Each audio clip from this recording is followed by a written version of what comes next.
the main character came across the entrance to the dungeon boss monster's room. This boss's room is not without reason called the Graveyard of Newbies. Of course, for newbies, this is a terrifying way to learn. A recoil module was discovered. Sentence. Salvation. The warrior said he was ready to do it and take down the boss. Here, his abilities were practically limitless. Hidden enemies, unexpected attack methods. Nothing could stop the player from achieving his goal.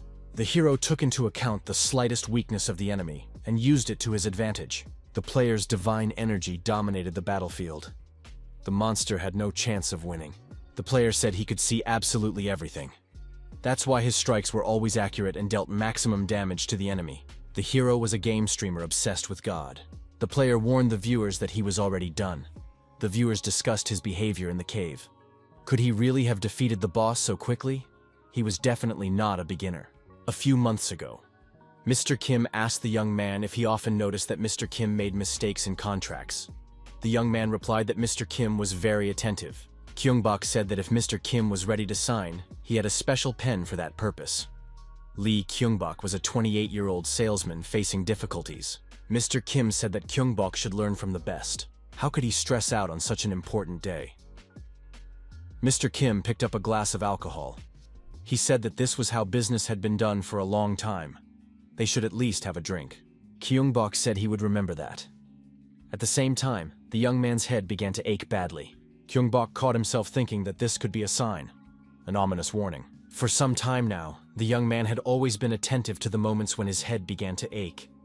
Kyungbok thought that Mr. Kim had not been very lucky lately. Kyungbok thought that he wouldn't be able to do much here, but he could at least try. The young man suggested playing Go. Kim was surprised. Why such a sudden suggestion? Kyungbok began to throw white chips onto the board. Kim was surprised. What was the young man doing? This wasn't funny. Kyungbok said that signing the contract would bring great misfortune to the company. The tiles turned over to the other side meant bad luck. The young man got up from his seat and thought that he would have problems anyway. He said that he would not be able to entertain Mr. Kim properly. Kyungbok apologized and said he had to go. Kim shouted angrily, "Does this young man treat everyone with such disrespect?" This contract is cancelled, and Kyungbok must prepare for the consequences. The young man's nose started bleeding. He thought, "Here we go again." Kyungbok was born with divine energy. The child could sense the spirits and auras of other people. He knew it was best not to get close to evil spirits. His grandmother would scold him if she found out. His grandmother told him not to even think about becoming a shaman. He had received an amount of divine energy that the human body could not handle. In other words, Kyungbok could become possessed by a god. His grandmother said that if her grandson saw something strange again and felt bad, he shouldn't talk about it. He should just live a normal life. The young man's grandmother was a shaman and repeated these words constantly when her grandson was in pain. Kyungbok began to get used to this a little.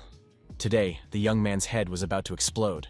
Kyungbok didn't understand. Why so suddenly? Someone shouted that there had been an accident at the intersection. Kyungbok was distracted and looked in that direction.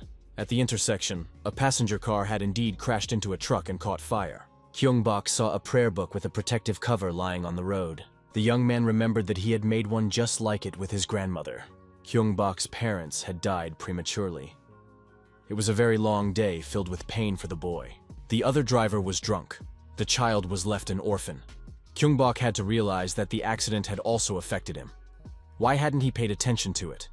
Kyungbok missed his parents very much. The young man felt a warm light enveloping his body. He didn't know where he was. The flowers around him were very bright. Ahead, on the other side of the river, Kyungbok saw his parents standing there. His parents turned around and walked away. Kyungbok shouted for them to wait and not leave. The young man begged them to take him with them. Someone put a hand on the young man's shoulder and asked if he was really leaving. The stranger asked Kyungbok if he wanted to cross to the other side. The man said he was willing to grant him any wish. Kyungbok asked the stranger who he was. The stranger said he was a deity.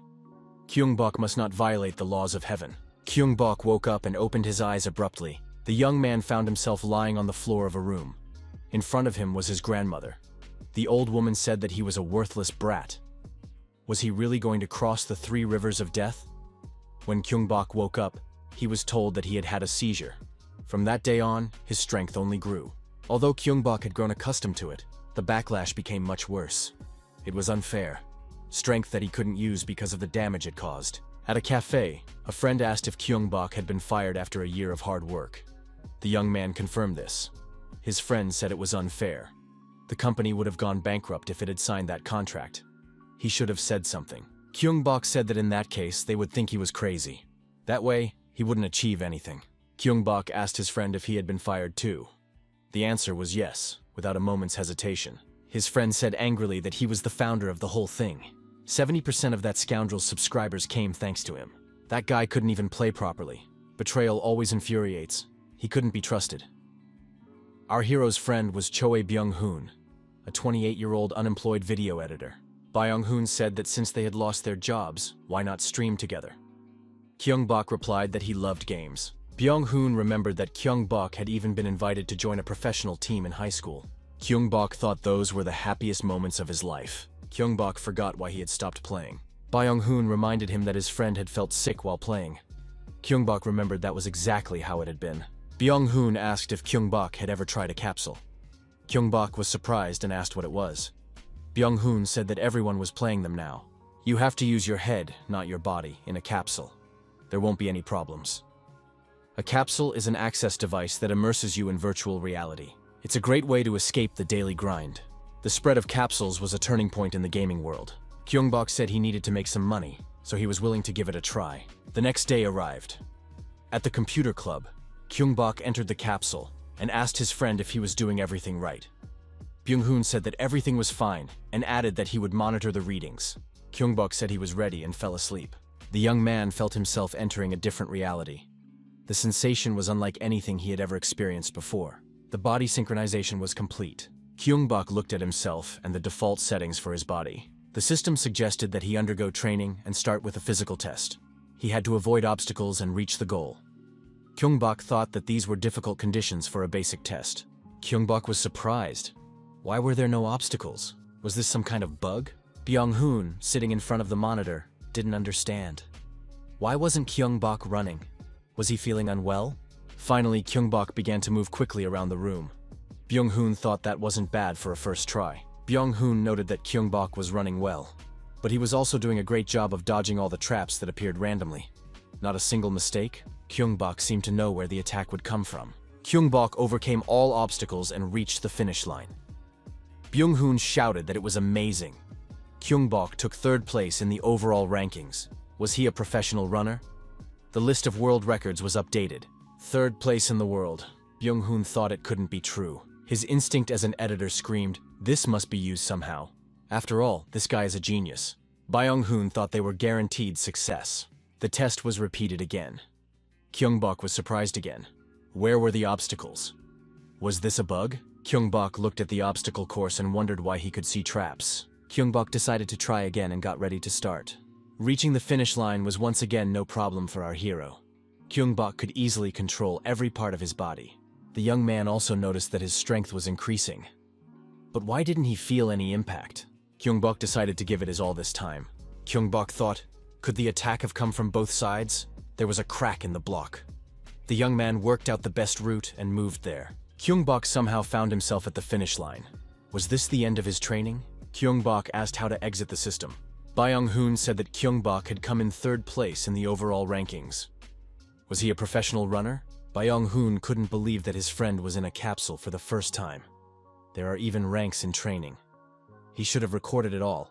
It would have gotten millions of views. Kyungbok grabbed his head. His friend asked if he was okay. Maybe he should take him to the hospital. The protagonist said he was fine. Everything was normal. The young man wondered why there was no recoil in the capsule. Now our hero understood the sensations that came from releasing all his strength. In reality, it wasn't that vivid. Kyungbok continued to hold his head. The protagonist clenched his fist and said it was a lot of fun. Byung-hoon said goodbye, saying that his friend's skills hadn't rusted. If nothing hurt, then they had found something worthwhile.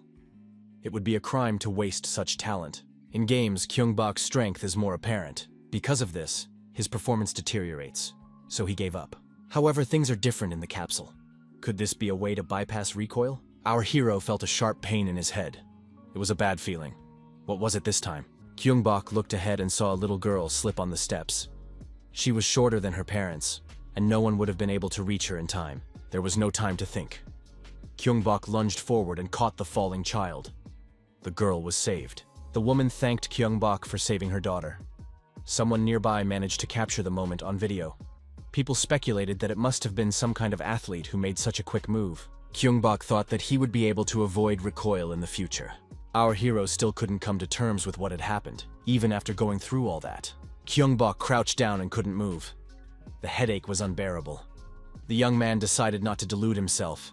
This pain would be with him for the rest of his life. His grandmother had said earlier that her grandson needed a healthy body and mind. Only then would he be able to cope with strength. There was no choice. Kyungbok decided that he had to at least start exercising.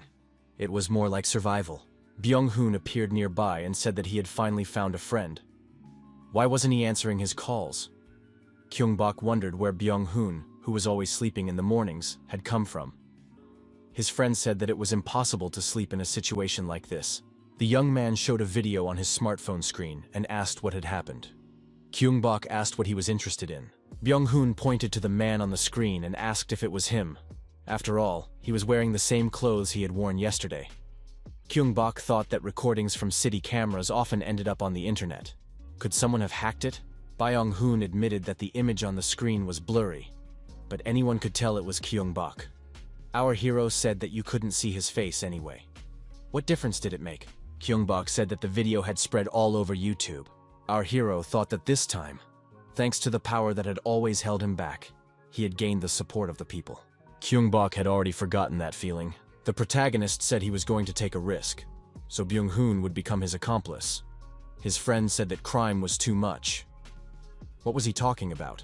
Kyungbok said he would put everything on the line for one last attempt and suggested doing a good game stream. The next day arrived. The young men met at Kyungbok's house. Our hero saw the capsule and asked when his friend had managed to buy it. Byung-hoon replied that it was an investment. It was time to test it out. All that remained was to choose which game to play.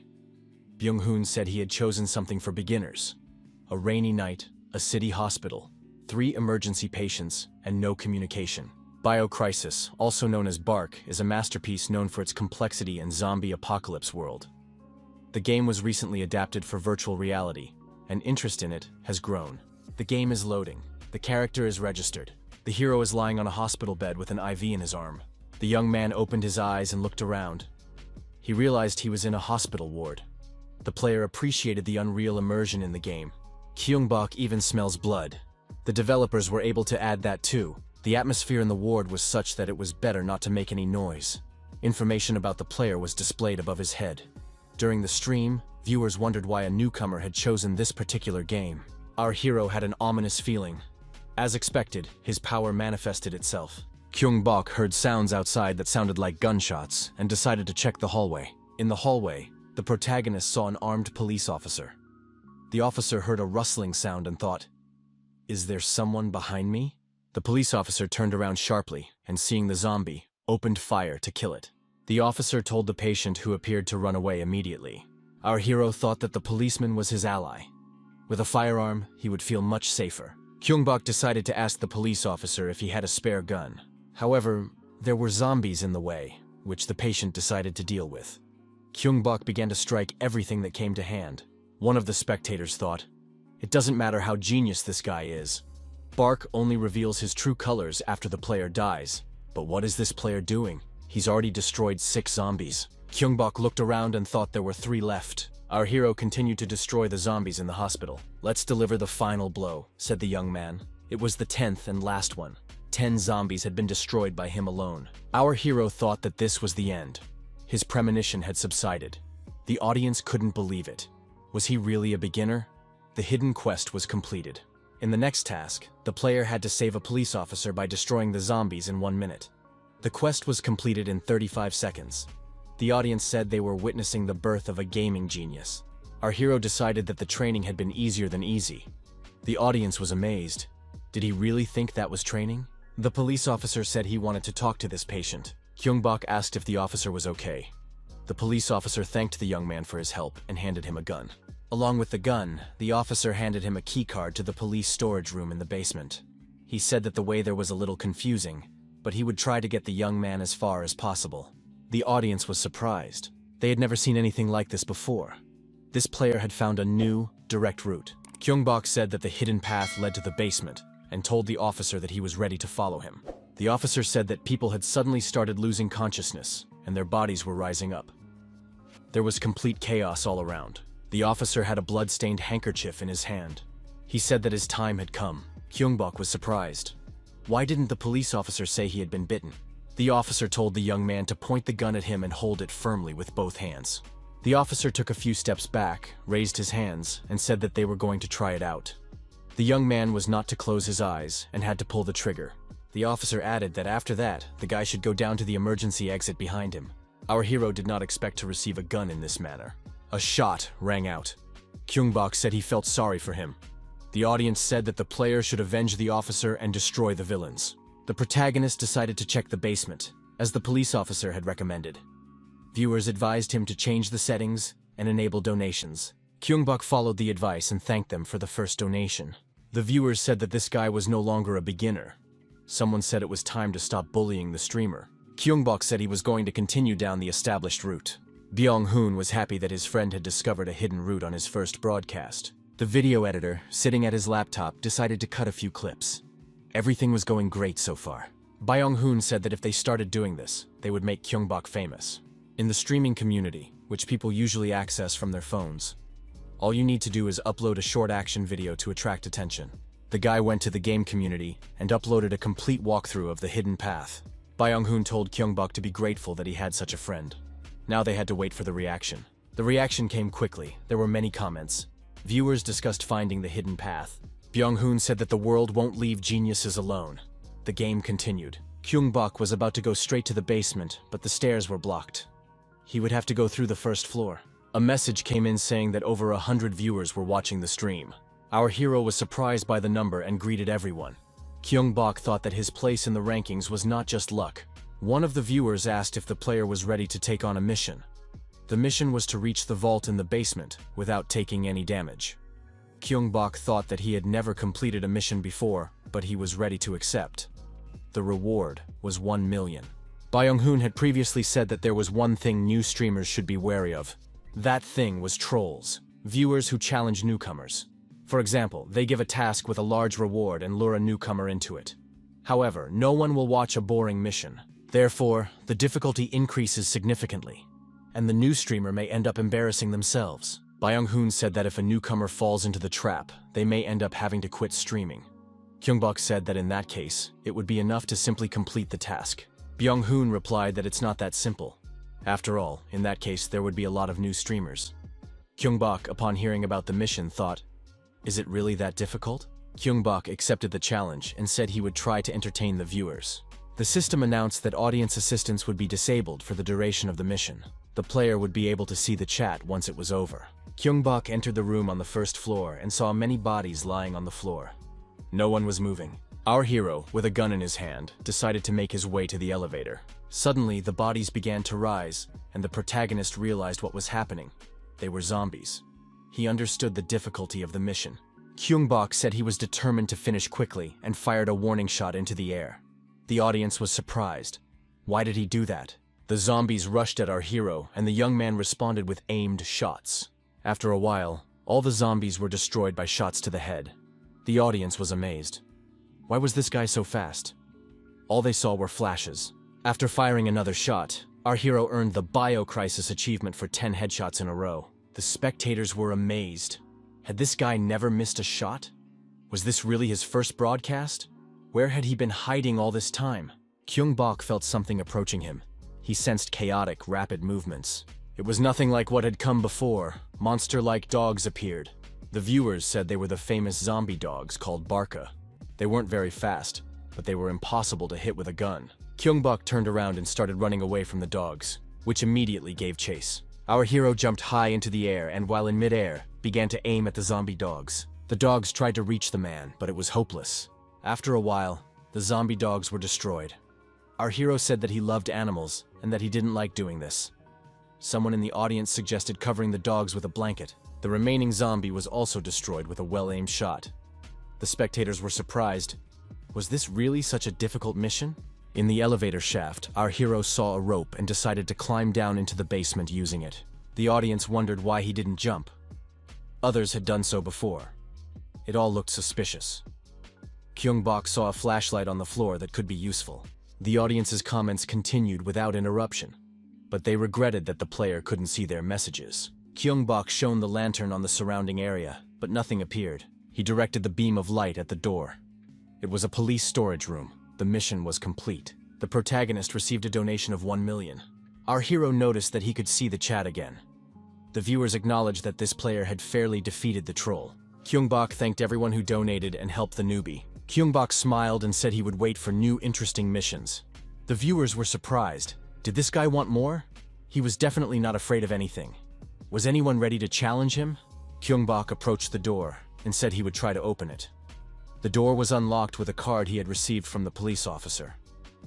Our hero sensed something sinister on the other side of the door. Kyungbok grabbed the handle, but the door wouldn't open. Something on the other side was preventing it from opening. The young man thought it best not to make any noise. Our hero pushed the door and quietly slipped inside. The audience saw a huge, disgusting monster. It seemed to have reacted to the sound of the door opening. A zombie swarm was discovered. Everyone was surprised. What was wrong with this player? Had he already encountered the boss? Usually this monster is destroyed at the hospital exit. Kyungbok thought that the monster couldn't see him, but was reacting to the sound. The guy thought, if he tries to go further, the alarm will go off. He had to trick the monster somehow. Kyungbok aimed his pistol at the taut rope. The spectators wondered what the player was going to do. A shot rang out and the rope snapped. The monster rushed toward the sound. Kyungbok crouched down, and the creature rushed past him. The young man realized that the boss really did react to noise. Thanks to the card he had received from the police officer, the door was unlocked. The protagonist entered the next room. The young man thought it was difficult, but he made it. Kyungbok took a few steps forward, and the door behind him locked again. The monster remained on the other side. The player thought he had never been so happy to see a message about a lock. The magazine in the pistol was empty. He was out of bullets. He needed to find a new weapon. Kyungbok first thought it was a storage room. However, the room looked more like a locker room. Even the emergency lighting was working. The young man looked around carefully. It was empty. It seemed that someone had already taken everything useful. Our hero's attention was drawn to a covered locker. Kyungbok looked inside and saw that it was a police locker. There were weapons, special equipment, and uniforms. Kyungbok changed his clothes. In addition, our hero now had 2 pistols, 3 magazines with ammunition, and a flashlight. Kyungbok told the audience that he had been involved in sports since childhood. He needed it because of his strength. One of the viewers suggested a new mission: defeat the zombie swarm without using firearms. The reward was 1.5 million coins. Kyungbok, dressed as a police officer, returned to the boss's room. The monster was raging. The audience understood that this boss was difficult to defeat even with normal weapons. If you run out of bullets, it's better to start over. Our hero thought that without a firearm, he had only one option: to engage in hand-to-hand combat and defeat the boss that way. The audience wondered, what is this guy going to do? Doesn't he understand who he's dealing with? However, Kyungbok, despite everything, using only a police baton, engaged in hand-to-hand combat with the monster boss. Our hero told his viewers that this mission was much more interesting and thanked them for it. The system reminded them that the audience's help would be disabled during the mission. The player would be able to see the chat once it was over. Kyungbok said that this boss was like a zombie to him. Only there were a lot of these zombies, a whole swarm of them. Our hero accepted the mission, even though he didn't know the conditions for victory. The audience assumed that this newbie was in for hell. It was because of quests like this that newbies ran away. Our hero had only a thirst for victory, and he went for it no matter what. Kyungbok thought he should aim for the head of this zombie Roy. One of the 12 heads would be the main and most vulnerable one. After studying the monster more closely, the young man found the most important face. Now he knew where to direct his attack. The right decision was made, and the zombie swarm was destroyed. The task was completed. The mission was complete. Kyungbok looked at himself and thought he had ruined his new clothes. The audience was thrilled. The newbie had destroyed the boss. Was that really possible? This guy was incredibly lucky. Kyungbok said that with such an audience, streaming was much more fun. Our hero declared that he was always happy to take on new missions. Now it was time for him to go upstairs and figure out what to do next. Kyungbok went around the block staircase and went out into the first floor lobby. It's a good thing he already dealt with the monster boss. The young man left the room and went outside. The city was in ruins. Kyungbok said it was amazing. After our hero left the capsule, he met up with his partner. It was amazing. There were over 200 spectators. Byung-hoon showed him some interesting information on his laptop. It was about the night community from the platform where he streamed.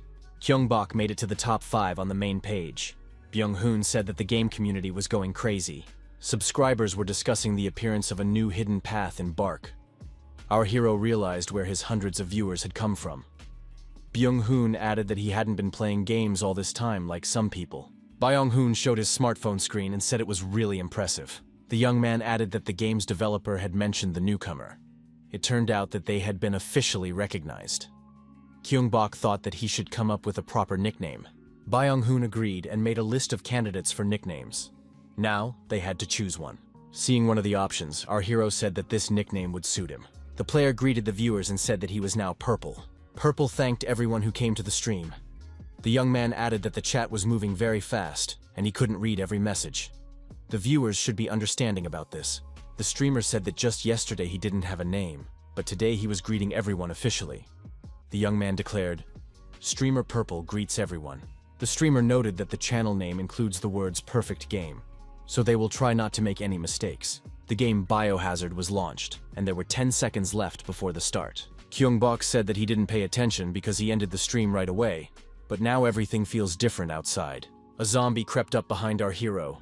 However, the young man reacted in time, grabbed the zombie by the arm, and threw him to the ground. Kyungbok heard someone behind him say that this guy was clearly not a zombie. He turned his head slightly and saw an armed girl standing behind him. She pointed a gun at him. The spectators were surprised.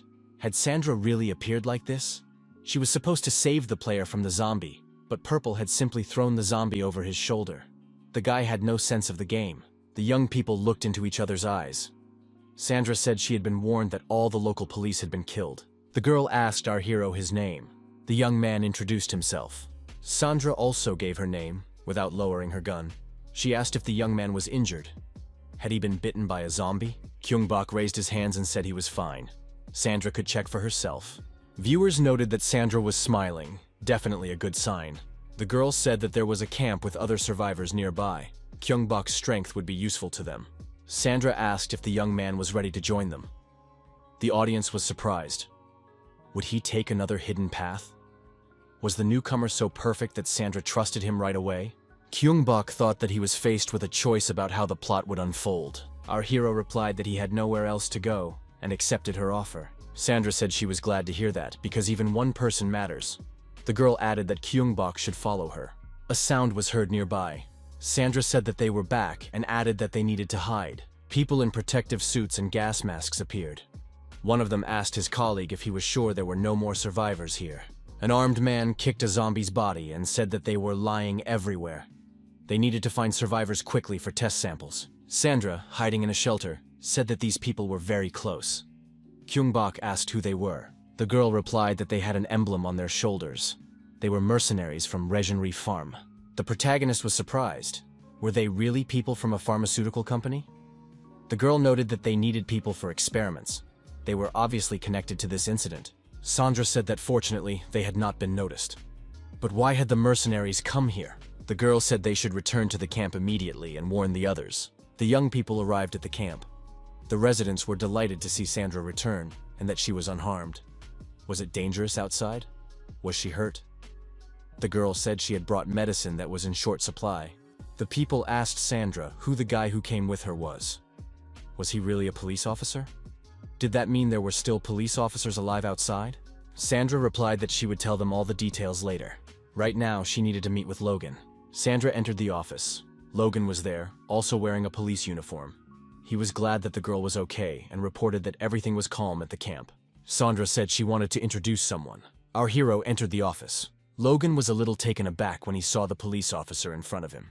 Kyungbok thought, could this really be a real officer? Sandra said that Logan was wrong to claim that all the police officers had been killed. Logan didn't know what to do with this guest. However, he said aloud that he was glad to see a police officer. He added that the young man's face looked familiar. Perhaps they had met somewhere before. Our hero realized that this was not an officer, but an imposter. Kyungbok was faced with a question. Did he want to reveal Logan's identity? The audience hoped that the rookie would answer in the affirmative. Kyungbok wanted to choose an option that did not correspond to the main path. He looked at the police badge pinned to Logan's chest. Logan asked what the young man was doing.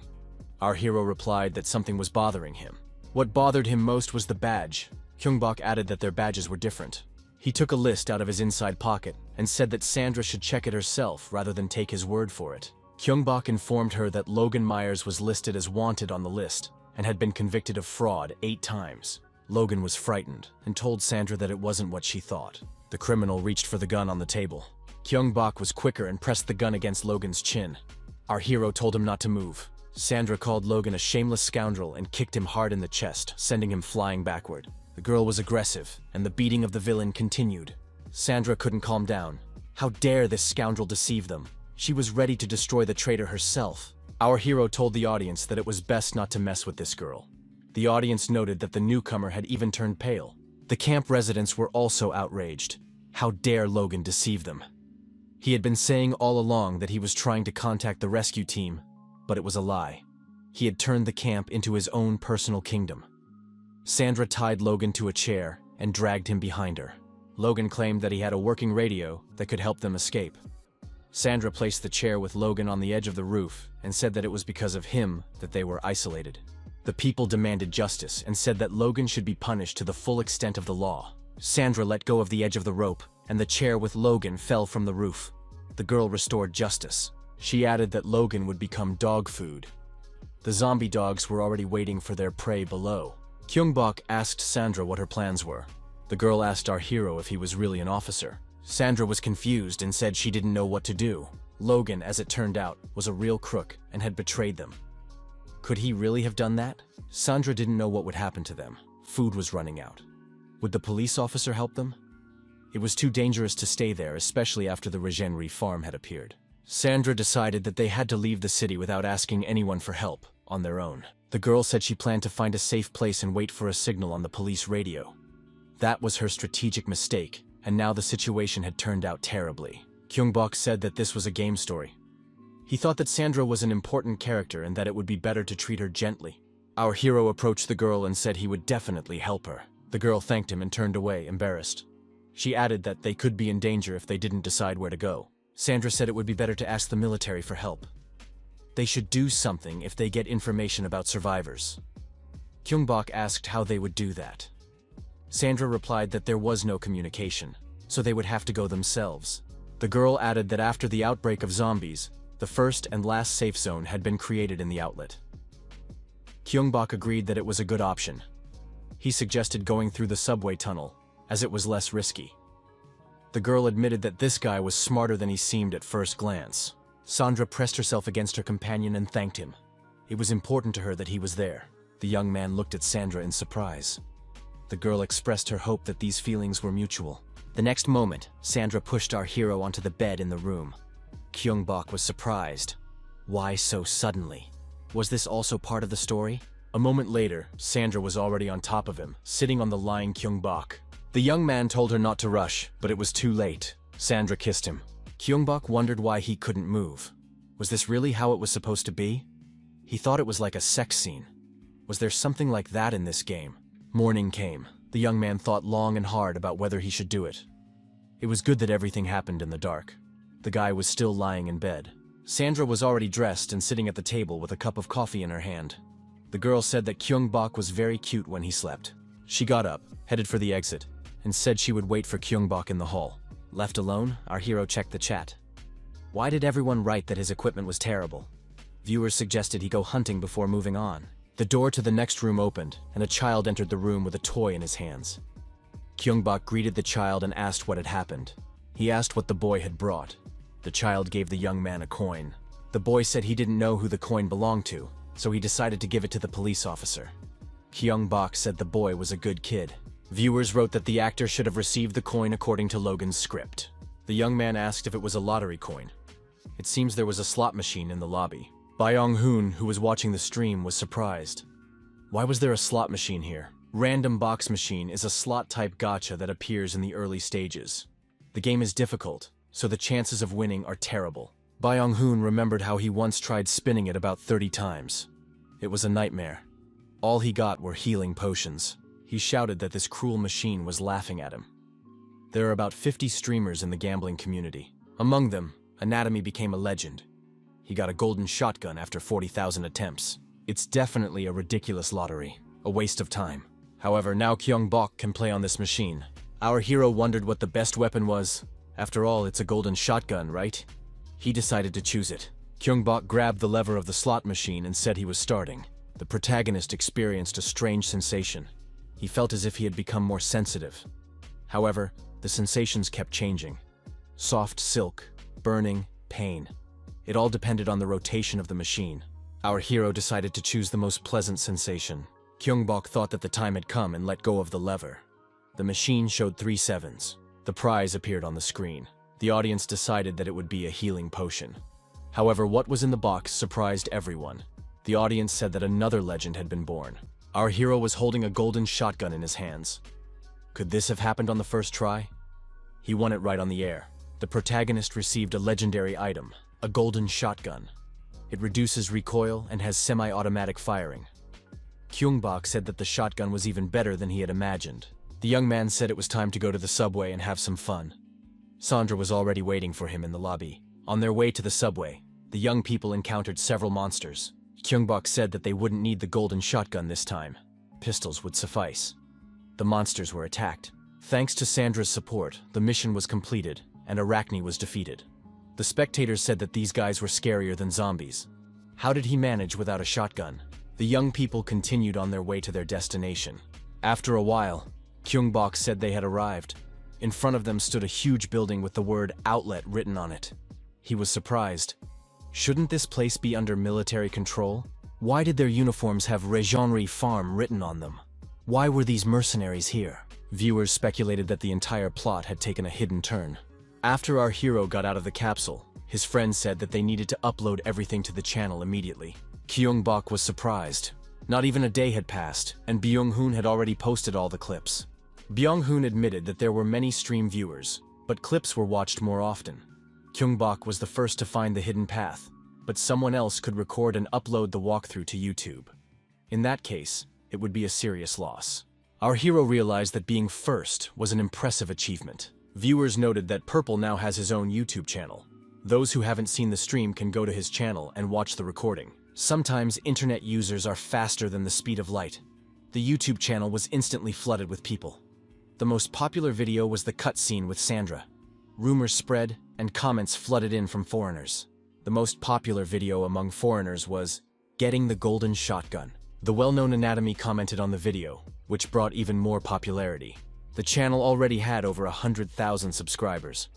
Is such rapid growth even possible? The storm that had begun to brew started to get out of control. Purple thanked his subscribers for their donations. He couldn't believe he had so many fans. Thanks to their support, he would achieve a lot. The young man said he had another announcement. Starting today, a chat management bot would be activated. Freedom of speech is good, but it doesn't hurt to prevent certain problems.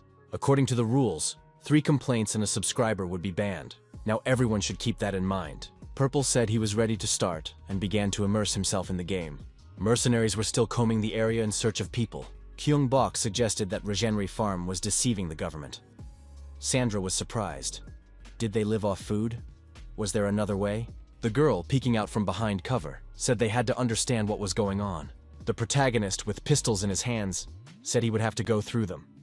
Sandra noted that firearms should not be used. If they made noise, they would be in trouble. She said she would deal with them quietly herself. Army knives appeared in her hands. The mercenaries saw a drink can roll out from behind the corner of the building. One of the armed men said that the area was under the jurisdiction of the 5th Squad, and unauthorized entry was prohibited. Sandra suddenly jumped out from around the corner and deactivated the mercenaries. She dragged the defeated enemies to the wall and said that this was how she overcame difficulties. 3 more mercenaries appeared ahead in the square. Sandra, daggers in hand, headed toward them. One of the mercenaries saw the unidentified person and tried to send a message to the central pavilion via radio. Kyung-bok crept up behind the mercenary and grabbed him by the head. He asked where the man had gotten the military knife. Our hero moved very quickly and did not allow the villain to open fire or raise the alarm. Kyung-bok decided not to make any noise and to act like Sandra. With a dagger in his hand, he deactivated the armed mercenaries. Sandra provided support and threw a knife at the enemy who was about to attack Kyung-bok from behind.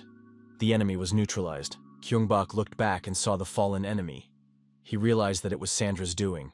The young man looked at the girl and thanked her with a nod. The young people dealt with the mercenaries and continued on their way. A drone circled above them. The drone descended lower and asked if they were from the Foxtown Police Department. Kyungbok thought it would be best to pretend to be police officers. He asked aloud what was going on. Those watching through the drone replied that Foxtown was under quarantine. Was the officer really unaware of this? Kyungbok replied that there were survivors left in the city, so they were conducting a rescue operation. The drone reported that the infected area was not under their control. Control had been handed over to Regenery Farm. Sandra angrily claimed that the company was kidnapping survivors to use them as test subjects. The drone responded that this was a lie. They were informed that all the city's residents were infected and that the military was doing everything possible to contain the situation. Sandra asked if they were really going to let the infected die. The drone reported that areas with high infection rates were under quarantine and that a vaccine was already being developed by Regenery Farm. Sandra said that it was all a hoax and that a pharmaceutical corporation was behind it. The drone asked if there was any proof. Given the circumstances, these people couldn't be trusted. They also couldn't be allowed to enter the infected zone. Sandra asked if the military really wanted them to just leave and die. Our hero received a new assignment, to expose Regenery Farm's illegal activities. Sandra was upset. They had returned empty-handed. What would she tell the others? Kyungbok said that the girl had done everything she could. They had to try to find another way. The girl came up with an idea and said they needed to hurry. When the young people returned to the camp, there was no one there. Inside the building, Sandra found a stuffed toy that belonged to a child. Nearby, the girl discovered the bodies of her fallen comrades. Sandra burst into tears and repeated that this should not have happened. The audience said it was terrible. There were some noises, and the young people looked in that direction. The audience hoped that at least someone had survived. Kyungbok said he could sense a negative aura. It wasn't a survivor. It was someone more dangerous than any monster. The audience saw a Hulk in the back of the room. It looked like a spectacular fight was about to begin. This giant was the final boss from the original story. He had no weaknesses and regenerated quickly. The monster asked if they liked his gift. The audience wondered, is he intelligent? Sandra asked in fear. Is that Logan? The audience wondered where he had come from. The monster wondered why the two were looking at him like that. Was something wrong? The monster said that in exchange for redemption, he had given them the stones that people cherished so much. But these insignificant creatures dared to oppose him, so he had to destroy them. The giant and Logan merged, creating a giant Logan. Kyungbok said that this was too much. Even though it was just a game, hadn't this monster crossed all boundaries? Logan said he could imagine how they were writhing in pain and wanted to kill them quickly, like little bugs. The villain began to destroy everything around him. Sandra screamed that the ceiling was collapsing and it was too dangerous to stay there. Kyungbok knew that this boss was quite cruel. Mesty's squad proposed a joint mission to destroy Logan by any means necessary. Purple did not respond to the challenge. During this time, the threat to the cities only grew. The young man thanked the audience for their support. Our hero noted that he had wanted to deal with this villain for a long time. The young man corrected himself and said that this giant Logan deserved revenge. Purple accepted the assignment. Sandra, having moved to a safe place, said that even the truth had collapsed. Everything here was covered with stones, and they couldn't get out now. The girl saw that the wounds on the monster's body were healing. Logan was regenerating. The giant laughed and said that this form of existence was simply incredible. He promised to save Sandra for dessert. The girl should wait for him. Kyungbok held a dagger and a shotgun in his hands, but said that weapons would most likely be useless against this giant. The audience admired the golden shotgun in the hero's hands. Without letting go of his weapons, our hero rushed at the monster and said that his actions would be his answer. The audience was surprised when they saw Purple stab the monster's muscles with a knife. It seemed that he was aiming for the tendons, as they are the giant's weak spot. However, does this make sense if the monster has rapid regeneration? Kyungbok thought that the monster's blood would stop flowing quickly, but that it would take longer to fully recover. Our hero decided to test how long Logan could hold out. The young man thought that the giant Logan was a fusion with a human, and the tendon area connecting the muscles was indeed his weak spot. The audience gave our hero advice on how to best attack the monster. Logan was recovering, but his opponent was striking him faster than he could regenerate. Kyungbok thought he was right. Bullets prevent tendons from healing. The monster told the man not to get cocky. Without a gun, he was nothing. The real fight was just beginning. The villain lunged at the hero. Kyungbok continued to dodge the monster's attacks. while not forgetting to counterattack with shots and knife strikes. Logan couldn't recover in time. Having lost a lot of strength, he stopped and fell to his knees. Kyungbok said he wanted to see if the monster could die from excessive blood loss. The young man aimed the golden shotgun at his opponent. A shot rang out. Shots followed one after another. The cartridge cases fell like raindrops. The number of holes in the monster's body increased. The bullets got stuck and remained inside. Logan was furious. He couldn't recover in time. Someone in the audience said that Purple could now earn a living as a taxidermist. The monster screamed that it couldn't end like this. The spectators noticed that Logan had entered the second phase. The monster was preparing to deliver a critical blow. Under the impact of the shockwave, the hero was thrown far back, but he managed to fire a few more decisive shots at the monster. The mission was accomplished. The giant Logan was defeated. Purple thanked the audience for their support. He said that it was thanks to them that he was able to defeat the monster. The audience agreed that it was an incredible battle. Everything around them began to collapse. Kyungbok remembered Sandra and rushed to her. The girl was sitting on the floor, with rocks falling around her. Our hero rushed to Sandra and managed to carry her to safety. Kyungbok held the girl and helped her get up and out of the half-destroyed building. The hero's hand was bleeding. The protagonist thought that there was something behind the hotel building. Since Logan had conspired with Reganry Farm, they had probably tracked the monster. Sandra's gaze clouded over. Kyungbok asked the girl what was wrong. Sandra pushed the young man away and asked who he was. Kyungbok was surprised by her question. What happened? The girl pointed to the wound on his arm. Sandra asked what kind of wound it was. The audience was surprised. Why was it healing so quickly? Why did he have such regeneration abilities? Sandra asked if Kyungbok was the same kind of monster as Logan. The girl asked, "Is Kyungbok even human?" Purple thought that maybe this player really wasn't human. It seemed like content that wasn't in the main storyline. The hero hadn't even considered that the protagonist might not be human. Sandra pointed the gun at the young man and said he had to explain himself immediately. The hero received a new task in which he had to convince Sandra. Kyungbok said he was ready to tell the girl everything he knew and explain without lying.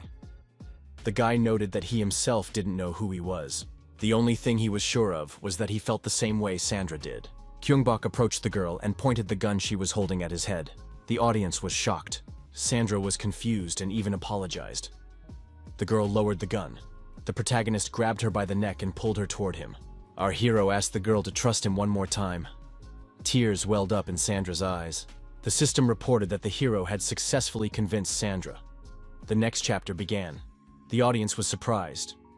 Was it really that simple?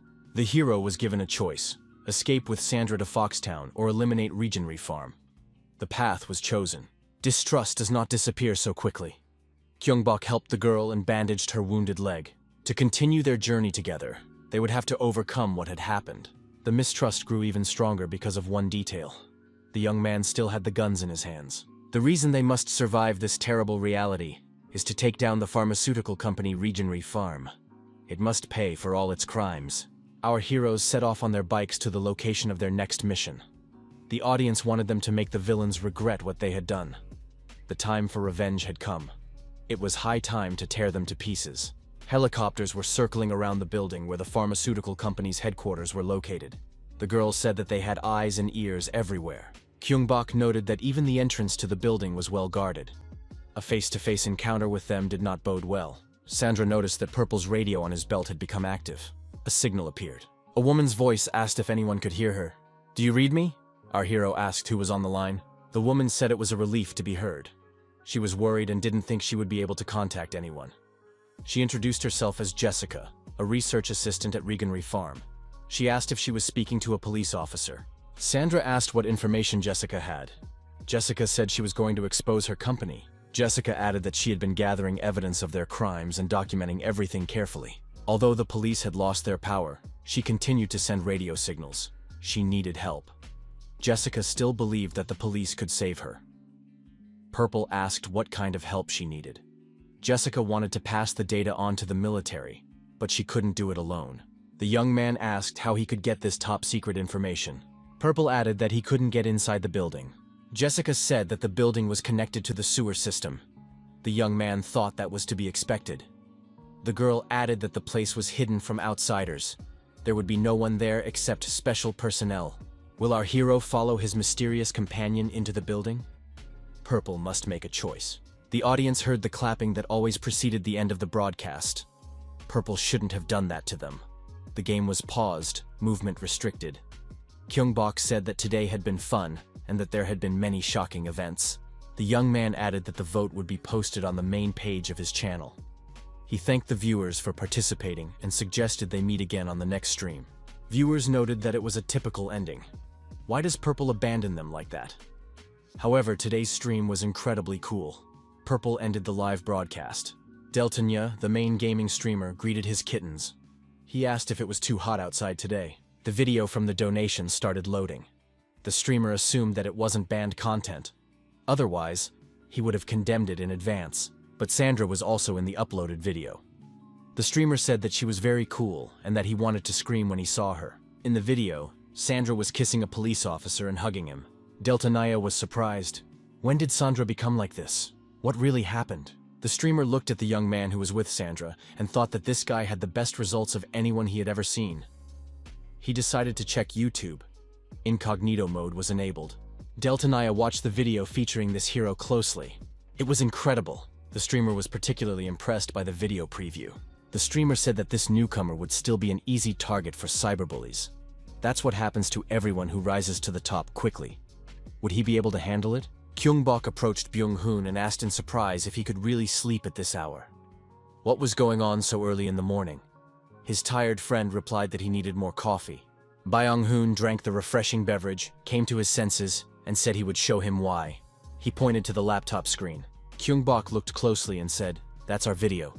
Byung-hoon said that cyber saboteurs were hunting them. Cyber vandals are people who quickly spread information on the internet. They are also content creators who increase views using clips. This is done not only by stealing other people's content, but also by creating clickbait videos with rumors. Byung-hoon said that they should have gotten permission and discussed the details first. There are rules after all. A compromise must be found. Kyungbok asked if they could report the cyberbullies. Byung-hoon replied that that was exactly what he wanted to do. The copyright for game videos belongs to the developers, so it will be difficult to do anything. Byung-hoon said that someone had decided to contact them. Kyungbok asked who he was talking about.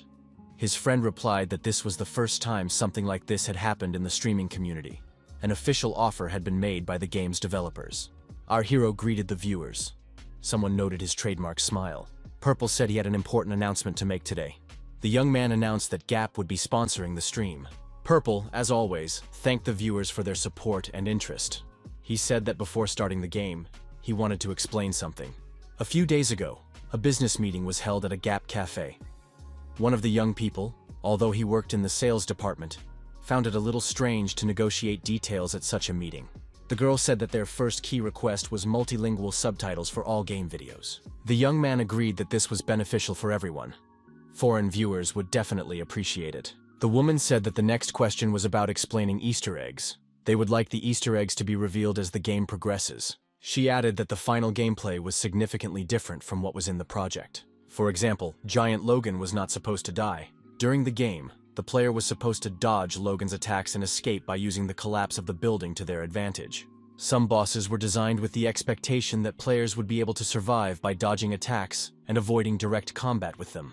The possibility of defeating them was considered, but according to the results, the probability of players discovering the secret route is 5%. The chance of defeating such bosses is less than 1%, which means it is practically impossible. Byung-hoon said that the main character managed to do it after all. Kyungbok remarked that it wasn't that difficult. There's no need to overestimate him. The girls said that since there are hidden runes like this, they ask for details to be explained during live streams to prevent any misunderstandings. As for the walkthrough, it was a suggested strategy. Purple said that in the end, following hidden runes is not the only strategy for completing the game. This happens extremely rarely. If you want to complete the game, you have to defeat the bosses. It was also noted that his walkthrough shortened some segments of the game. He added that now you can enjoy the game however you want. The young man added that if viewers try it themselves, they will see that it is not that difficult. The viewers couldn't believe that it was really that easy. Was Purple telling the truth? Would they have to be reborn to find out? Purple added that he had another message. Byung-hoon said during the negotiations that it sounded quite tempting and the terms were attractive, with no unusual conditions in the contract. What did Kyungbok think about this? Kyungbok thought that there was nothing wrong with it, and that it wasn't worth thinking about for too long. If there were any problems, they would have been obvious right away. Still, something was holding our hero back from making a final decision. Kyungbok asked if he could request one more condition. The company representatives replied that they were willing to discuss it. The girl said they would add this condition as a special offer. Purple told viewers that he did not approve of the use of excerpts from his streams in other people's videos. From now on, all of his videos would be classified as supported by the developers. Unauthorized use of his video material would result in a fine, so viewers should be careful. It could hurt their wallet and reputation.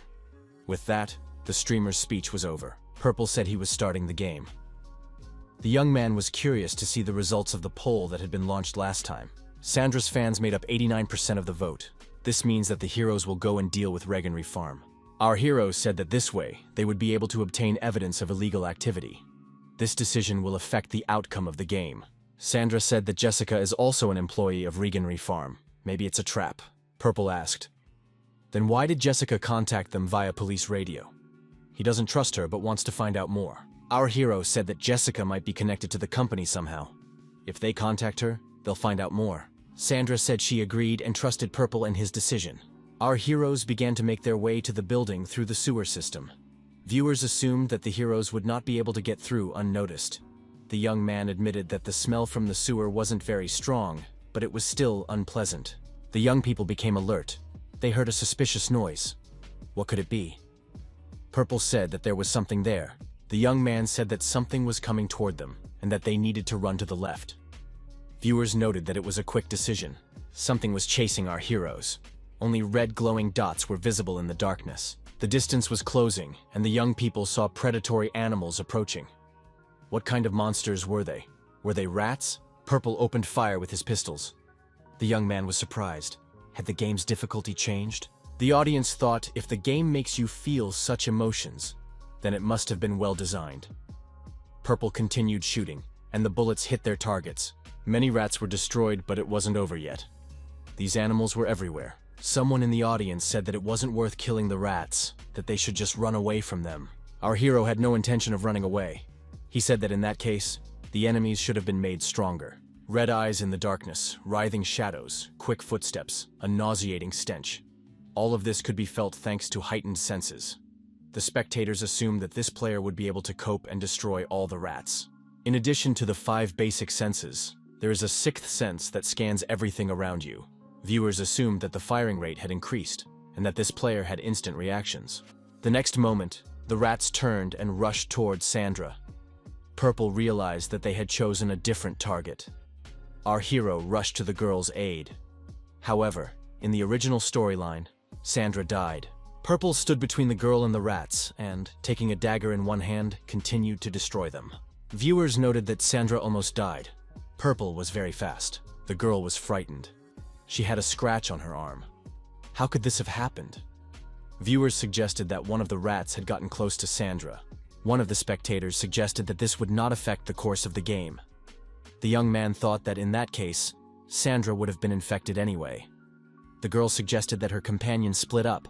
A new task appeared: heal Sandra and convince her to join the hero. Purple said that Mercenary Farm would help them and suggested they continue working together. Sandra joined our hero. Purple told the viewers that even though the stream was sponsored, he would still do things his own way. The young man had a dagger in his hands again. Our heroes reached the area Jessica had mentioned. Now they had to climb up and get out of the sewer. Sandra said she would go first. She had nothing to fear now. Sandra said that as soon as her footsteps faded, the others could follow her. After a while, the young man followed her up the stairs. Purple climbed out of the open sewer hatch onto the surface. The audience assumed that it was a trap. Perhaps Jessica had already been captured. Purple saw Sandra knock the girl down, press her knee on her, and put a gun to the back of her head. Sandra asked what Jessica would say about the rat. After all, those rats had attacked them. Jessica had to surrender or face the consequences. Jessica replied that she didn't understand what zombie rats they were talking about. Sandra decided that Jessica was mocking them. After all, they had almost died in the sewers. Viewers noted that this behavior was typical of Sandra. Jessica said she had all the results of the failed experiments. If the radio conversation was fake, why would she have come here? Jessica suggested that the rats might have mutated from improperly disposed of laboratory waste that they had eaten. She didn't know there were such monsters in the sewers. Sandra let Jessica go. It seemed that Jessica couldn't hurt them. Jessica thanked them for their trust. With tears in her eyes, Jessica said that they could have just asked her nicely from the start. Why so much aggression? Purple felt that being here was even more unpleasant than being in the location with Logan. Our heroes sensed a huge amount of negative energy in the room. Purple assumed that this was because test subjects were being destroyed here. The girl said she wanted to introduce herself despite the awkward start. Her name was Jessica, and she was a researcher at Reganry Farm. Sandra replied that the situation was urgent, so without going into unnecessary details, she was interested in the documents. Jessica handed over a flash drive and said that it contained documents from an informant that needed to be handed over. The files contained information about illegal experiments conducted by the pharmaceutical company, as well as building layouts and operating plans. There was information about experiments involving zombies. Jessica said that the documents had to be taken to the director's office on the top floor. That was the only way to contact anyone outside. Sandra asked why Jessica couldn't handle it herself. Jessica asked her to listen to her first. The entire building is guarded by armed men around the clock. The director's office is the most heavily guarded room. It's impossible to get in there just like that. Sandra asked why Jessica was so sure they could do it. The girl replied that she could get into the control room and temporarily disable the security system. She had an idea how to deal with the mercenaries. She would keep in touch via the radio. Jessica said that to get to the top floor, they had to take a separate staircase, where there was a hidden passageway leading to the top floor. Our hero pulled out a knife. Jessica was frightened and asked what the policeman was going to do. Purple said he had 2 questions for the girl and showed her his hand. Jessica said that the wound was healing quickly, but she had never seen such a bright light. When did this start happening? Could a human really regenerate that quickly? Had he taken any restorative medication? Maybe he had been bitten by a zombie? Sandra told Jessica not to get so close to the police officer. Jessica waved her hand and said she was talking. Purple asked Sandra not to get worked up. Everything was fine. Jessica told the cop to freeze. The girl asked what was wrong with the young man's memory. Were his memories vague? Purple confirmed that he had no memory of what happened before he woke up. How did Jessica know that? Jessica said she had finally found him and immediately apologized. When she was absorbed in something, she didn't notice what was going on around her. The young man asked Jessica what she knew about it and what had been done to him. Jessica replied that it was about elixir, a treatment method being researched by Reganry Farm. This treatment strengthens the body and maximizes regeneration. It can cure any injury and even grant eternal life. The pharmaceutical company believes that this is the ideal means of creating the perfect human being. Jessica said that the young man had been the subject of clinical trials for elixir, but he was experiencing side effects. But even so, he should be happy. The situation has changed dramatically. Jessica said they needed to go up to the top floor to the research and development lab. Thanks to this guy, they would be able to improve the elixir and fix everything, which meant that the crisis could be ended right now. Sandra said she wouldn't let this man become part of a crazy experiment. She told Purple not to get involved with this girl. Their job was to transfer the data. Jessica said that everything happening in the world would stop as soon as the elixir was developed. After all, it was the vaccine. Suddenly, the alarm went off. An emergency had been declared. The test subject had escaped, and all personnel in the building had to evacuate immediately. The research wing was quarantined. Purple said he had a bad feeling about this. Overlord has escaped. How could this happen? Our hero said that this monster looks very cool. Could it be some kind of popular character? Information about a hidden quest has appeared. You must defeat Overlord. Purple saw that the reward for completing this task would be unlocking a hidden ending. Jessica urged the officer to trust her. It's better to escape with the vaccine than to file a report. Sandra said that the escaped test subject came here. Is this part of Jessica's plan? Purple said that they had already gone too far, and it would be foolish not to take advantage of this opportunity. Purple suggested that the girls use a secret passage to get to the surface, where they would be safe. Sandra said she wouldn't leave him alone. She asked him to listen to her. It was the best possible solution. Purple said she would deal with the monster and come back, and then they would decide what to do next. The protagonist began to carry out the hidden task. Purple declared that it was time to get the hidden final reward. Before the capsules appeared in the console version of Biohazard, there was a character who was the final boss for many generations of the game. This boss was Overlord. Overlord is a perfect biological weapon created through countless experiments. He is the main villain who, according to the story, opposes the main character, Ryan Kim. He is also the king of zombies. Throughout the series, he appears in various forms. earning the respect of experienced players and becoming a historically popular boss. Viewers decided that this was the final boss after the upgrade, the return of the Overlord. Previous bosses didn't even come close to him. Purple entered the fray. Viewers recognized that this boss's power was growing, and that it would be impossible to defeat him with just a pistol. A huge sword appeared in the Overlord's hand, which he swung through the air, trying to reach his opponent. However, our hero's reaction was lightning fast. The audience hoped that Purple would be able to win.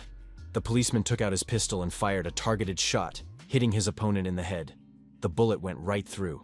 However, this did not help the protagonist. Despite the fact that he was facing a zombie, its head regenerated very quickly. The Overlord was very fast, so Purple was forced to dodge his opponent's attacks all the time. This left him with little room to maneuver. It was necessary to find the Overlord's weak spot. The audience said that the final boss wouldn't be called that if he could be defeated with a pistol and a shotgun. Purple thought that this time his opponent had figured out the bullet's trajectory and let it pass through. It was incredible. He used his transformation in such a way. This monster was going to be a tough nut to crack. Our hero decided that the only way to defeat this monster was to exploit its weak points. The problem was that the weak spot was hidden under the straps. To deal with the Overlord, he needed a special item. The monster reached forward and was about to grab his annoying opponent. The audience noted that the main character's physical abilities were impressive, but his mind was even better. Our hero jumped aside and thought that he had to deal with the straps on the monster's body first. Purple continued to dodge his opponent's attacks. The audience was puzzled. How would he deal with the straps? He needed another weapon. The protagonist chose his target and prepared to fire. A targeted shot from the pistol was fired at the same spot. The Overlord was unharmed, but the target was hit. The audience noted that Purple had hit the monster's weak spot. He had broken the buckle holding the belt on its shoulder.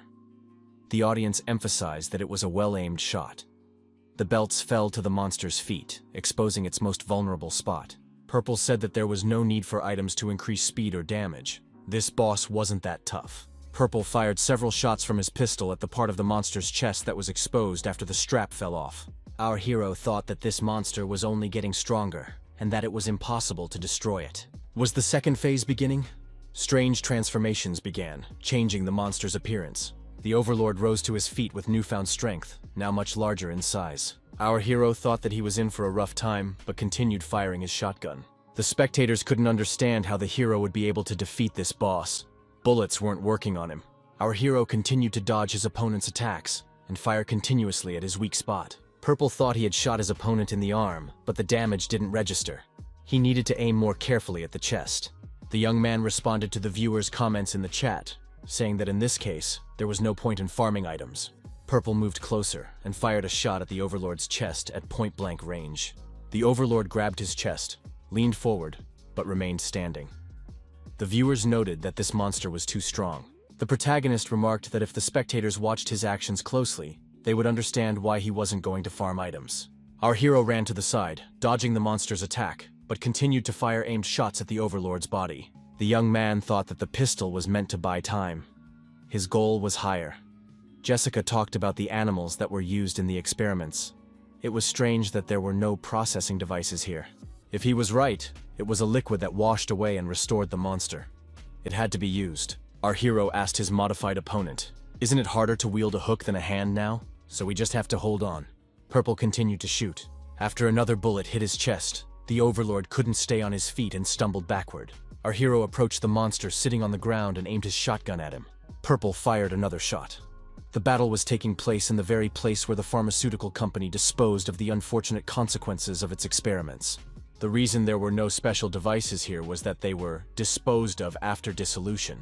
A solution dripped onto the Overlord, dissolving his body. Our hero acted wisely. Looking at the monster, the young man thought that it was still regenerating. I wonder how long it can hold out. The Overlord tried to get up with his last ounce of strength. This action was most likely instinctive. Purple fired another shot at point-blank range. The bullet hit a vulnerable spot. The hidden quest was completed, and the Overlord was defeated. As a result, the hidden ending was unlocked. The audience acknowledged that the bio-crisis had been defeated. The player had surpassed himself. Purple said that it didn't matter now whether the experiment was illegal or not. Our hero decided to go through the closed passage and see the game's ending. The young man reached the top floor, where there was a research and development room. Did they really use the entire floor? Jessica rushed to the officer, wrapped her arms around him, and said she was very scared. Purple asked where Sandra was and what had happened to Jessica's appearance. Jessica said that Sandra had suddenly lost her mind, attacked her, and gone upstairs. Our hero had a bad feeling. This wasn't going to end well, just like in the control room. Purple asked what it all meant. Jessica said that Sandra had already turned into a zombie. The young man didn't believe her and said he had to see it with his own eyes. Jessica wondered why the officer didn't believe her. She herself had seen the transformation happen so suddenly for the first time. The virus had taken effect slowly, so there had been no certainty from the start. But that wound was definitely from a zombie bite. Our hero was surprised. Could Sandra really have been infected by a zombie rat bite? Jessica noticed that there was a way out. If the young man became part of the experiment, they would create an elixir and be able to save Sandra. Jessica asked the young man to think carefully. Our hero had to make a choice. Would he agree to the experiment? Purple didn't know if Jessica was telling the truth, so it was very difficult for them to make a decision. However, compared to last time, neither option seemed particularly sinister. In any case, a vaccine was needed to save Sandra. Our hero agreed to take part in the experiment. Jessica said that the young man had made the right decision. There was a hidden passage in the wall, which Jessica unlocked. The chapter, Elixir, is complete. The game was paused. All actions and movements stopped. The young man thought that this chapter had ended very quickly. Our hero felt that he needed to do things his own way. He was simply confused, so he decided to put everything on hold. The audience was used to leaving at the end of the chapter, but today Purple wants to go all the way. He doesn't want to disappoint anyone who stayed with him at such a late hour. The protagonist wanted to share the fun and part on a happy note, wanting to experience that feeling again. Kyungbok said it would be even more fun that way. However, Byung-hoon is alone in his duties as editor and manager.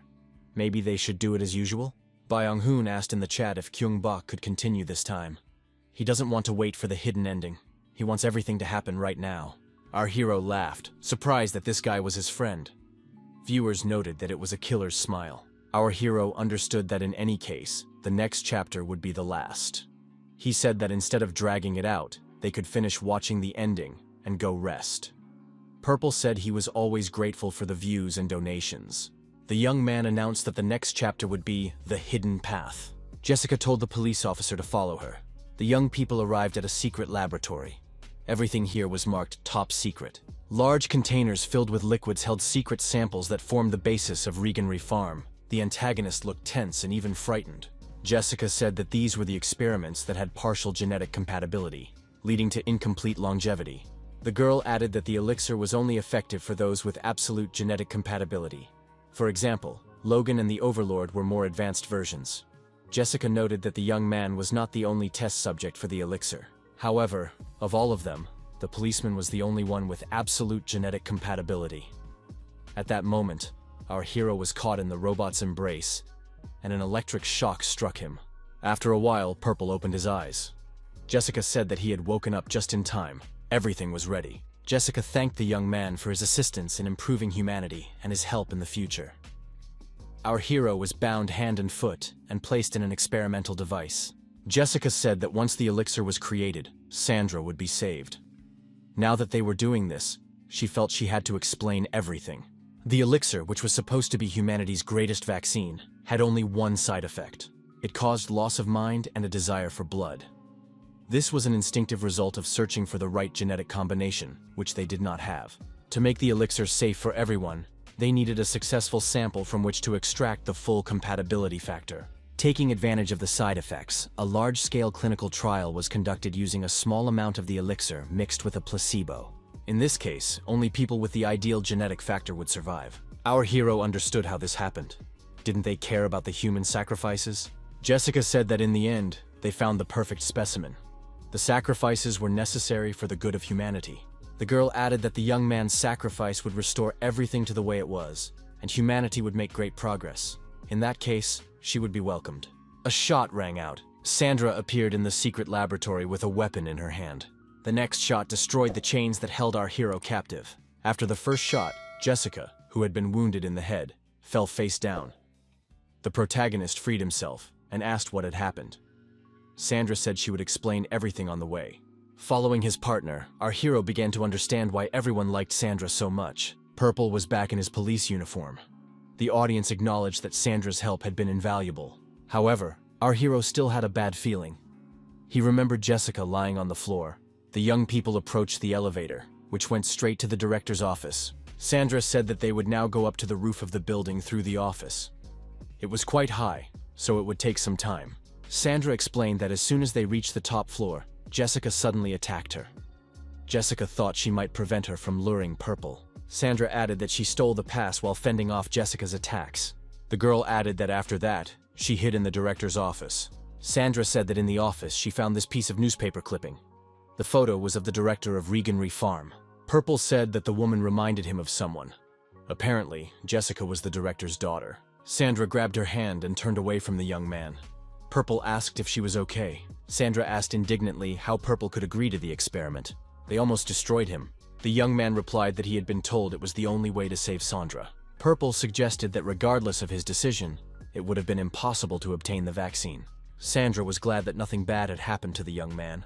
The young people went up to the top floor and found themselves in the director's office. Purple said that the army had sent a helicopter to the roof. They needed to find other clues and get out of there. The girl said they needed evidence related to the elixir. The young man gathered a folder of documents and approached the main computer. It was interesting to see what information was stored there. There were documents on the table in front of the computer. What were they? These documents contained information about the main character of the game. Purple saw a photo of himself fighting monsters. Purple turned on the system. He had to enter a code to activate it. The login was password protected. The young man entered the secret word, elixir, and access was granted.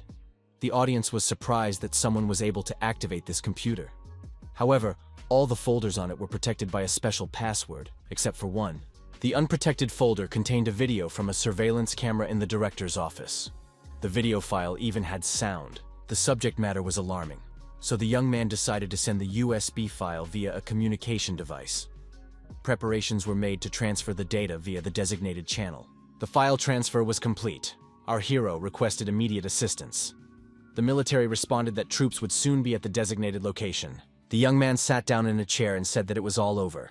Sandra, Jessica, why so many victims? The young man noted that now everything would be as it was before.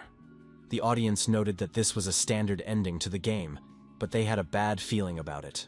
The mercenaries entered the room and led the man's friends out in police uniforms. They reported that the sample had been saved.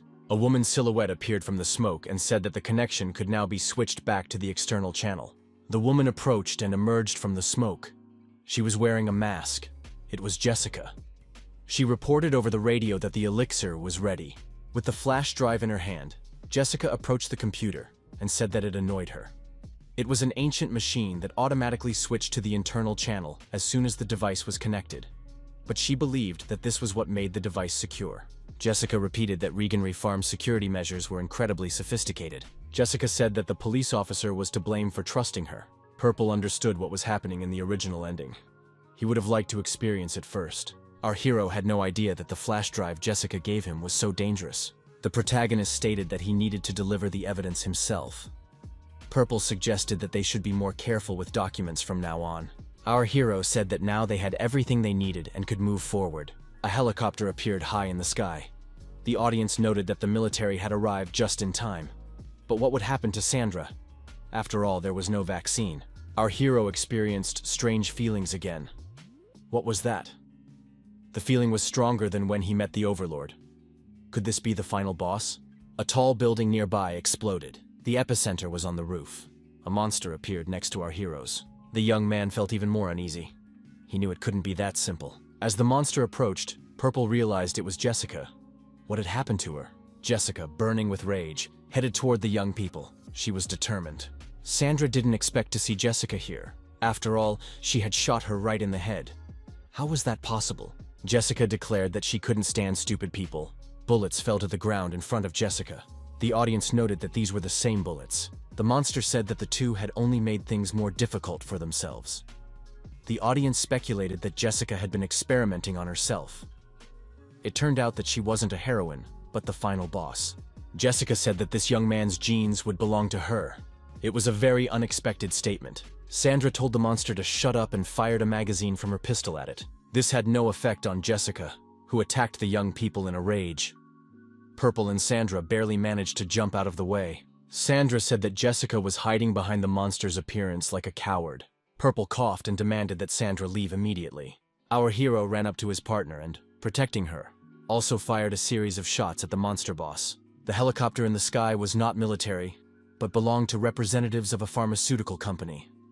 There were mercenaries on board. The helicopter was protecting the monster. Our hero took aim and fired several shots from his pistol at the helicopter. The shots were successful, and the helicopter began to circle chaotically over the city. After a while, it exploded. Spectators noted that it was spectacular. Jessica said that the young man had missed his chance to surrender. The audience noted that Jessica was the female version of the Overlord. She had evolved. Jessica said she wanted to get rid of this distraction and turned her attention to Sandra. However, our hero continued to shoot at the monster, constantly damaging her. Sandra thanked him and said that her pain was subsiding, so they could fight together. Purple thought that Sandra would join the battle this time. Our hero realized that Jessica was more advanced and could transform her body better than any other Overlord. This monster could move her body unpredictably, defying the laws of physics. There was no point in aiming for her weak spot. Continuing to fire his shotgun, our hero thought that he needed something more powerful this time. However, there was nothing nearby that could be useful. Suddenly, he noticed barrels of aviation fuel and decided they could be used. Purple told Sandra to hold on for a while. He had an idea. The young man said that the golden gun had a fairly low recoil, so Sandra could fire it with one hand. Our hero handed the weapon to the girl. Sandra began firing at the Overlord at point-blank range and admitted that it was the best weapon. Purple grabbed the barrel of aviation fuel with both hands. He decided to burn the monster. He raised the barrel above his head. It seemed light to him. The young man held the barrel in front of him, hoping it wasn't empty. Our hero rolled the barrel to the edge of the roof, opened the lid, and began pouring the fuel down. The spectators were puzzled. What was he doing? How was he going to fry the Overlord? Below the building was a huge number of zombies. Purple said it would be hell on earth. Sandra stopped shooting and told Jessica to stop. Purple stood at the edge of the building, fired several shots into the air, and called to Jessica. The young man said that Jessica should hurry if she wanted to preserve his genes. The monster turned around and ran toward the young man. Purple staggered backward and began to fall. At that moment, a shot rang out near the barrel. The burning Overlord began to fall to the ground. As he fell, Purple stabbed his knife into the wall of the building and managed to hold onto it. Holding the knife with one hand, the young man fired a control shot from his pistol at the monster's head with the other. Jessica continued to fall downward. Our hero managed to climb back onto the roof of the building. He said that the Overlord had survived the fire. I wonder how he will survive the fall. The main mission was 80% complete. The hero defeated Jessica, the director of Reganry Farm. The protagonist said that everything went according to plan. Purple noted that, considering how much elixir Jessica had used, she must have genes that zombies would really like. Zombies surrounded the fallen monster. Overlord attracted their attention. Purple remembered Sandra's injury. The girl said she was fine and suggested they focus on escaping. The young people noticed that the monsters were climbing the wall to the roof of the building. There was no time left. Sandra said that they couldn't stand against all these zombies and needed to evacuate immediately. Zombies appeared on the roof from all sides. The young people pressed their backs against each other and opened continuous fire. Purple thought that when it seemed like it was all over, an even bigger wave of zombies appeared. Did they really have to defeat them all? What was their goal now? The pistol was out of bullets. It was impossible to defeat the zombies with just a shotgun. The game deliberately made them use up all their ammunition. Purple told Sandra that he had no more ammunition for his pistol, only the shotgun remained. Sandra gave the young man her last supplies and told him not to give up. He had to get out of there. Sandra put the pistol in Purple's hand to her forehead. The girl said that Jessica had offered her a deal. Jessica was surprised that the virus was slowly affecting Sandra. But since the infection wasn't stopping, Sandra didn't have enough genetic factors. Jessica said that Sandra should join them for her own good. Sandra replied that she would not allow Purple to be experimented on. Jessica stated that the child could be used for DNA exchange. Jessica added that Sandra was carrying his child and noted that she could tell him something interesting. Even with the vaccine, if Sandra ever lost her mind, she would never become fully human. Even if the child had the necessary genetic factor, as soon as she lost her mind, the child would never be born. Jessica suggested that this was why Sandra hadn't told the young man anything. Jessica suggested that Sandra join them. That way her child would survive. Besides, this experiment wouldn't destroy the officer. Jessica said that Sandra had to make the right choice. Then everyone would stay alive. Sandra told our hero that it seemed like a good idea, but she refused because she didn't trust Jessica very much. Sandra didn't regret her decision. Otherwise, Jessica would have kept them in those experimental rooms, like prisons, forever. The young people continued to destroy the zombies with a shotgun. Sandra said that she was making the right decision. She preferred that Purple live and remember her rather than become an experiment. Sandra said that this was her last wish. She didn't want Purple to see her turn into a monster. He moved his hand aside and fired a pistol at the head of the approaching zombie. Purple said that a glow appeared around Sandra. The audience assumed that the child's genes had saved Sandra. Sandra remained alive, and the young people continued to destroy the zombies with firearms. A helicopter with soldiers appeared above the building. A soldier with an automatic rifle jumped down to provide fire support. The shooting continued. Now the number of zombies on the roof began to decrease. The soldier asked our heroes if they had been bitten. Purple said that they were both fine. The soldier gave a signal, and a ladder was lowered from the helicopter. The soldier said he would cover them and told the young men to get into the helicopter. After the helicopter took off, the pilot noted that the two didn't look happy, even though they had survived. The soldier said that once she lost her mind, she would never be human again. They couldn't stop. Sandra was surprised. How did the soldier know that? She asked who he was. The girl pointed her gun and asked how the soldier even knew where to look for them. The soldier apologized and explained that he was just reminiscing about the old days. The young man took off his mask and introduced himself. His name was Leon Kim. Viewers noted that he looked like the hero of the console game Bark. Leon Kim said that he used to be a police officer, but now serves in the army. The young man added that he was investigating the case. Our hero suggested that this guy was serving in some kind of special army unit. This would explain his equipment and the helicopter. Leon Kim stated that after they contacted the drone, a decision was made to monitor their movements. Therefore, the military managed to rescue the young people in time. Purple handed the documents to the soldier and said that they contained evidence of illegal activities by the pharmaceutical company. Leon Kim looked at the documents and noted that these young people had a lot to share. But for now, they needed to rest. The soldier praised him for his brilliant work and offered to work together in the future. The main quest was completed. The hero exposed the illegal activities of the pharmaceutical company. The epilogue was unlocked. Viewers noted that the main building of the pharmaceutical company was partially destroyed. The military checked the perimeter and reported that everything was clear, and information gathering began. A man in civilian clothes said that in the end, they had failed. The man looked at the photo hanging on the wall and realized it was Jessica. The system connected and access was granted. Project Infinity. Information transmitted. The man studied the folders with files on the screen. The man in plain clothes ordered the military to continue closing off Fox City as planned. He added that one failure was enough. Purple said that the sequel would be quite interesting. The audience began to discuss the continuation of the game. Purple asked viewers to continue supporting the game Biohazard. The streamer added that he had a good time and enjoyed playing the game with the viewers. The young man promised to meet again on the next broadcast. Viewers were interested in what game Purple would play next. Purple warned that it was a sponsored stream. Thus, Biohazard came to an end. Byung-hoon said that everyone was sincerely looking forward to Purple's next broadcast because the stories were so heartwarming. Kyung-bok came out of the capsule and asked his friend if he was okay, as he looked tired. Byung-hoon replied that people's reactions were good, and there were many posts. Kyung-bok thought his friend looked like a zombie. The young people were interested in the results of the vote.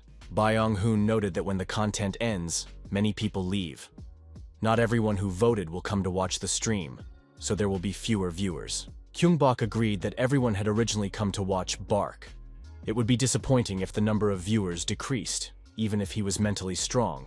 Expectations need to be lowered before they crash due to impatience. Byung-hoon said that this is why it's time to decide on a concept. What game does Kyung-bok want to play next? Our hero asked if he really had to decide that. Byung-hoon replied that it was important. If there is a specific concept, there will be regular viewers. There are those who only play one game and become experts at it. Some focus on one genre, such as horror. There are people who don't play full games at all, preferring only online games. The channel needs to have a clear identity to get into the algorithms.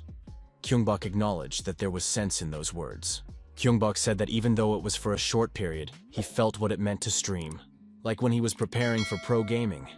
He thought that everything would work out if he just played well. However, that was a misconception. What matters is how much fun you have. Kyung-bok said that if he enjoys the game, the viewers will enjoy it too. If the viewers enjoy it, he gets better too. Our hero was grateful for the votes, but he wants to play what he chooses. Then the streams will be fun. Kyungbok said that even if Byung-hoon disagrees with him, he can't give in because setting restrictions would change their relationship. Kyungbok noted that he wants to play games that can be played with several people. Our hero asked his friend, "Is that really such a bad idea?" Byung-hoon said that Kyungbok is indeed a good person. With such a skill, he would naturally stand out among gamers. If he was lucky, he could meet other streamers and then lure their viewers away. Kyungbok suggested skipping streaming this weekend. Byung-hoon was surprised. The young man said that there are many more viewers on weekends.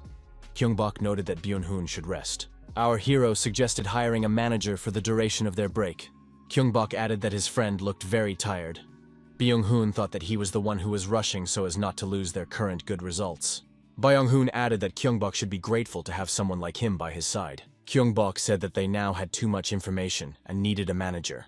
Byung-hoon mentioned that he had someone in mind, a very reliable person. Kyungbok asked who it could be. His friend said that even if this guy didn't know anything about streaming, he would believe their data and join the team. The young man was told to come in early the next day. He understood that this was the nature of the job, and there was nothing he could do about it. The young man didn't understand why the team administrators had to go on business trips. Would he end up having to quit? The young man was tired of this work and needed a break. The young man returned home and took the elevator to his floor. At the end of the corridor, he saw two people standing near his apartment door for some reason. What were they doing there? The young man approached the strangers and asked what they were doing there. The young people were about to call the apartment. Byung-hoon turned around and saw the owner of the apartment. He smiled and said that meeting him was harder than finding mountain ginseng. Kyungbok said that they had come to see him. The young man noted that the house was just as scary inside. Nothing had changed.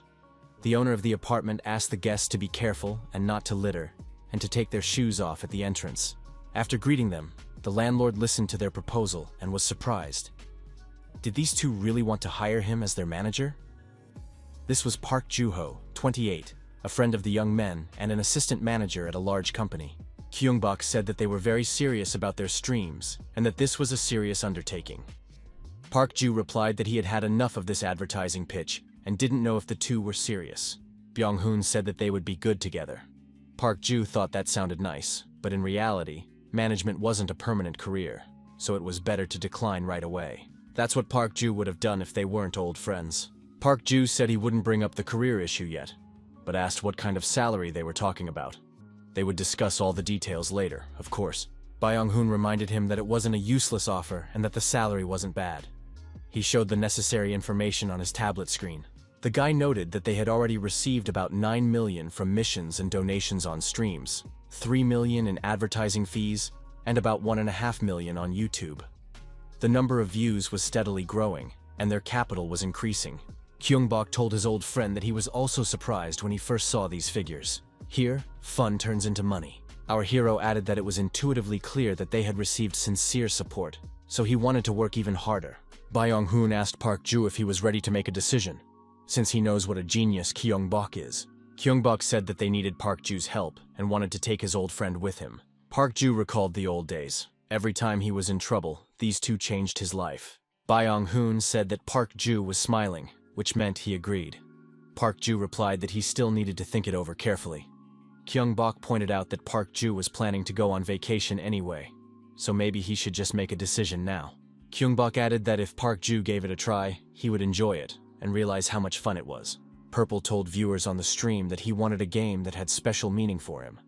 He chose carefully after reviewing the survey and introductory video. Today's game would be called Mystic League. Viewers were surprised because this game was at the bottom of the poll. It would be better to choose a story-driven game. However, many viewers were eagerly awaiting the next broadcast. The previous game had a great ending. Of course, now everyone wants a different game. Viewers were surprised that there was no stream over the weekend. Purple noted that the number of viewers had decreased, which was to be expected. The protagonist said that he was also eager to start the next stream, but he didn't just rest over the weekend. A new member joined their team, a manager. Purple said that the main topic of today's stream was choosing the next game. The protagonist told viewers what he had planned for the weekend. The game will be called Mystic League. This game was released by the developers of the most popular iOS game for PC, League of Legends. It is a virtual reality sequel, so viewers can enjoy it by becoming characters themselves. 5 players on a team destroy the enemy's tower and weapons. The easiest way to win is to destroy the center of the camp and the temple in turn. If you don't make it in time, the winner is determined by personal records for destruction and assistance. The game takes place in different locations and on different maps. This game requires strategic teamwork and individual skills. Purple thought that there were many fans of story-driven games among the audience, so they might not like it. The young man said that there was a reason for choosing this game. Perhaps it was because he started with Barca. Many voted for a story-driven game. When he was in high school, he was offered to join a professional League of Legends team. The team included Tian, Jendi, and Kivon Dia, 3 well-known players. But he quit gaming and didn't join the team. Purple noted that at the time he couldn't talk about his illness or family circumstances. Now everything is fine, and a lot of time has passed. The streamer said that his family would be happy to see how much love he receives now. That's why he definitely wants to play the sequel to Lola on his streams. Purple said that this is his first time playing Mystic and encouraged everyone to play energetically. The player chose the ranked game, Valley of the Temples. The player must prove their skill in 7 battles. The player must freely support their team without sticking to a specific line during the game. The role of jungler was chosen. The main character agreed to the temple's call to become a warrior. This was a new version of the game, released 10 years later. Purple wished his teammates good luck and reminded them that he would be the jungler. The game began. Park Ju asked if it was okay to start with a ranked game right away. The controls here are different from the PC version. It's a completely different game. Byung-hoon admitted that in Mystic, you can directly become a character, and most of the previous heroes have been replaced. Byung-hoon noted that Kyung-bok had changed during that time. If Kyung-bok had been just a regular player, he wouldn't have been invited to the Pro League. He has a good sense of reading the map and knows how to control the game. Growth happens primarily after matches. That's the League of Legends method. The concept of growth in Mystic has been removed, so skills are what determine a player's level. Skills cannot be transferred through gameplay or the keyboard, so it is important to choose the right character.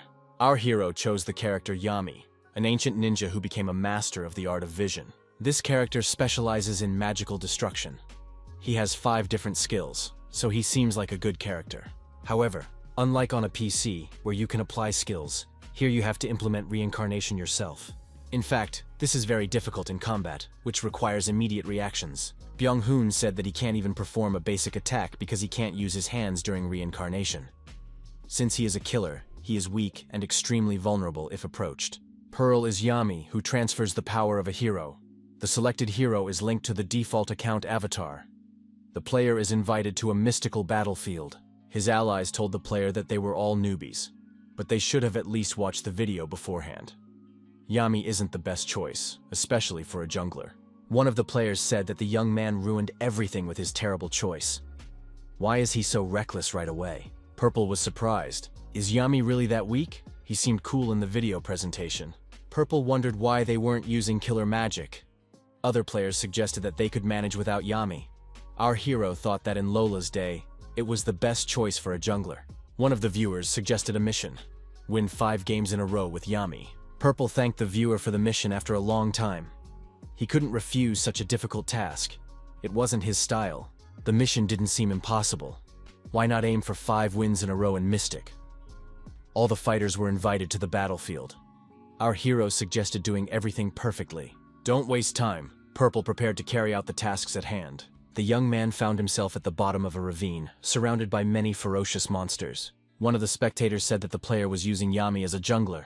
Even if his hands and feet weren't tied, his attacks were mediocre. That's why junglers are criticized. The monsters surrounded our hero and approached him. Purple said that they would see who would win. The spectators wondered why there were so many mobs. Purple noted that training should be fun, so he would try to act in his own style.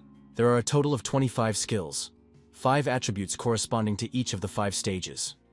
Players may hate Yami, who has to memorize everything and act on his own. Our hero decided to focus. The audience tried to understand what he was hinting at. The young man had the impression that someone was painting a picture in his head, and his senses were perceiving the movements that were taking place. It was just like when a person learns to walk and gradually gets used to running. Purple believed that he would succeed. Our hero concentrated and used his magical abilities. Even his healing power would come in handy now. Yami raised his charged hands and activated the 3rd stage of his 2 ability. The young man struck the ground with all his might, and the monsters were scattered in all directions by the shockwave. Our hero experienced indescribable feelings. The young man had also grown accustomed to his skills. Yami decided to immediately help his teammates destroy their opponents. However, the opponents were strong, and our hero's team members couldn't handle them. The player shouted that his health was at minimum, and they were in trouble. Yami appeared at the most opportune moment, as there was no help to be found. The 4th level Throat attribute was activated, an endless attack. Yami told his comrade to hurry while there was still time.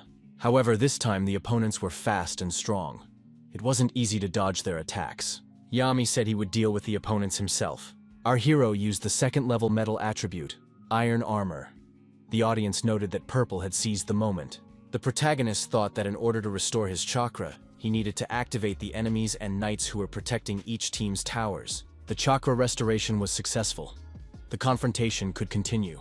Yami activated a 3rd level fire attribute, Fire Slash. Continuing the battle, our hero achieved a double kill. It was a perfect play. Yami told his colleagues that he would take care of the front and go to another line. His comrade thanked our hero for his invaluable help. The spectators noted that the main character was moving like a real ninja.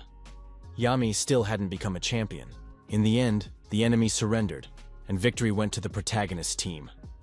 Purple was surprised because they didn't even retreat to their main base. After calculating the results of the battle, Purple was surprised. Had he really destroyed 33 enemies single-handedly? Our hero apologized for entertaining himself. He also wanted to give orders and participate in the team battle. Purple said they were going back to the lobby.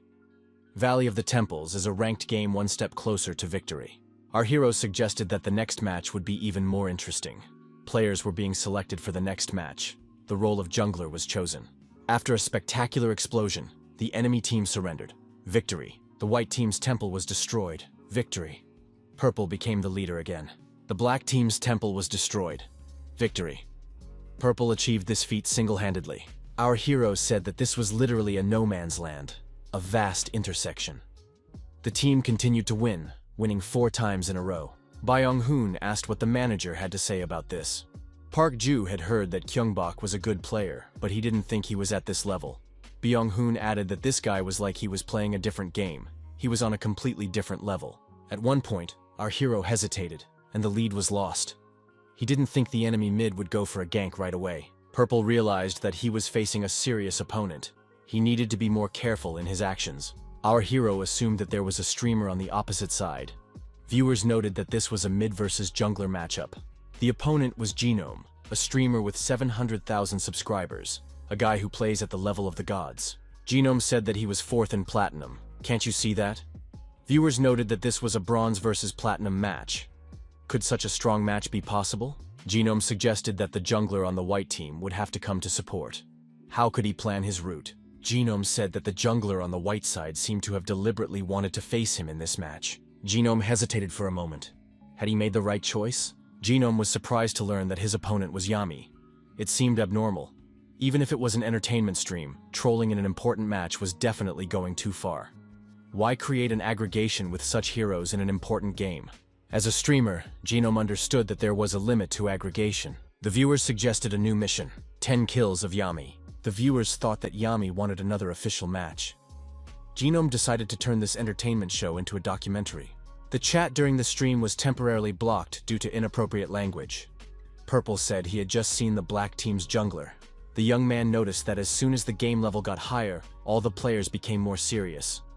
But if you try hard, you can get the block lifted. You have to deal with your opponent quickly. The protagonist saw a new mission appear. Destroy Genome without items. The young man thanked him for the mission. Purple decided to go for the kill right away, before there was a difference in items. Our hero thought that his opponent would go for a gank, but he wasn't even on the line and his position was not visible. Purple realized that he was up against a magic archer who couldn't have any hidden abilities. However, our hero was unexpectedly attacked. Now the cards were everywhere. While in the gorge, Purple saw the silhouette of his opponent in the distance. Genome silently approached his opponent, tense and ready to attack at any moment. Genome said that Yami was dodging well. Purple thought it would be best to hide behind a building so that his opponent couldn't see him. Although Genome could predict his movements in advance, Genome said that there was nothing personal in his actions. He was only following orders. Purple said that the same applied to him and struck first. Genome predictably parried the attack and counterattacked. The audience noted that Yami's weak body had been hit. There was no way to dodge it. However, our hero stood his ground and used his first level iron attribute, Iron Call. This was followed by a second-level wood attribute, border vines. Genome was deactivated and bound to a tree trunk by vines. The audience noted that Yami was a true master, as he had applied 2 seals at once. Genome broke free and said it was fun. The audience acknowledged that the level of combat between these rivals was really high. Both could dodge at the last moment. Our hero praised his opponent's skill in using skills and kiting. If this continues, he will be in trouble. Yami's skills required mana, which is restored by normal attacks or over time. On the other hand, Distorted Fate uses randomly drawn cards. These need to be replenished at the base when the deck runs out. However, shuffling can be used to replenish skills. Purple thought that his opponent was deliberately stalling for time, so he couldn't linger here. Our hero understood that, unlike him, Genome becomes stronger with each item used, so now was the most opportune moment. Yami decided that now was the time to use something else. Genome was surprised. He thought his opponent's mana was already depleted. However, he used a skill to distract him and immediately ran away. Genome thought that his opponent's skills were better than he had thought. But Yami was still useless. Genome decided that his body was warmed up, so it was time to finish off his opponent. Genome looked around and assumed that Yami was hiding in the nearby bushes. The young man prepared his cards. Genome thought that if his opponent was hiding in the bushes, his body and sound would disappear, but the sound of the bushes would give him away. Genome decided that by hiding, Yami was just recklessly wasting his restored mana. Genome was surprised that his opponent was acting so quickly, and from almost all sides. But Yami didn't have the ability to split himself. Genome summoned a monster from the bushes. The spectators were surprised. Why did this monster leave its territory? The player thought that in that brief moment, his opponent had restored his chakra thanks to the monster, and used it as a distraction. Purple activated the 5th level fire attribute. This was not a show, but a real battle. Flames of purification burned everywhere. The mission was accomplished. Our hero thanked the spectators for their donations. Purple said that the game wasn't over yet, and that he was coming back. The young man said he would turn on the microphone and give orders. Purple said that now he didn't need to respond or report the situation, and not to be distracted by the chat. The player added that he would monitor the map and the situation, and that all members of the group should follow his orders. Our hero went on the attack and said he wanted to take down one line before Genome respawned. Purple noticed that the opponent was about to attack him from above. Gang's ability to hide his position was excellent. Our hero was also a true master of stealth, the elusive spirit. Genome noted that the white team's actions had changed dramatically, although this was to be expected. Genome decided to set a trap, but in such a way that his opponents would not notice it. Transparent stone vision, the entire map. Genome warned his comrades. If they did not destroy Yami from the white team, they would lose. If they destroyed the wanted person who had committed the most crimes in a row, they could transfer the crime to their side and instantly turn the game around. Purple wondered who had placed all these stones. There were no other objects in the thicket. The young man thought it was classic, controlling objects, destruction, and escape. It was incredible. The player felt that he was facing a real trap. A sense of acute danger emanated from all sides. Purple behaved cautiously, so as not to fall into the trap by mistake or carelessness. Our hero had no doubt that the entire enemy team was there to deal with him. The protagonist was confident that he could dodge, so it was necessary to combine attacks. Some of the spectators didn't believe in Purple, and urged him to run away and admit defeat. Our hero decided to gather his strength and push his opponents out of there, leaving them no chance of victory. The 4th level water element, Wave, was activated. The water element washed the opponents away in different directions. Genome called on his comrades to provide support. Our hero, with knives in his hands, prepared to repel the next attack from the black team. Genome declared that he was ready to accept the movements and actions of the perfect player. The 2nd level earth element, Basalt Columns, was activated. Purple was genuinely surprised. Had the Queen of Spades card been used against him again? Genome activated his ultimate ability, Distorted Fate. He had the Joker in his hand. Genome continued to use his unique skills and applied the ability Falseness. The Black Mage thought that air might be the perfect prison and told everyone to use their ultimate abilities. Our hero just laughed in response and activated his 5th level earth element, Immense Tremor. Genome was surprised. Were his opponents really using an offensive skill on themselves? He had no health left. One hit and he would be finished. Genome couldn't believe it. Did his opponent really have such a skill? Our hero activated Yami's ultimate skill, Black Knight. The audience was surprised. Was there a problem with the broadcast? Why was the screen dark?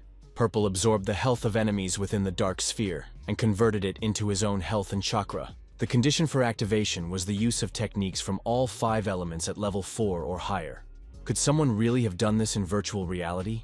The audience recognized Yami as the perfect player. Gino didn't understand what was happening. The audience realized that Yami had an ultimate ability. It looked terrifying. The members of the black team died simultaneously and now have a choice: respawn at the base or surrender. The map showed that an enemy team was approaching the black base. A decision had to be made. Gino thought that a dangerous situation had arisen. If he lost, he would be ashamed in front of the team. However, it would also be disappointing to refuse to face a strong opponent. Following orders, the player entered the enemy camp. Purple said to use the teleportation item on him. Our hero said that they should ignore the enemies and focus on capturing the temple.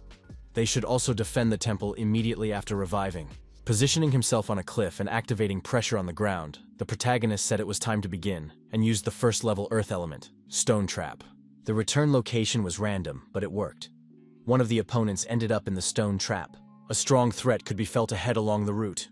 Could Genome be hiding there? Genome did indeed appear before our hero and said that he needed to think positively, which is why he had arrived so quickly. Genome attacked the opponent, and everything around the protagonist was engulfed in flames. The black team players were still not at full strength. Some of them had been stopped by our hero. Genome said that it had been a high-risk tactic from the start.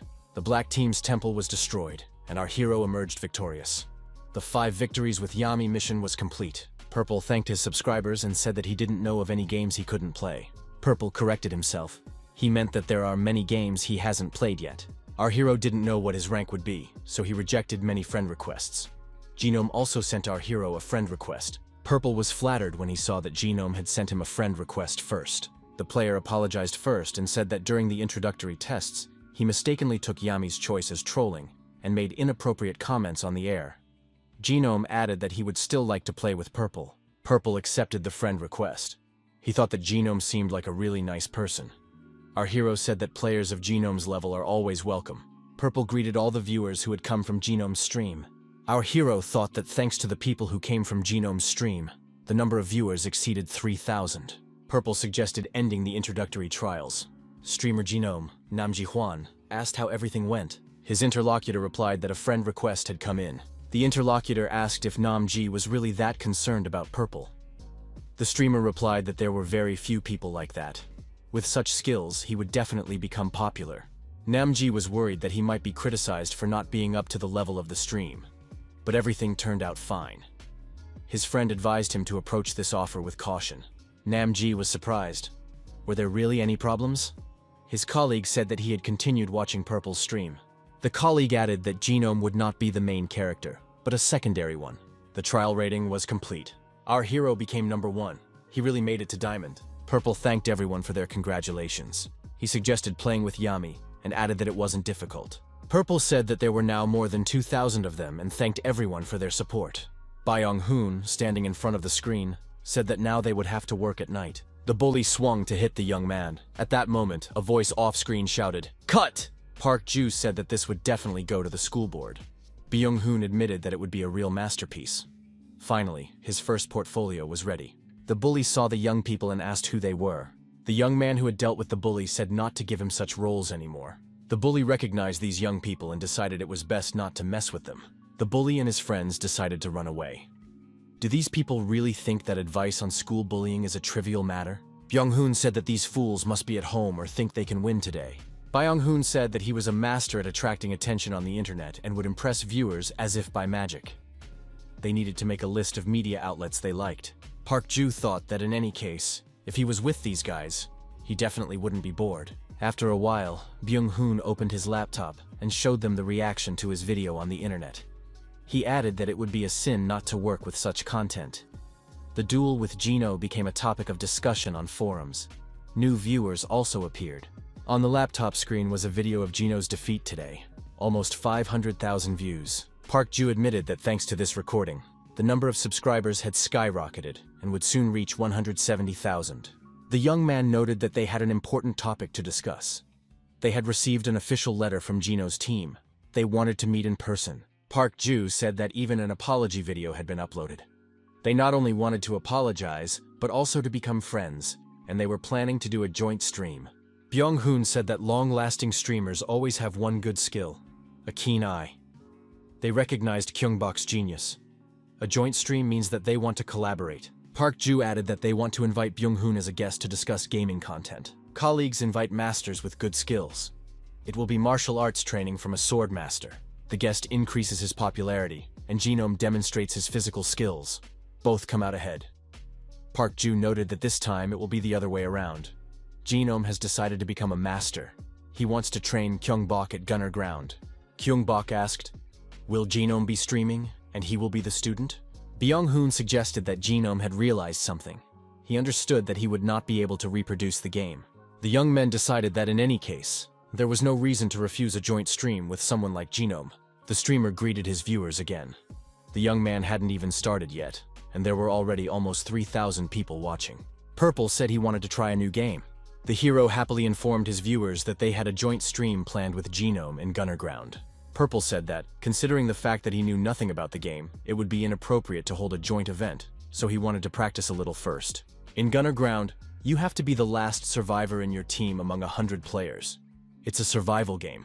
The game began with all participants falling from the sky. Some shouted that they had missed training and didn't know what to do next. Our hero looked around and saw that many players had opened their parachutes. He continued his free fall. Purple didn't waste any time and tried to get his bearings to determine where the warehouse was. Our hero found a landing spot and, gathering his group, said he was heading for the target. At the same time, the young man began to increase his speed of descent. The spectators were puzzled. Why hadn't this guy opened his parachute yet? At the last moment, Purple opened his parachute and was one of the first to prepare for landing.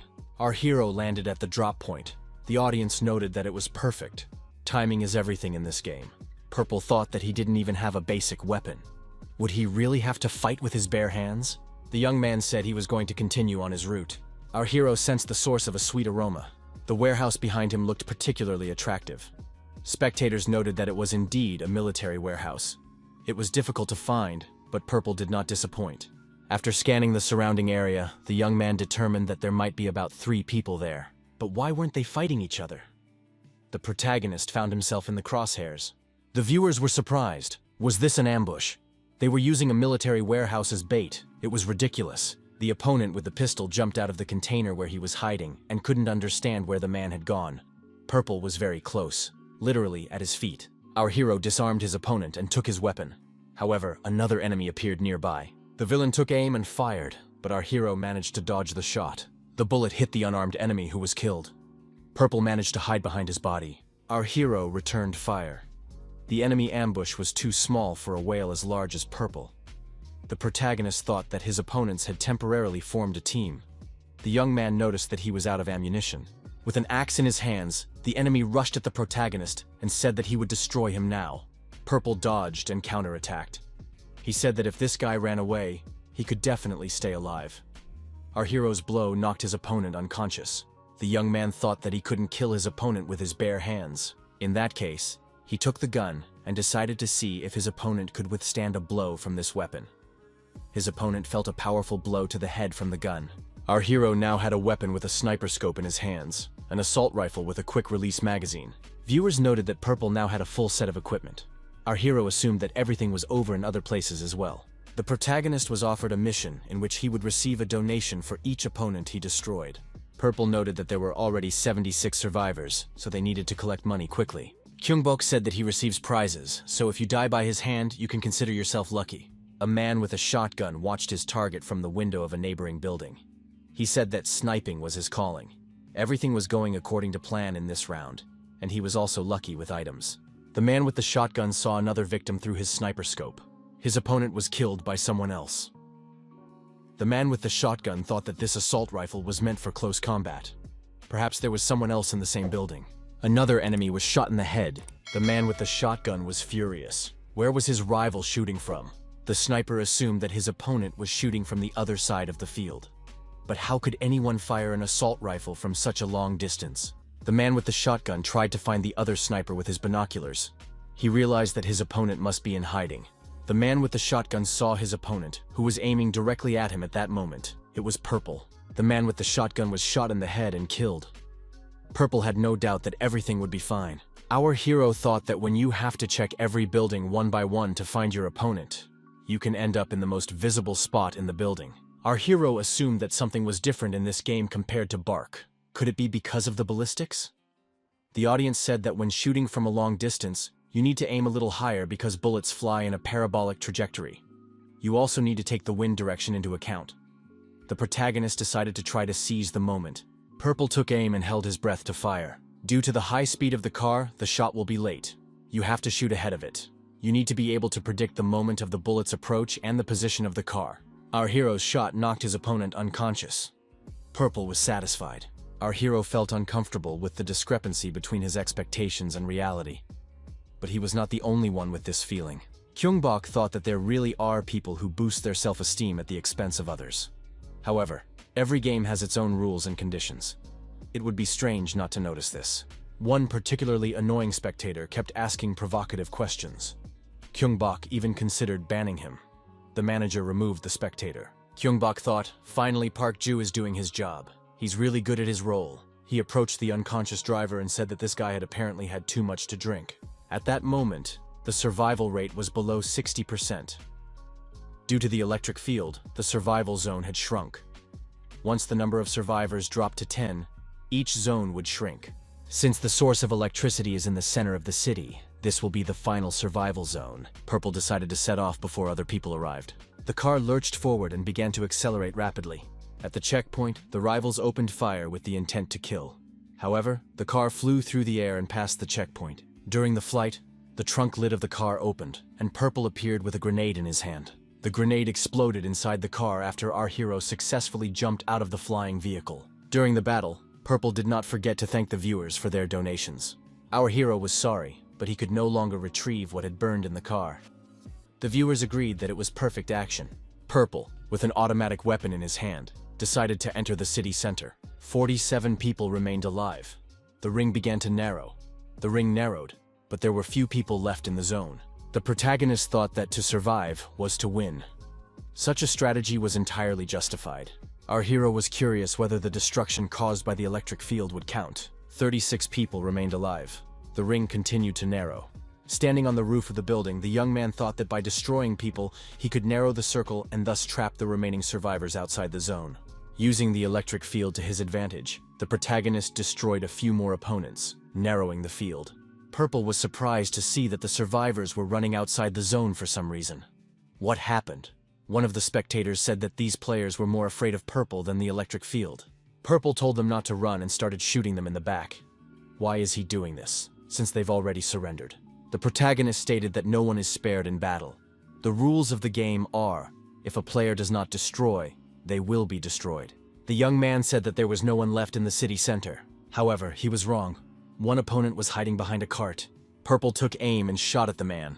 The bullet flew past, and the masked opponent jumped out and ran in the opposite direction. The spectators assumed that this player was scared, but the electric field would not let him escape. While running, a grenade fell out of his bag and exploded.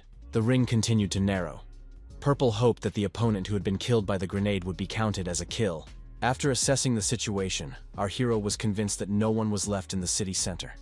Now he had to wait for those who were being driven by the electric field. The ring continued to narrow, and only 8 survivors remained.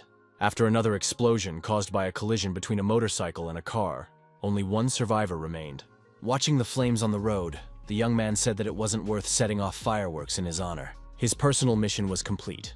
Purple said that the sold game was complete and that today had been fun. The young man said goodbye to the viewers until the next stream. Genome thanked Purple for the raid. Thanks to this collaboration, the number of viewers increased by more than 2,000. The protagonist said he wanted to make an announcement. There would soon be a joint stream called Anatomy of a Master. Kyungbok said that he didn't want to feel out of place on the stream, so he needed to practice a little. Genome was surprised. Is this really practice? Purple is crushing everyone there.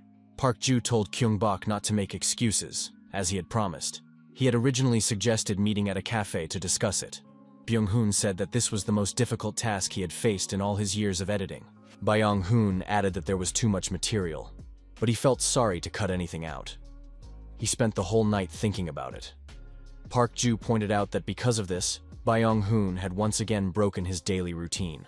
Byung-hoon said that the timing of publication was key to success. Park Ju had to admit that the response had been excellent this time. They even made it to 4th place in the trends. Byung-hoon pointed at Kyung-bok and said that because of this genius, they had to work through the night. Park Ju remarked that being a genius isn't enough. Byung-hoon said that Kyung-bok becomes a legend in every game. Park Ju pointed out that admiration can easily turn into envy. We mustn't forget about the comments. Kyung-bok remembered those harsh comments and said he hadn't forgotten. Park Ju added that there would be even more comments like that. It was inevitable. The group's manager said that Kyung-bok should become a friendly genius. Park Ju agreed that the Purple channel is growing rapidly, but viewers are not yet attached to it. Now is the time to build a fan base and strengthen the sense of belonging to the community. The manager added that they plan to activate subscription and emoji features to achieve this. It is also necessary to connect an affiliate program. The requirements have been met. All that remains is to submit an application. Byung-hoon said that then they could start advertising and get a steady income. Park Ju agreed. Kyung-bok said that this could ruin the atmosphere of the stream.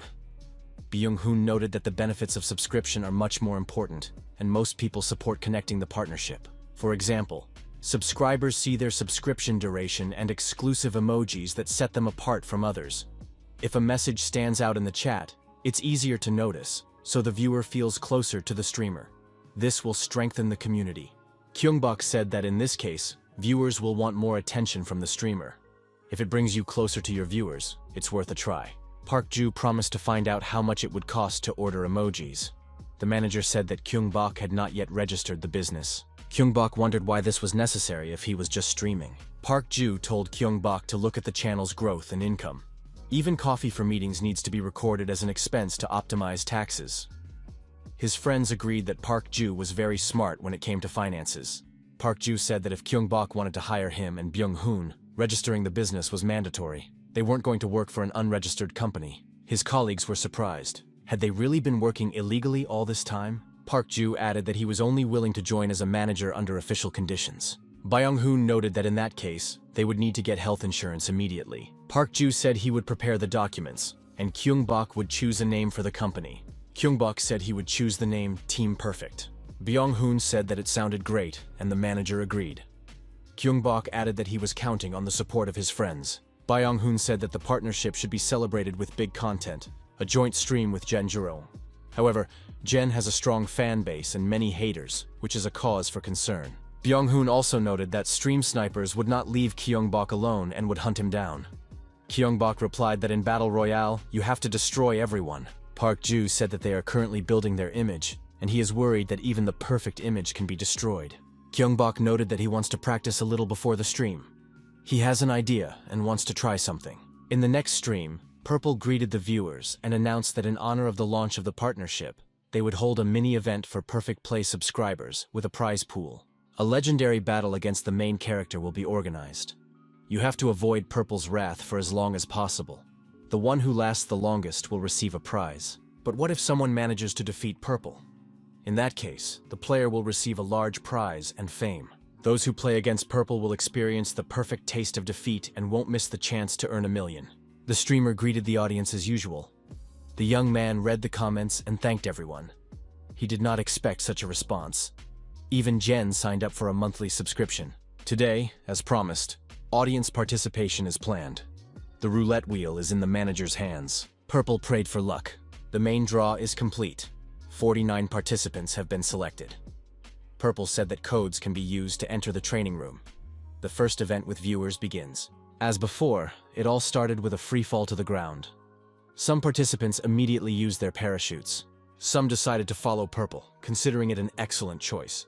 Someone shouted for him to fight him first. Our hero saw the appeal of audience participation. One of the players flew close enough to the main character. Purple was surprised. Was he really eager to die first? His opponent declared that his death was nothing compared to what he could take with him, including Purple. Our hero grabbed his opponent by the arms and twisted him. The protagonist said that hugs were too embarrassing for him, so he would just shake his opponent's hand. The opponent was surprised. Why was Purple so strong? Our hero punched him, and the opponent was knocked out. Purple wondered if this punch counted as a headshot. Although, in any case, the damage was to the head.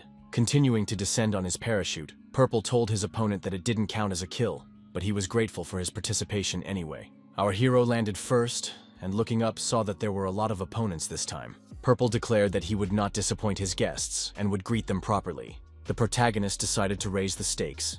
Even before the start, he had access to a rare weapon. The young man opened fire with his machine gun and said that those who were afraid and opened their parachutes too early would be the first to die today. They could only be pitied. Purple declared that the starting prize should go to the one who dies beautifully in this battle. After emptying his magazines, the player decided to go for more ammunition and moved away from the line of fire. However, the ammunition box did not contain any rounds of the required caliber. Purple went up one floor and found many more boxes of ammunition. However, our hero was not alone in this room.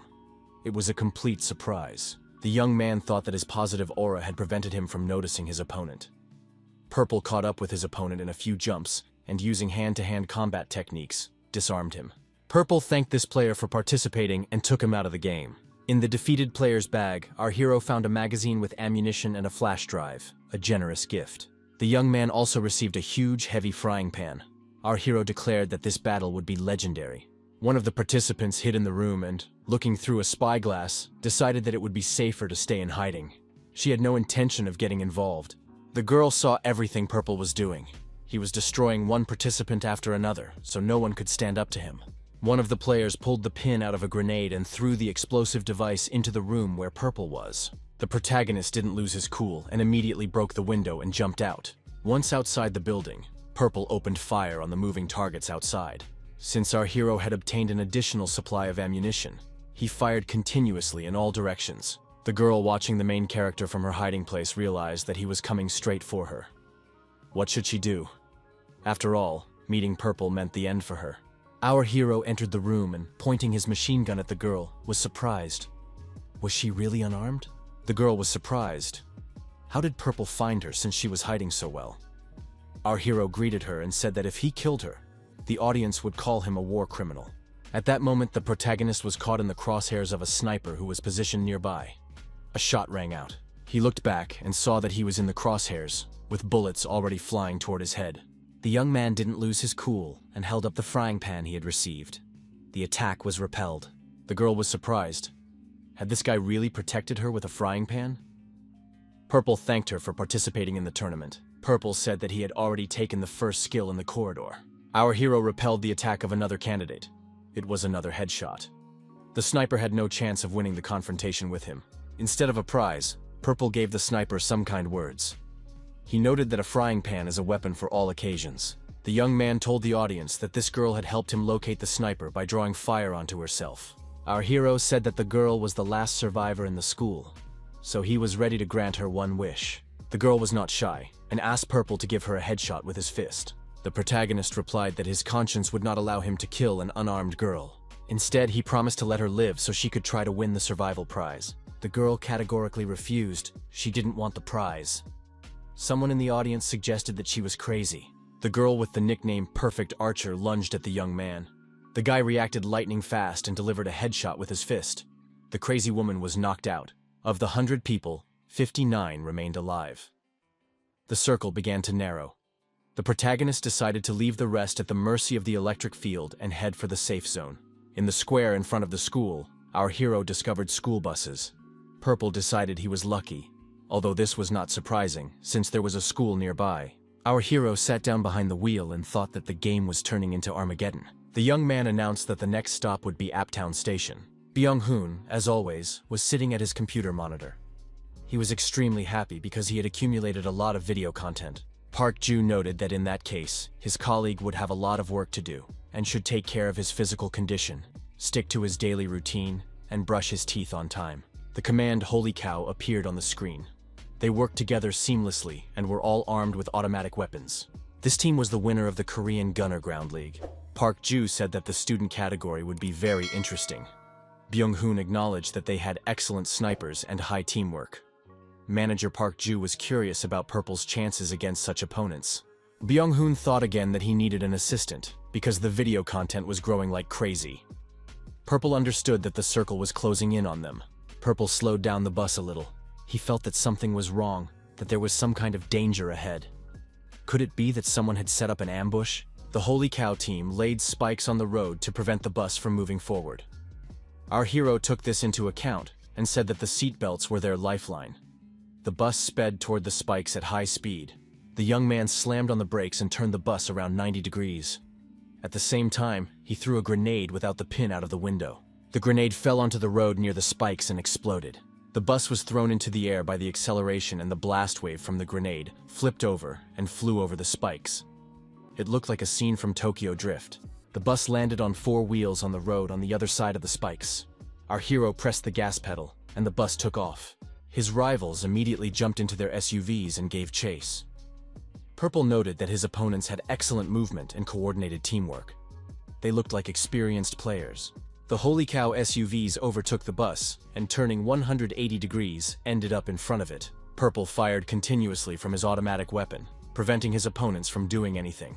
One of the opponents' incendiary mixture ignited, and all the liquid spilled onto the road.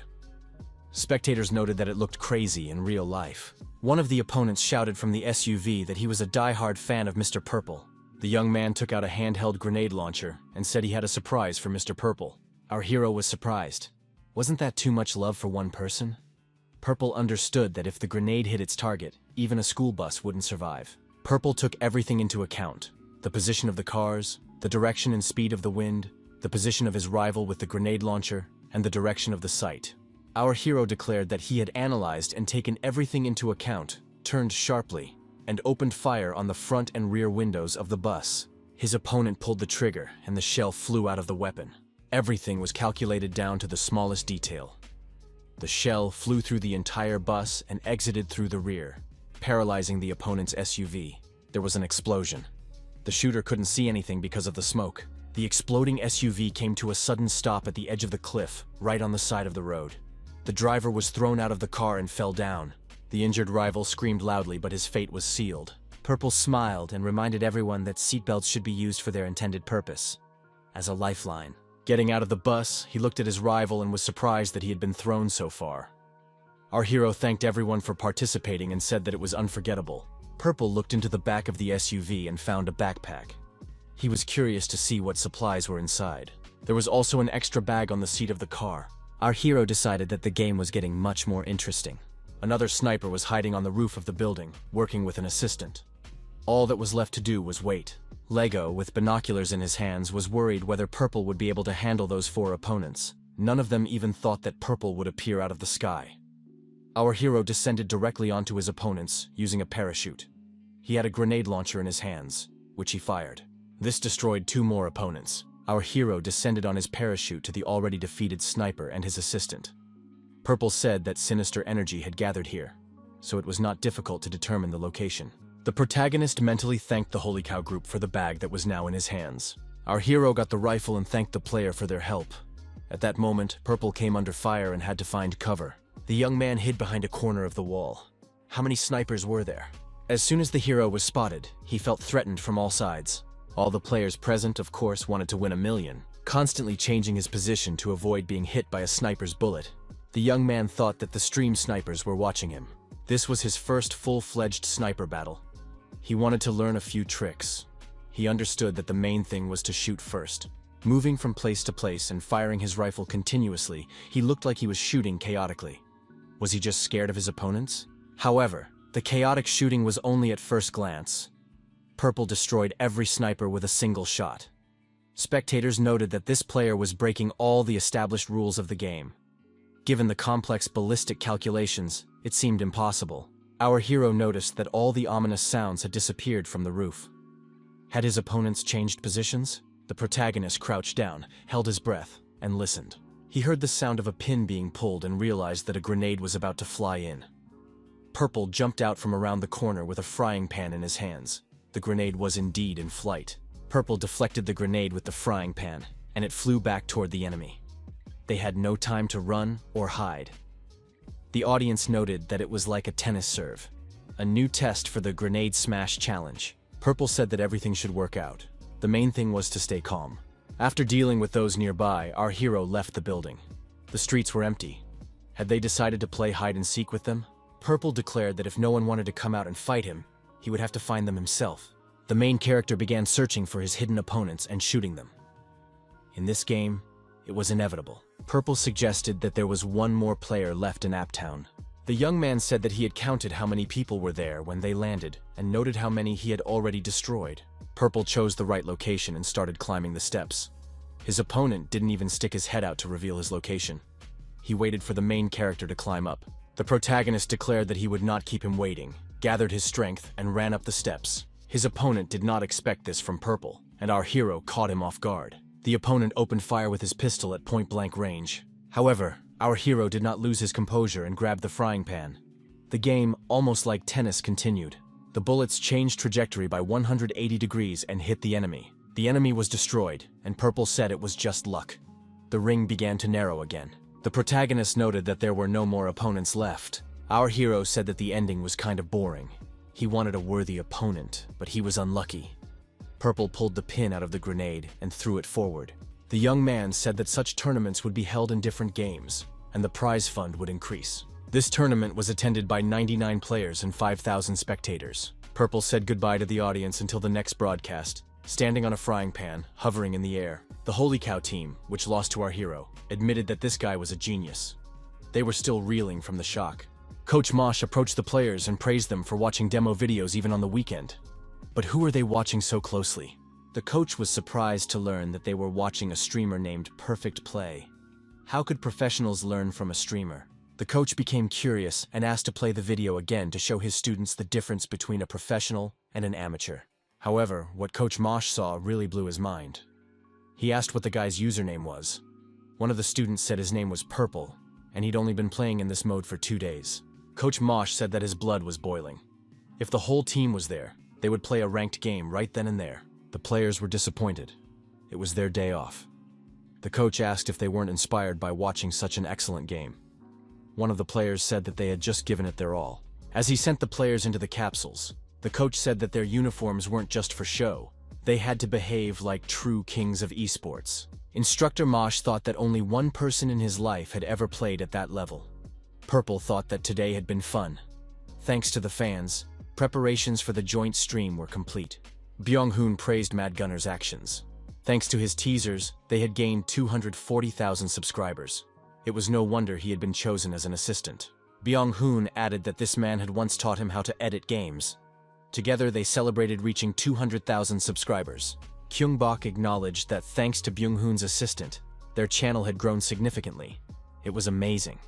Byung-hoon said that they had quickly edited the video, and he even had time to sleep. Park Ju noted that this was also a good result. Kyungbok said that he felt great and was looking forward to the upcoming joint stream. The streamer Anatomy of a Master started the broadcast and greeted the viewers.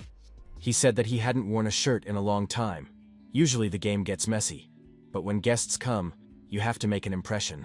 The streamer introduced a new god in the world of streaming. Perfect Play. Our hero greeted the viewers. Anatomy of a Master and Perfect Play thanked each other for meeting on the Genome Show. The streamer briefly told the audience about our hero. He is the first person in the world to complete the hidden true ending of Biohazard and become a representative of the game's developers. Purple saved a hero whom the community had already buried due to the game's complex mechanics. The host noted that guests are usually shy when introducing themselves, but Purple was calm because only facts were said about him, without exaggeration. The host asked what rating Purple received during training and when he first used the capsule. The young man replied that he had slowed down a little the first time, but came in first place the second time. The host was surprised. First place in the country, Purple replied. First place in the world. The streamer Anatomy of a Master exclaimed that he had invited a Master of Masters and rejoiced. He said they were going to the operating room, where he would teach Purple his skills and perform an autopsy. The host added that he would now try out this player. Anatomy of a Master changed his image, donning a black suit and mask, explaining that since the game would be a duo, they had to dress alike. Purple also donned a black suit and mask. Anatomy of a Master said that today was a day when any crime was permitted. The streamers, along with other players, quickly began to descend to the ground, just like last time. Our hero felt that the air had become very stuffy. Was it because it was a ranked match? The young people landed safely on their parachutes. In front of them was a map of Kunas. Anatomy of a Master, asked Purple since he was only in Liange. Anatomy of a Master was surprised that Purple went there right away as soon as they agreed to stream together. Our hero replied that he was worried he wouldn't be able to keep up with his partner. Purple noted that the map was half the size of Liange and all the loot spots were hidden, so they would have to walk around. The map was small, so the main focus was on combat. Anatomy of a Master stopped and said that he had received a report from his manager. The young man looked at the information in the chat. The host asked if Purple was bothered by the snipers following him. Purple thought that Genome's stream snipers were more malicious than he had thought, but he was more concerned about something else. If the snipers got them first, the game would end quickly, and he wouldn't have time to learn anything. Genome said that in that case, they would go into navigation mode. Purple asked him to show him where the best loot was. At the foot of the mountains, in the middle of the forest, there was a maze. The young people stopped at the walls of the maze and checked their weapons. Purple noted that the navigation was accurate and asked if they should start a conversation with their opponents. Purple peeked out from behind cover, and one opponent was immediately headshot with a single shot. The spectators noted that Purple had fired from a long distance with a pistol without even looking at his opponent. Genome asked why Purple had fired, since he wanted to loot. Our hero replied that everything was going according to plan. Now they had 2 bags of loot. One of the strategic loot spots was the central temple. The heroes found themselves at its threshold. Genome got hold of an assault rifle and a double-barreled shotgun. One of the spectators suggested a new mission. For each kill with the shotgun, there would be a bonus. Purple told his colleague that this spectator always came up with missions and asked Genome if he could take the shotgun. Genome replied that the shotgun was difficult to use because of the recoil, which was why he had taken it. Purple noted that he had planned to use the double-barreled shotgun himself, but believed that it would be ineffective for Genome due to its small magazine and inability to anticipate threats. The protagonists believed that even without a mission, the shotgun would be useful for improving their skills. The main characters rushed forward, and Purple noticed that the enemy team was approaching. Genome was surprised. He couldn't hear anything. Purple said he would go first. Genome asked if they were making too much noise. 2 armed opponents appeared in front of Genome, one of whom immediately opened fire with a pistol. However, Purple was faster. His shot rang out first, and his opponent was hit in the head. The hero had another headshot to his credit.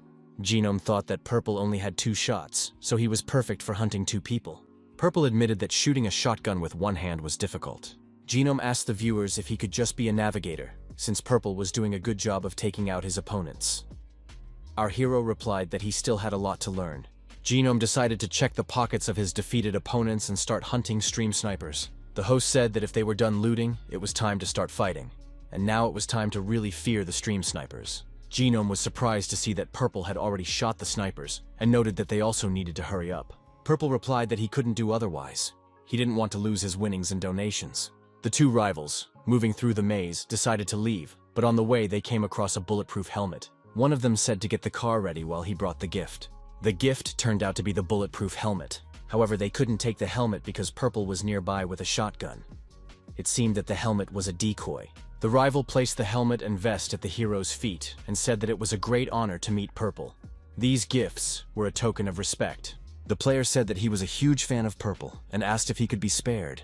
The protagonist replied that in that case, of course, he would spare the man, because fans must be respected. The opponent jumped to his feet and ran away, contacting his colleague along the way and telling him to return, as their target was here. Purple turned around and aimed his shotgun at his fleeing opponent. Our hero noted that in that case, he had also lied. A shot rang out, and Purple scored another headshot. His opponent fell, and his colleague on the internal communication system realized that Purple had made another accurate shot. Our hero said that if this player was his fan, he could continue watching the broadcast. Genome informed his colleague via internal communication that they had gotten the car as a sign of respect. Genome showed off the pickup truck and noted that the vehicle could move silently, albeit slowly. Purple threw Genome a helmet and said it was also a reward. Genome noted that they had 5 kills in a row and cool armor. He said he wouldn't wear the armor. He wanted everyone to see his costume. Genome also refused to wear a helmet, as it would be better if the team members wore the same clothes. After thinking about it for a moment, Genome decided to put on the armor vest after all. The protagonist thought that playing alone was fun, but playing together was much cooler, so he agreed to the joint stream. The partners got into the car, and Purple said that he would drive the pickup truck, while Genome would act as navigator and give directions. Genome explained that the training center was not far from the looting zone, so he was worried about stream snipers. Purple agreed that it would be better to take care of this quickly. Our hero thought that even considering their ranks, about 8 players were particularly hostile, mainly near the training center. The young man thought that if they slowed down, they would have a better chance of surviving. So after looting, they would start to annoy them. Purple couldn't let such a fun stream be ruined. Our hero noticed that their car was being followed. Genome said it wasn't a player. They were being followed by a well-known item, Kunas, a truck with loot. This is a truck that stops when it takes a certain amount of damage and spits out boxes of supplies. Genome added that this truck is durable and fast, so you need to time your attack perfectly. However, if they mess up, they won't have enough grenades. Purple suggested that in that case, they should stop the truck first. However, there is a significant difference in speed between them. If the truck overtakes them, it will be difficult to catch up. When the vehicles were side by side, he told Genome to hold on tight and threw the grenade at the truck's wheels. The truck exploded and overturned. The young people stopped and got out of the pickup truck. Boxes of weapons lay near the truck. One of the spectators said he saw a gift box that made his heart flutter. The mission continued, and the protagonist appeared with a sawed-off shotgun as a backup weapon. Purple said they needed to take all the weapons they could carry. Genome said he would also take something for himself. After Genome checked all the boxes, he found a large caliber machine gun. Armed to the teeth, the young people decided that they could now head to the training center. Our hero's pickup truck pulled up to the training center. Purple wondered if their opponents had finished looting. He assumed that those guys had just had a skirmish. Perhaps they decided to flee to avoid encountering the master. The protagonist felt a slight sense of foreboding. So they weren't stream snipers. He couldn't just let these opponents get away. Purple continued to drive the car. Genome positioned himself in the back and opened fire with his large caliber machine gun. Genome destroyed everything he saw around him. No one got away alive. The enemy's equipment was also damaged. Genome didn't stop shooting, saying that he was congratulating everyone on the upcoming holidays. Genome was surprised by the accuracy of his shots, as he wasn't even aiming. The shooter admitted that the weapon was equipped with a self-guided sight. Genome told the audience that he would now deliberately try to miss. 2 more opponents came into Genome's field of vision, and he said that the next victims had appeared. The machine gun continued to fire. Purple drove closer, and Genome made 2 headshots. The opponents were destroyed. The machine gun fell silent. Genome said he was out of ammunition. However, why was the training center in such a mess? He asked for a stop. Our hero said it was excellent work. Genome asked his colleague if he had adjusted his aim. Purple asked in surprise, was it really noticeable? Genome told the audience that the autopsy would not be easy. Out of 100 people, 59 survived. The circle is beginning to narrow. The area will shrink each time the number of survivors decreases by 10. The circle was narrowing, but our hero felt uneasy. Had the stream snipers in this arena simply fled? Suddenly, 3 cars carrying pursuers jumped onto the road. Genome asked in surprise what had happened. Genome looked back and thought that these were the stream snipers. Purple noticed that their pickup truck was too slow to escape the chase. Genome grabbed an automatic rifle and said he was going to turn up the heat. Purple told Genome to get behind the wheel, since he had said he was an excellent driver. Purple jumped out of the pickup truck and landed on the hood of one of the pursuing cars. The players in that car were naturally frightened. Our hero fired 2 shots from a double-barreled shotgun. At that moment, Genome stopped, leaned out of the car, and fired shots at another of the pursuing cars. Genome said that 2 more had been destroyed. The audience acknowledged that Genome was a pretty good shot for a navigator. Purple shouted that there was danger on the left and to be careful. Genome looked back, but it was too late. He was shot in the upper body. One of the rivals took aim and hit the streamer. Genome was confused and felt wounded. Pearl took control of the car and said that the stream snipers would regret this. The protagonist said that if his opponents didn't stop, heaven would punish them. A double-barreled shotgun reappeared in our hero's hand. Genome became angry and started shooting at his opponents, calling them nasty names. Someone asked the jubilant Genome if he was okay. Genome replied that he had survived thanks to the armor he had received from Purple. One of the spectators increased the reward for the destroyed opponents and thanked the spectator Agent Q. Genome said he was sorry to give his colleague the last hit. He asked for some advice on anatomy. Genome declared that the snipers were finished, and all that was left was to enjoy the game. The next stop was the center of the electric field on Kunas's map. However, the snipers were still in the game. One of them was receiving commands from a spotter. They said that everything was clear around them, but they needed to wait. The opponent was glad that he had managed to hire Newton, someone who was ready to destroy anyone, whether it was Purple or Genome. Newton was the nickname the player had earned for his ability to destroy targets without missing a shot. He was a famous sniper mercenary who carefully hid his avatar and voice. Each time, he used a new ID that could only be used by celebrities and VIPs whose ratings reached 100 million points per year.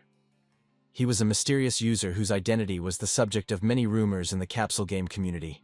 The shooter thought that this could be guessed just by looking at his skill. The hobby of a son from a wealthy family was sniper shooting. The sniper met the player and noted that this was their first meeting. He completely concealed himself, but if his skills were not enough, he could be used as a shield. The young man said that he had revealed that he was Newton, but he had conditions. First, they would not participate in group shootouts. Second, Purple would belong to him. As soon as the sniper reported the location, he had to retreat immediately. The sniper thought Purple was a tasty morsel. So if 2 people attacked him, honor would have nothing to do with it. Our heroes got out of the pickup truck. Purple assumed that no one was left here. Genome wasn't so sure. 2 stream snipers could have passed by here. A shot rang out, and the bullet flew close to Purple, hitting the car. The viewers assumed that it was definitely a stream sniper who fired. Genome said that the rain must be making it harder for the sniper to aim. Purple decided it would be better to confuse the opponent even more. The protagonist suggested splitting up and organizing a diversion. 2 players were deactivated or living nearby. Our hero said that the sniper with the automatic weapon was a master of his craft and must be found at all costs.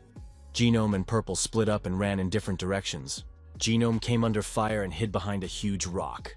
Genome told his colleague via internal communication that he had found the man who had fired the rifle. Our hero reported that he had found the second one. The young men decided to engage in combat. Genome's opponent came at him with an automatic weapon in one hand and a dagger in the other. Everyone was surprised when information came in that Genome had been hit in the head. Could Genome really have been hit? Purple decided to deal with the opponent who was nearby first. However, Newton disarmed our hero's opponent and grabbed him by the hair. The young man said that Purple belonged to him. Newton declared that today he would destroy Purple and take the laurels of genius. Newton told Purple to take out his main weapon and show what he was capable of. Our hero was surprised. Was his opponent really going to kill a teammate and then declare war? Newton was angry that Purple was ignoring him and opened automatic fire. Purple replied that he wasn't ignoring anyone. The main character could aim quite accurately in such weather. Purple jumped aside and dodged the bullets. The young man understood why this opponent was able to hit Genoma. Purple watched the bullet fly and thought that the aiming trajectory was distorted. An explosion sounded somewhere above his head, and Purple couldn't help but notice it. The spectators noted that his opponent had deliberately hit a tree branch. Purple decided to change his position and jumped onto a fence to escape. Newton began to chase him.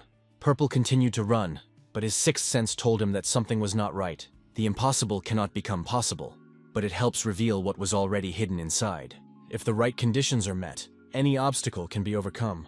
Newton also jumped over the fence and pointed his machine gun forward. He looked around, but Purple was nowhere to be seen. The protagonist revealed his location and was subjected to targeted fire. The young man dodged the bullets and ran away. The spectators were surprised. Could Purple really dodge bullets? Maybe he was the chosen one. Our hero noticed that his opponent had changed his magazine when he approached him, so now he had 4 bullets left. The shooting continued. Purple noted that his opponent would definitely take a break to reload his weapon. That would be the end of it. Our hero deflected another bullet with the body of his shotgun. Was his opponent really going to keep shooting? Our hero approached his opponent and said that he had had a great time. Newton grabbed a knife and lunged at the protagonist. Purple held his shotgun forward and deflected the attacker's attack. He thought that his opponent's body was well-trained and powerful, but he didn't look like an adult man. Our hero decided to see what this opponent was capable of. Purple smiled and said that his gun wasn't actually broken. He was just testing his opponent's skills. His opponent turned around and decided to run away, but a bullet from the hero's shotgun caught up with him. Purple told his fallen opponent that his skills were simply amazing. He was the strongest person he had ever met here. Purple expressed his hope that Genome was happy in heaven. A message appeared saying that Newton was offering a new mission to the viewers. Purple said that Newton must be a celebrity, just like Agent Q. The protagonist thanked them both. Genome and Purple confidently won the remaining 4 ranking games. They achieved amazing results in the duo rankings. The audience acknowledged that they were a fantastic duo. Genome told the audience that even though Purple's bus had been driving him around all day, he had been the tour guide. Genome added that the main part and the continuation would be separated, so questions were unnecessary. Purple added that they had no choice. The Agorkis thanked the viewers for staying with them and promised to return with a more interesting sequel. Genome acknowledged that there would be a second part, but only he would see it. The second part would consist of a dinner between Genome and Purple. At the dinner, the young people thanked each other for their work. They had rented a restaurant. Kyungbok asked if it was too expensive. Genome said he was taking advantage of their hospitality, but would help if he could. The young people could relax and enjoy themselves. Park Ju told Byung-hoon to control himself. Park Ju asked Gino if he happened to know an accountant. Gino suggested that these newcomers were probably unfamiliar with taxation. Genome told his manager Dong-min to introduce these people to an accountant. Park Ju immediately expressed his desire to chat. Byung-hoon wanted to talk to the editing team. Genome thanked Kyungbok for agreeing to the joint stream. Our hero replied that he should be the one to thank him, as he had learned a lot. Kyungbok thought that there was indeed a lot to learn from Gino from a human perspective, as he was a good person. Genome noticed that Kyungbok looked different compared to the stream. The young man admitted that this was his personality in everyday life. Kyungbok added that his image on stream wasn't fake, but since it's important to stick to one concept in this industry, he sometimes has to conform to how others want him to look. Genome said that Kyungbok is a genius, so the world will probably adapt to him. In addition, Kyungbok quickly put together a good team, one that is even enviable. Kyungbok said that they have been friends for many years. He was lucky that his friend turned out to be an editor. If it weren't for his friends, it would definitely have been difficult for him. Kyungbok suggested that his conversation partner switch to using the informal you, noting that they might soon become friends. Genome said that he wasn't actually the type of person who easily got close to people. It took him 5 years to become friends with his team. Genome added that the industry was quite small, so he was careful with his words and actions. Kyungbok thought he had been too hasty. Genome remarked that he would like to become friends with Kyungbok sooner and was grateful for the first step. Genome pointed out that Kyungbok knows how old he is but doesn't know his name. Genome said that his real name was Nam Ji-hwan and that he was pleased to meet him. Our hero also gave his name, Lee Kyungbok, and said he was also pleased to meet him. The young men continued drinking and talking. Ji-hwan said that he liked Kyungbok. It was all about his personality, a man with good skills who was not ignored, a rare find. In addition, Genome noticed that Kyungbok loves to stream. During joint streams, everyone usually looks out for themselves, but Purple took care of Gino. Ji-hwan said he was very surprised when Purple helped him with his aim. Kyungbok noted that it was much more interesting that way. Ji-hwan added that he meant that caring about others for the sake of enjoying the stream is extremely rare, even among beginners. Genome felt that Kyungbok was a true genius who knew nothing but streaming when they first met. Kyungbok said that it made him feel uncomfortable. Ji-hwan remarked that he only acts that way with good people. Genome's manager said that Purple was also participating in the event. Park Ju admitted that they had a meeting scheduled with GGG. Ji-hwan was delighted. Was Kyungbok also participating? Kyungbok said he was very surprised when he received the message as soon as they left a comment under the video. Genome noted that the event was organized by Squid, and he was leading the team. Genome said that Kyungbok would be perfect for a wildcard. Kyungbok asked who else would be participating. Genome's manager said they didn't know because GGG was putting the team together. Presumably, the lineup would consist of professionals, 2 popular streamers, and 1 wildcard. Ji-hwan reminded him that Kyungbok had defeated Newton, so there was no need to worry. No one would hate him. Kyungbok asked who Newton was. It seemed like he was famous.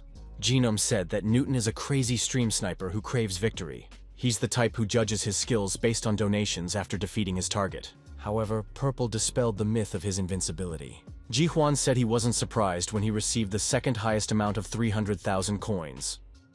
But he was surprised when Purple was valued at $1 million. Kyungbok asked if Genome was second, who was the best. Ji-hwan replied that Moonstrong received $500,000, but was then crushed. Now he's not even worth 1,000. He was caught using a VIP subscription booster, so he ran away. After that, Newton's fandom, Apples, was created. Genome also suffered from them. Genome noted that they were just losers, but at that time, the number of stream snipers increased, and many people stopped streaming. Ji-hwan thought he could beat him, but it seems Newton's skills have improved. The manager noticed that reflexes deteriorate with age. Kyungbok was surprised. Why doesn't this manager start streaming himself with such skills? Ji-hwan said that a person who acts so recklessly alone is not suited to streaming. He appeals to people who are just as malicious.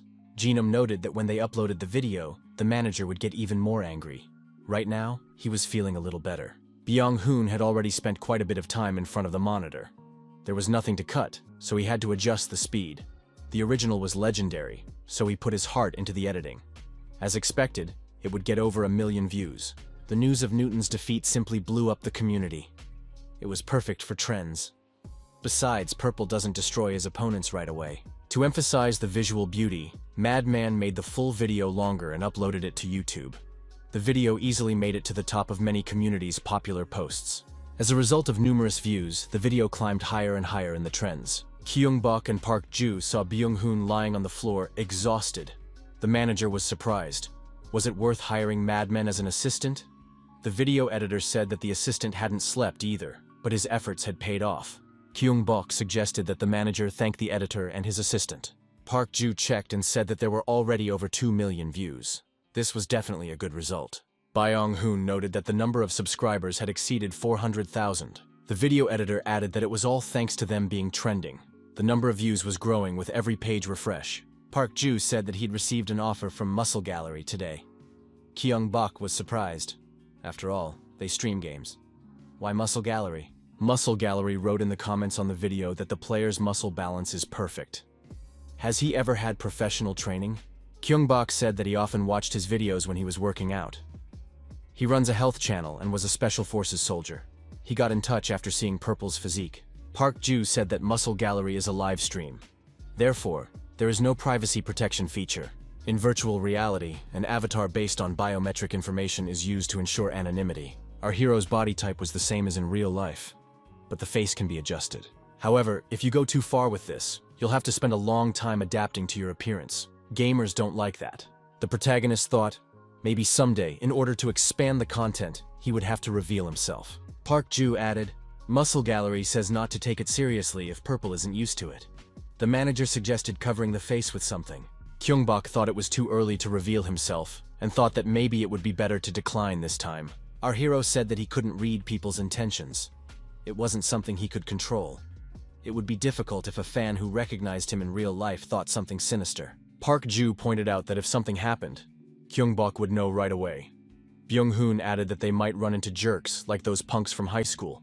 They acted pretty friendly, but after that incident, they immediately turned on him, calling him a shaman. They said that a ghost had possessed him. It was as if he had been shocked with a stun gun. They could even have filmed it. He was one of 7 shamans, like his grandmother.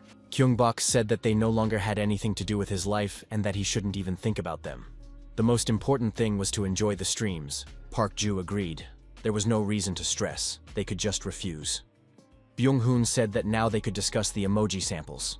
Park Ju said he had chosen only 3 and asked for the main ones, but they would order more if they chose from these. Each of these emojis stands out in its own way.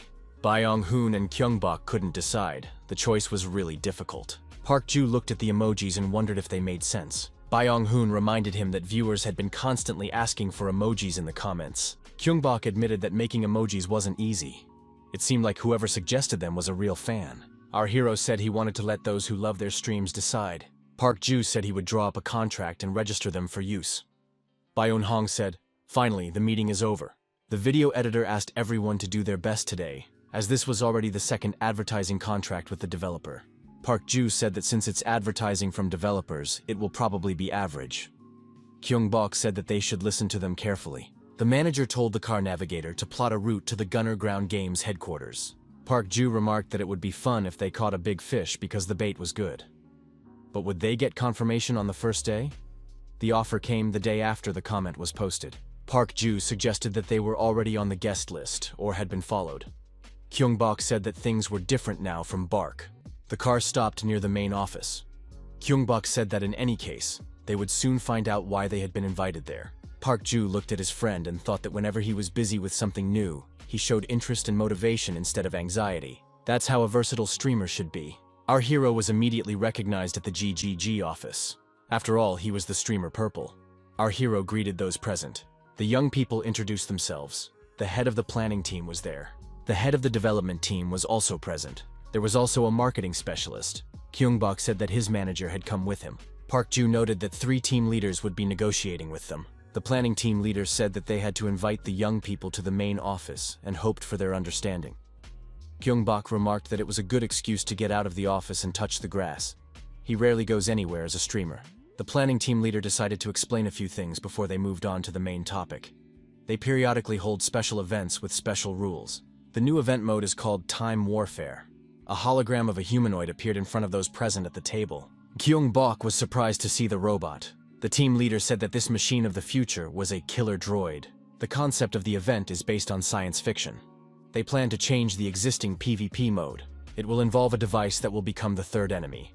It will be PvPvE. Unique items, weapons, appeared on the hologram. The planning team leader said that these were floating items. Kyungbok remarked that fighting against players and system enemies sounded cool and interesting. The team leader told her colleagues that Kyungbok liked everything. It looks like they're going to pull it off. The development team leader said that they were planning to hold a preliminary broadcast with influencers and would like to invite Purple. Park Ju thought that there was no need to involve the leaders of several teams for something like this. These guys weren't telling him everything. The planning team leader said that they had a separate offer for Kyungbok. It was technical data about their users. He pointed to the hologram and explained that the top bar showed the average score, while the bottom bar showed the abilities of the top 5% of players. The difference was quite significant. A new MMR system will be implemented in event mode.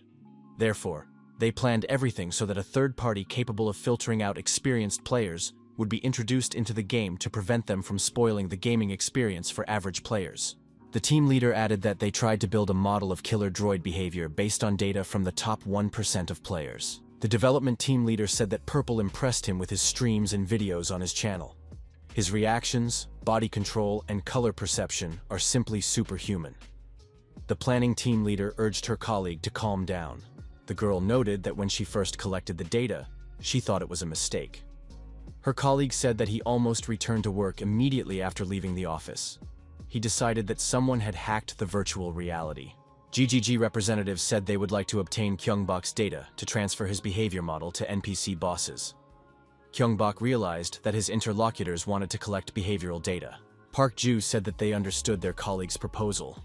They wanted to discuss something among themselves. The girl suggested using the conference room next door. Kyungbok told the manager that he didn't understand anything. The world was moving too fast, and he had only recently become familiar with the capsule. Park Ju replied that in virtual reality, experience is also converted into a material called data, which is why it becomes valuable. Just like when you buy the rights to use the movements of martial arts masters for capture. Park Ju added that Kyungbok's experience and skills were becoming a commodity. Our hero was surprised. Could experience really be bought now? Park Ju explained the prices. 10 million coins for a 30-day period of use after completion, and 5 million for a preview broadcast based on the number of subscribers. That doesn't sound bad. Kyungbok thought there was something elusive about it. Unlike the others, the marketing director gave off a slightly repulsive vibe. Kyungbok and Park Ju returned to the meeting room, and our hero thanked his colleagues for the offer. However, he still needed time to think. GGG could find someone else and sign a contract with them. The GGG representatives were surprised. They hadn't expected such a response. Our hero thanked them for their time and said he would contact them later. His colleagues did not need to get in touch first. The team leaders said they would wait for Kyungbok's response. He needed to think it over carefully. After the negotiations ended, the young people realized that this was, in essence, a rejection. What should they do? First, they had to report this to the development director. GGG's development director, Park Si-gon, was also disappointed. He didn't understand why. Did Kyungbok not like the event, or was it too much of a burden? The department head said that the player's reaction was positive when he saw the presentation. The atmosphere of the meeting was also good.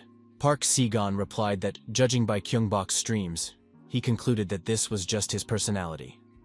Why did he refuse? The director suggested that the contract price for the product, which the marketing side insisted on, was too low.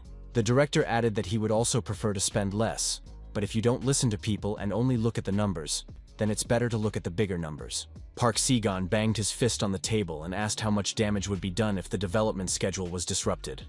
Without the necessary data, the killer robot is just a tin can with strong protection. In the end, they would have to use the Outlaw project. Park Si-gon wanted to attract science fiction fans and secure an audience for his next work.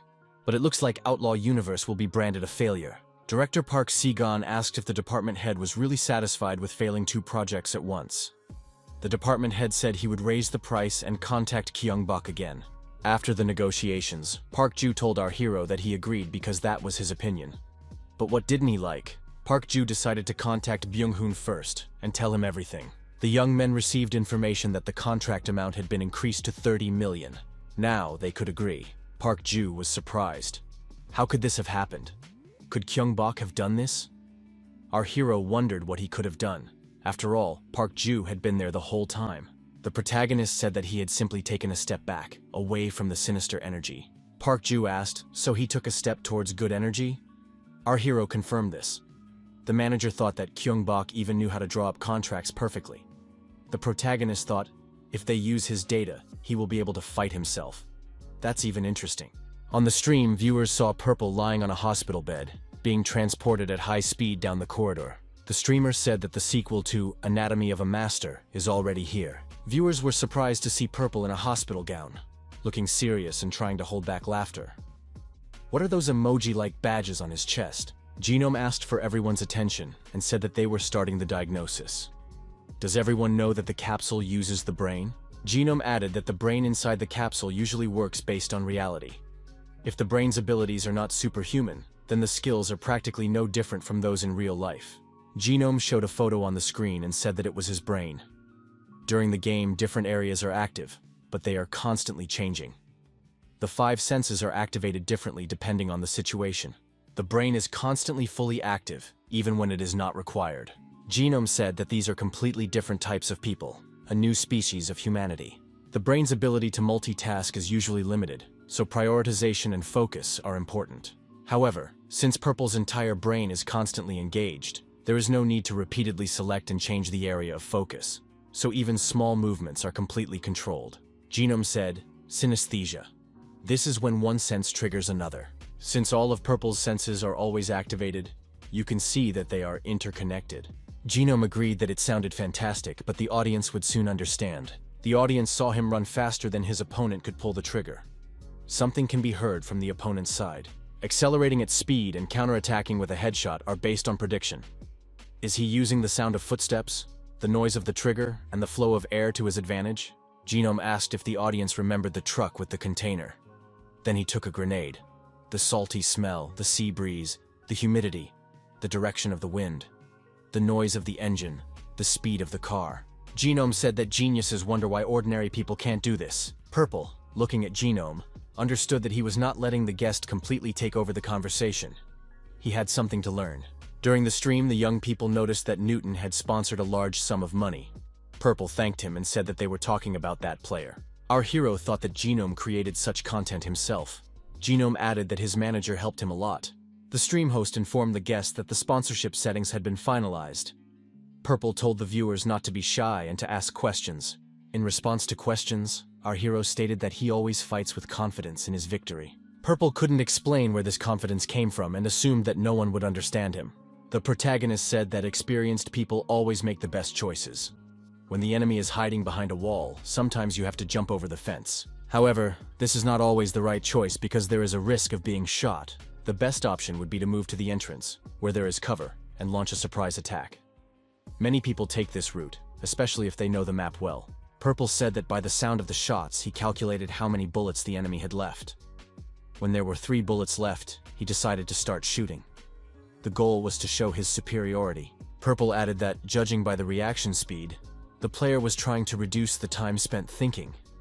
It is much easier to deal with an optimal target. The protagonist said that it was obvious that his opponent would aim for the head. Our hero added that when playing, you have to think about everything. The young man was interested in how hard his opponent had trained. Newton asked if Purple reacted so quickly in close combat because of his optimality. Purple was surprised. Wasn't Newton being a little too confident? His close combat skills were inferior to his shooting skills. Purple added that this could be seen in his preliminary movements. Boxing could be used as an example. Since a player has to turn to put power into a punch, the shoulders and waist usually move first. However, even before that, the eyes move first. Before attacking, Newton looked around. It was so obvious that it was impossible not to notice. Genome acknowledged that this was absolutely true. Purple added that since it is an instinct, it is difficult to change. Therefore, you must first deceive yourself. Newton said that next time, victory would be his. Genome noted that after such training, Newton was preparing to take revenge. Purple remarked that if Newton's skills improved, it would be to his advantage. The protagonist admitted that the games he had played so far were easy. Difficult tasks are more fun. Genome thought that confidence was not just a concept. He truly strives for perfection and proves it. This was evident from the moment they first met. Genome said that for the first time in the history of Anatomy of a Master, he was giving up. Purple was beyond comprehension, a combination of physical and mental judgments that could be considered a sixth sense. The young man said he was sorry that this analysis was not entirely clear, but further analysis was impossible. At least he had discovered synesthesia. Purple couldn't explain it either, but it seemed to be what Genome was thinking. Genome was certain of one thing. Purple's genius was a gift from heaven. The streamer noted that there is something human in every master. Exclusive content is only for those who watch the stream live. It will be removed from replays. If the recording is distributed without permission, a court meeting with fans may be arranged. Genome suggested starting a section called Masters Are People Too. Genome added that they would be conducting a live interview right now. This would be exclusive content, and all replays would be deleted. Purple thought, special privileges for live broadcasts are a great idea. There will be more viewers during the live broadcast. Genome said he had his first question for the man shrouded in mystery. Who was Purple in the past? The young man replied that he was an ordinary office worker. Genome asked what prompted his interlocutor to become a game streamer. Purple said that a friend who now edits streams advised him to do so. During his studies, he trained with a pro gamer. Genome noted that Purple had received an offer from one of the top 3. Purple said that he was very weak when he was younger. He gave up because he felt sick during tests. That's why he started exercising regularly. It was one of the side effects of using divine energy.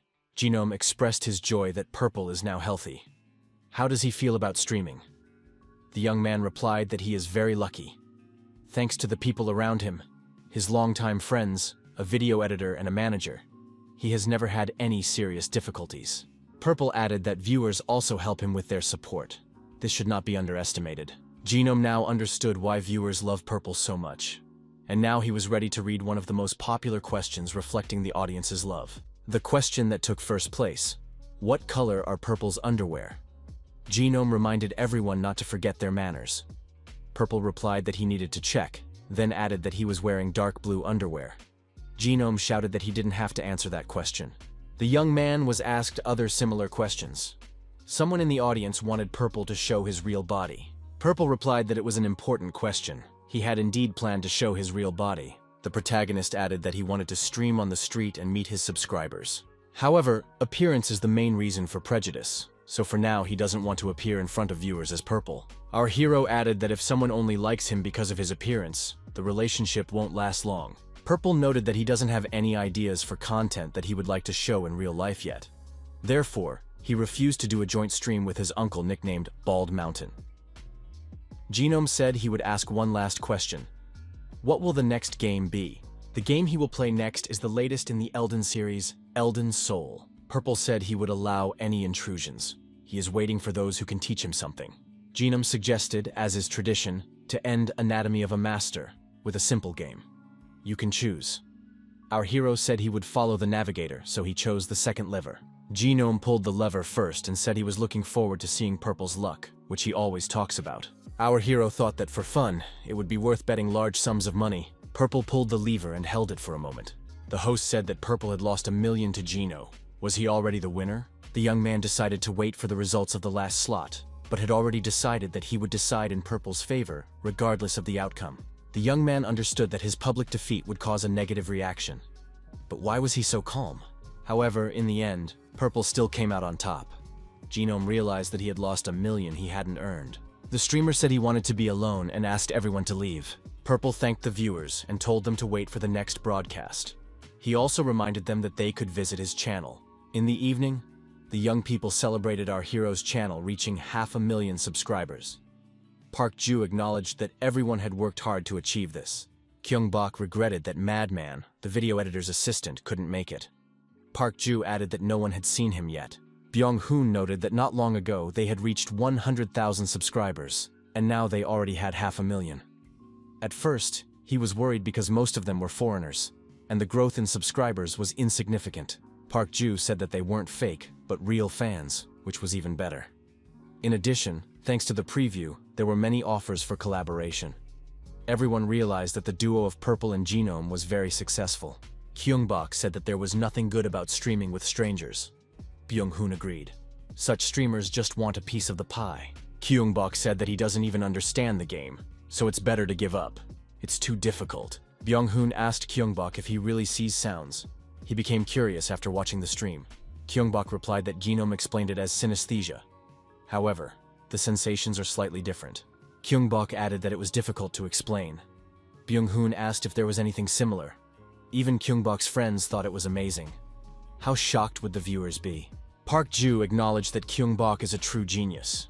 Byung-hoon was delighted by the recognition from such a person. Purple appeared on the stream and greeted the viewers.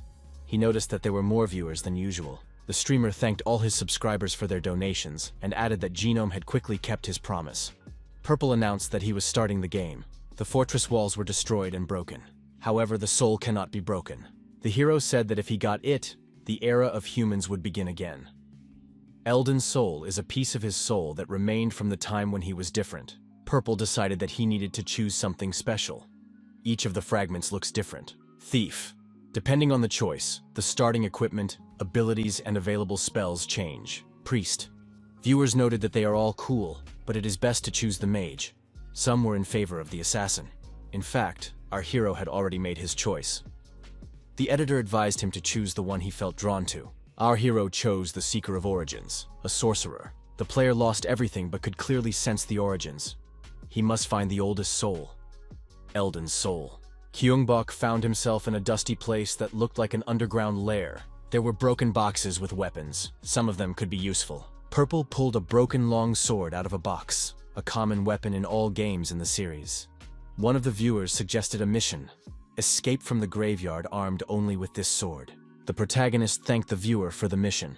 He had a rough idea of what was required of him. However, this was practically no different from playing with his bare hands. Purple thought, if it's possible, then playing with his bare hands sounds fun. A long, dark corridor stretched out before our hero. All other paths were blocked. It seemed that whatever was there, he would have to go through this tunnel. Purple thought that the training map was completely littered with traps. Everything was designed to destroy the player. As he advanced deeper, the young man had to constantly dodge various attacks. Our hero felt his soul. The next moment, monsters appeared, swinging their swords. Nakapur didn't lose his cool and immediately attacked one of the monsters. The green head of the beast flew off its shoulders. The audience was amazed. How did these monsters even appear here? Even the coincidences seemed too neat. The young man saw smoldering coals in the hall. What could this mean? The blade in his hands glowed red hot. He uttered a spell, and it worked. Now the hall was a little brighter. Purple thought that now he could see what would happen in the future, and rushed at the monsters. The audience was puzzled. Where was he running? It was certain death. The player dodged the arrows flying at him. Purple attacked the archers with his red-hot blade. The protagonist decided to use only the broken sword, and it worked. The young man threw the red-hot blade at the huge monster and thought that the spell should work. The monster was destroyed. Our hero stood before the burning bodies of the defeated monsters. Purple told the audience that the game was very easy to play, perhaps because it was only the beginning. The protagonist found himself in that very room. The audience watched with interest. Purple felt a dark energy. Our hero determined that there were iron spears, arrows, fire, and even hidden undead creatures in the room. However, at the end of the room, he also sensed a light energy. The protagonist assumed that the battle here would be much more difficult. The no hints feature was activated during the mission. Purple thought, could this be revenge for the past? Our hero began to move forward, dodging all kinds of attacks. However, the closer he got, the stronger the light energy felt. What was hiding there ahead? Another monster appeared directly in front of him.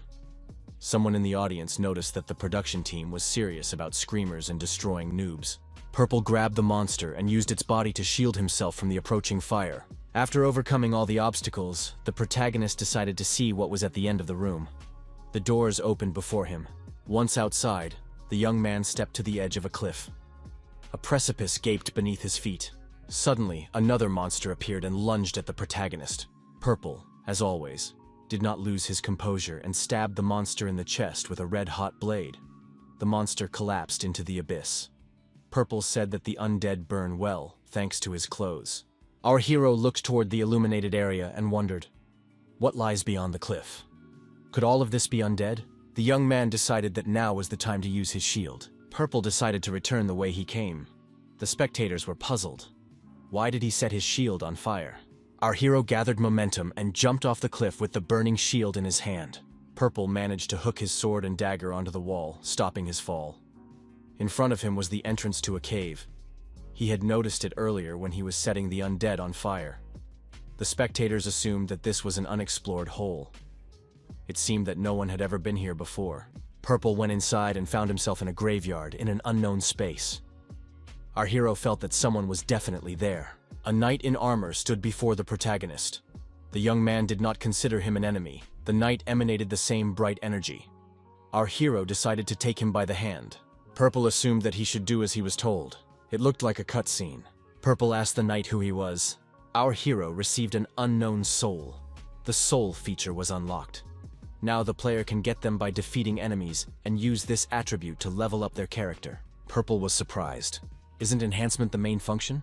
Our hero said that there was still something undisclosed in Elden's soul. In the middle of the room was a stone tablet. The atmosphere was driving the hero crazy. The young man suggested that something needed to be done with the tablet. Purple decided to check if it would react to the soul. If he could restore his memories and collect souls, he might be able to read the stone tablet. With every passing minute, our hero became more and more interested. He decided to climb the stairs that had appeared. Purple climbed all the steps and found himself at the top. Judging by the light, he assumed he had made it to the surface. Our hero opened the door slightly. How long had it been since he had seen sunlight? Everything would have been wonderful if it weren't for the sudden urge to destroy everything that pierced him through and through.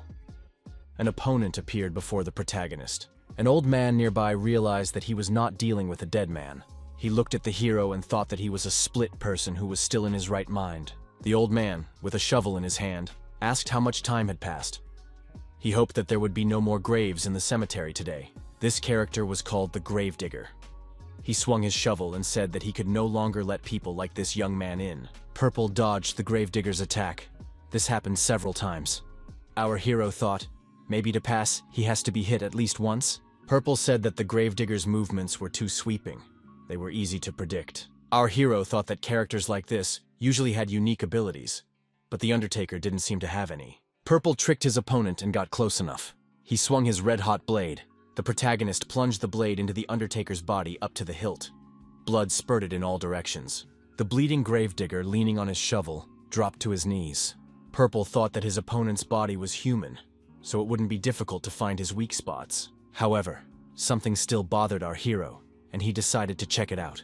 The young man turned around and ran back to the temple. Our hero decided to change swords and took the one inside the temple. This sword was hanging on the wall and had caught our hero's attention even before he left. The protagonist thought that this sword would look great in the hands of the Gravedigger. Purple showed the sword to the Undertaker and asked if it belonged to him. The Undertaker asked how many times the young man had been broken. Why was he pretending to be a winner? Purple declared that he was the Seeker of Origins. He had simply guessed that his opponent must have this sword in his hand. The old man said that it was a disgrace to him, as he had long forgotten about it. The Undertaker apologized. He hadn't even noticed that there was honor in the young man's broken soul. The old man said that the name was forgotten, but the spirit of the knight remained. He challenges the young man to a fair fight. Purple said again that things were getting much more interesting. Our hero accepted the challenge. The old man swung his sword, but the young man managed to dodge the blow. The protagonist noticed that his opponent's speed had increased. The young man decided that this should work and thrust his red-hot broken blade forward to block the blow. Purple parried his opponent's attack and counterattacked. His blow was so powerful that the Undertaker dropped his sword. The old man acknowledged that this was commendable. The Undertaker picked up his sword again and swung it.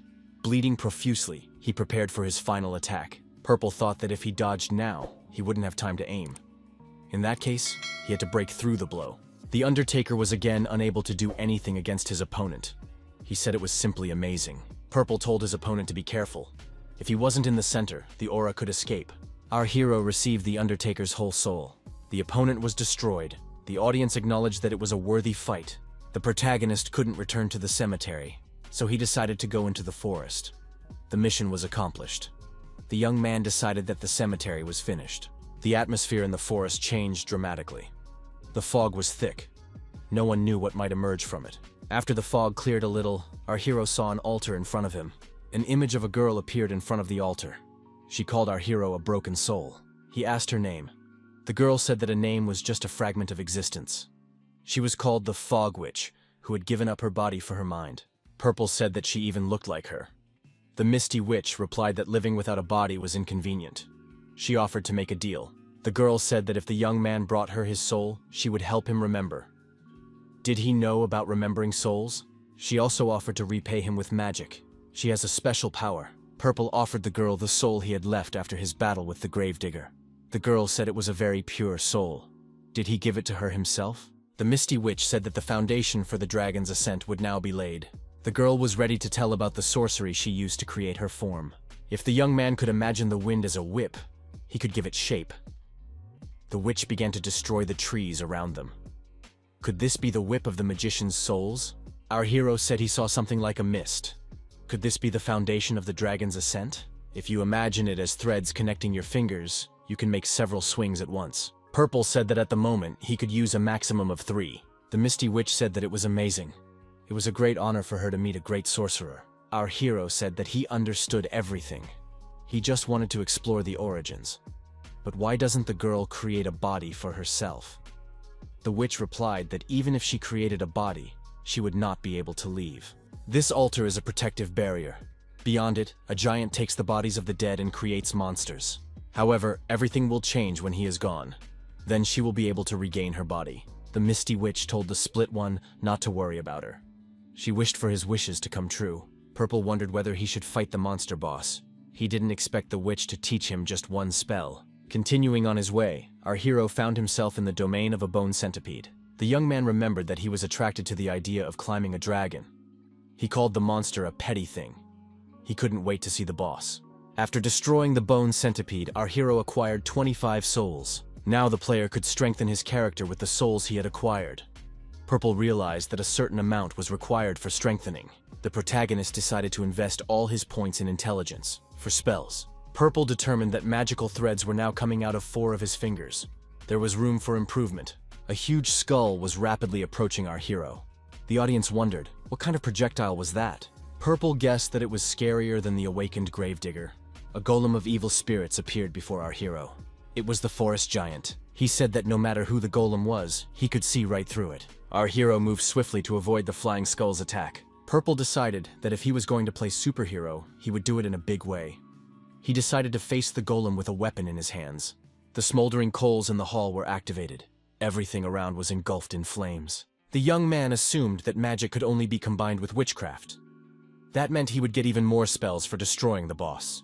Using fire magic, our hero engaged in a confrontation with a huge forest golem. Spectators noted that the golem had excellent reflexes. He was afraid of hurting his opponent's soul, but it seemed that no help would be needed. The enemy used parrying to defend and attack, so he would have to deal with that first.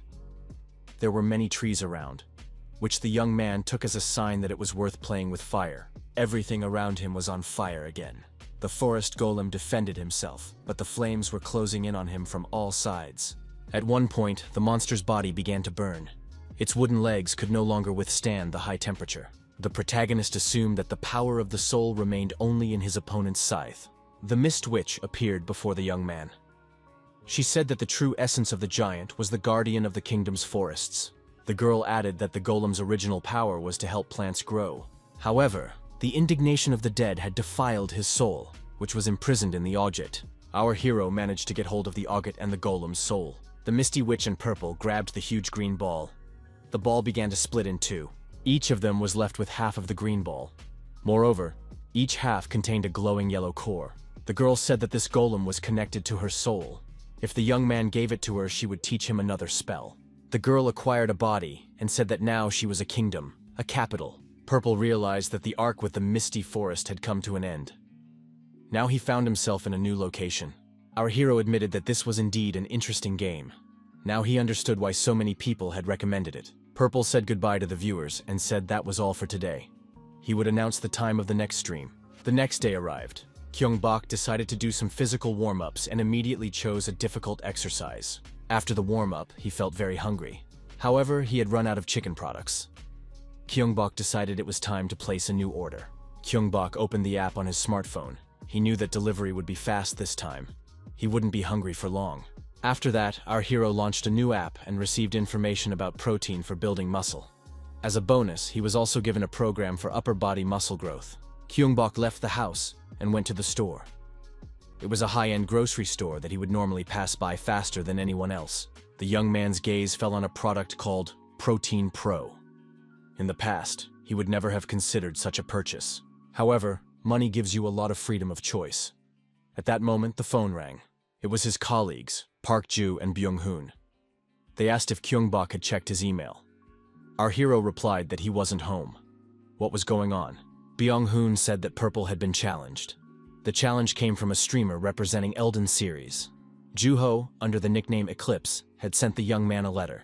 Kyungbok took a deep breath, calmed down, and sat down by the fountain to read the letter. The player Juho was a die-hard fan of all the Elden series.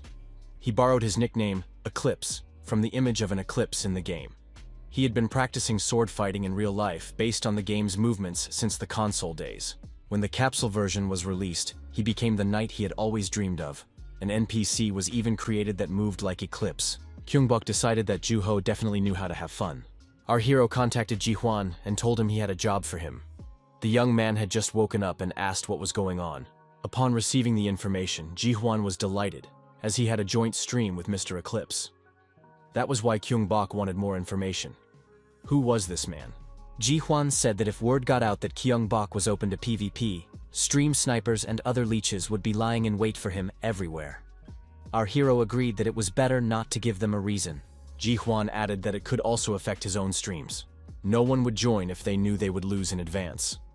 He had to take care of his reputation. Kyungbok agreed. You can't abandon your friends. Our hero looked at the promotional poster and thought that Nara's sister was a real beauty. There were fans of this girl nearby. Thinking about idols, the protagonist remembered Juho. He had wondered why he needed so much makeup. The young man replied that the makeup came with the merchandise. Kyungbok thought that this was also a kind of collaboration. Everyone works hard in this way. Looking at the poster with Nara, our hero had a strange feeling again. Kyungbok thought, could this be Newton? He had the same feeling when he first met that player. The next moment, the young man thought he was mistaken. Everyone's trained bodies are the same. It just seemed that way to him. Purple started another stream and, as always, thanked everyone for their donations and support. The first emojis were added. To use them, you had to upgrade your subscription. The streamer said that he had opened his video channel and was counting on love and support. He then announced that the announcement was over and started playing. Purple moved around a location in an abandoned part of the city. Our hero told his companion that it was worth taking a look around while everything was quiet. Our hero concluded that this capital city was no different from ruins. The protagonist heard the words, "If he does not obey the call to service, he will be treated like a dead man." Purple looked at the knight who spoke these words to the man kneeling before him. The frightened man said he would do anything. The knight confirmed that the man had made the right decision. He no longer needed to fear becoming undead. The witch said that this is what happens when the decision-maker does not fulfill his duty. Purple asked who that was. The girl replied that he was the leader of the people. Because the ruler remained silent, the people lost their faith and became undead. The knights are trying to drive them away, while the church is trying to bring everyone back to humanity. Humanity was divided into two factions. The witch asked what the split would do next. Our hero thought he sensed the presence of the undead. Purple peeked out from behind the door. He did not feel that the undead intended to destroy him. He decided to observe for a while. The knight told the man to get up and follow him. The undead nearby suddenly attacked the knight and pierced his body with a sword. Another undead said it was excellent work. Now anyone who wanted to could come and get some food. He was ready to share. No more starving. Purple continued to watch the undead's actions from his hiding place. The young man was surprised. What kind of insatiable spirit was this? An undead creature that had touched the taboo out of hunger. Our hero decided to follow the bloody trail, as he could openly pursue the undead. The undead dragged the knight's body to a neighboring building. Purple used his unique abilities and summoned fire to help. With the help of the flames, he destroyed the undead. The witch said that the soul of the knight recruiter was still intact. Our hero received the whole soul of the recruiter. He said that the Order of Knights was a new path. The young man approached the entrance to the royal castle. It was the kingdom's knightly order. The guards surrounded our hero and told him to state his name first. Purple replied that he was one of those seeking the origins and had no need to fight the guards. The young man released the soul of the recruiting knight. Someone was watching the protagonist from a window. The silhouette of the captain of the guards appeared in the window. The guards admitted that they had been rude to the broken man and decided to take him to their commander. Purple did not resist and followed the armed men. After a while, our hero stood before huge gates that swung open to let him pass. The captain said he was glad to meet him, that his name was Blondo, and that he was the commander of the knightly order. The captain was surprised.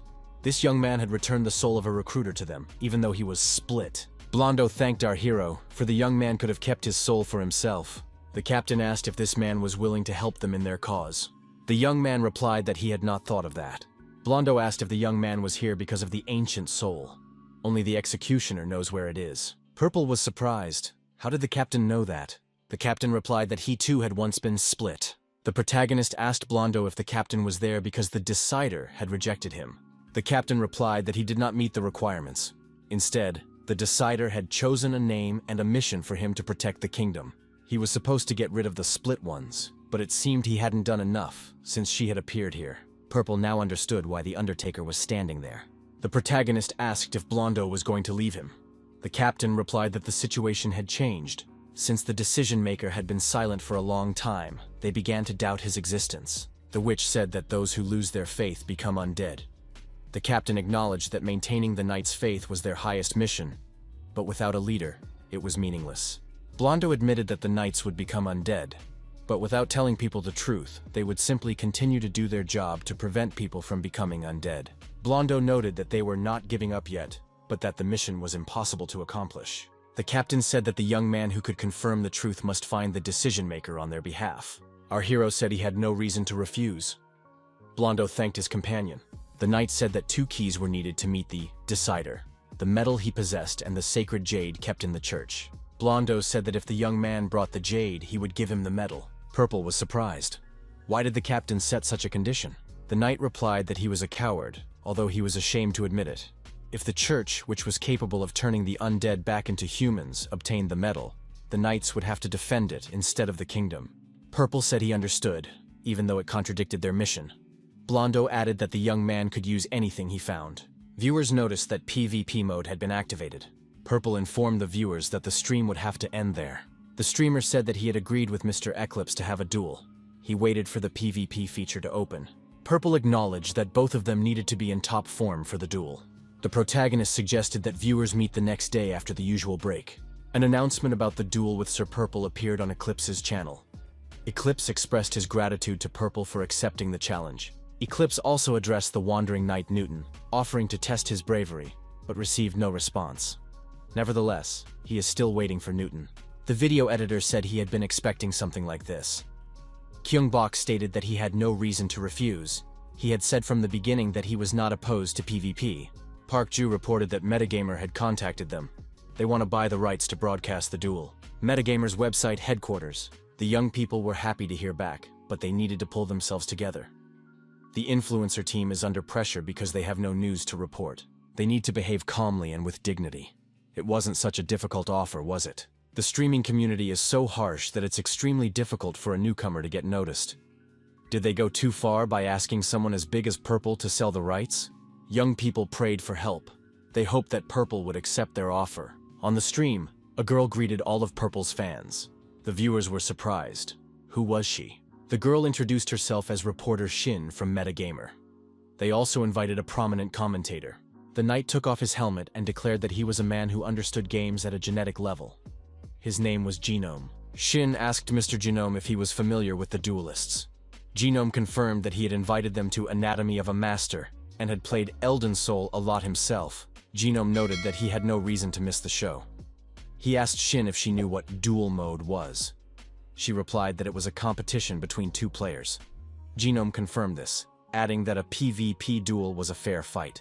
The first duelist was a hardworking and romantic knight who was honing his skills and dreaming of becoming the perfect warrior.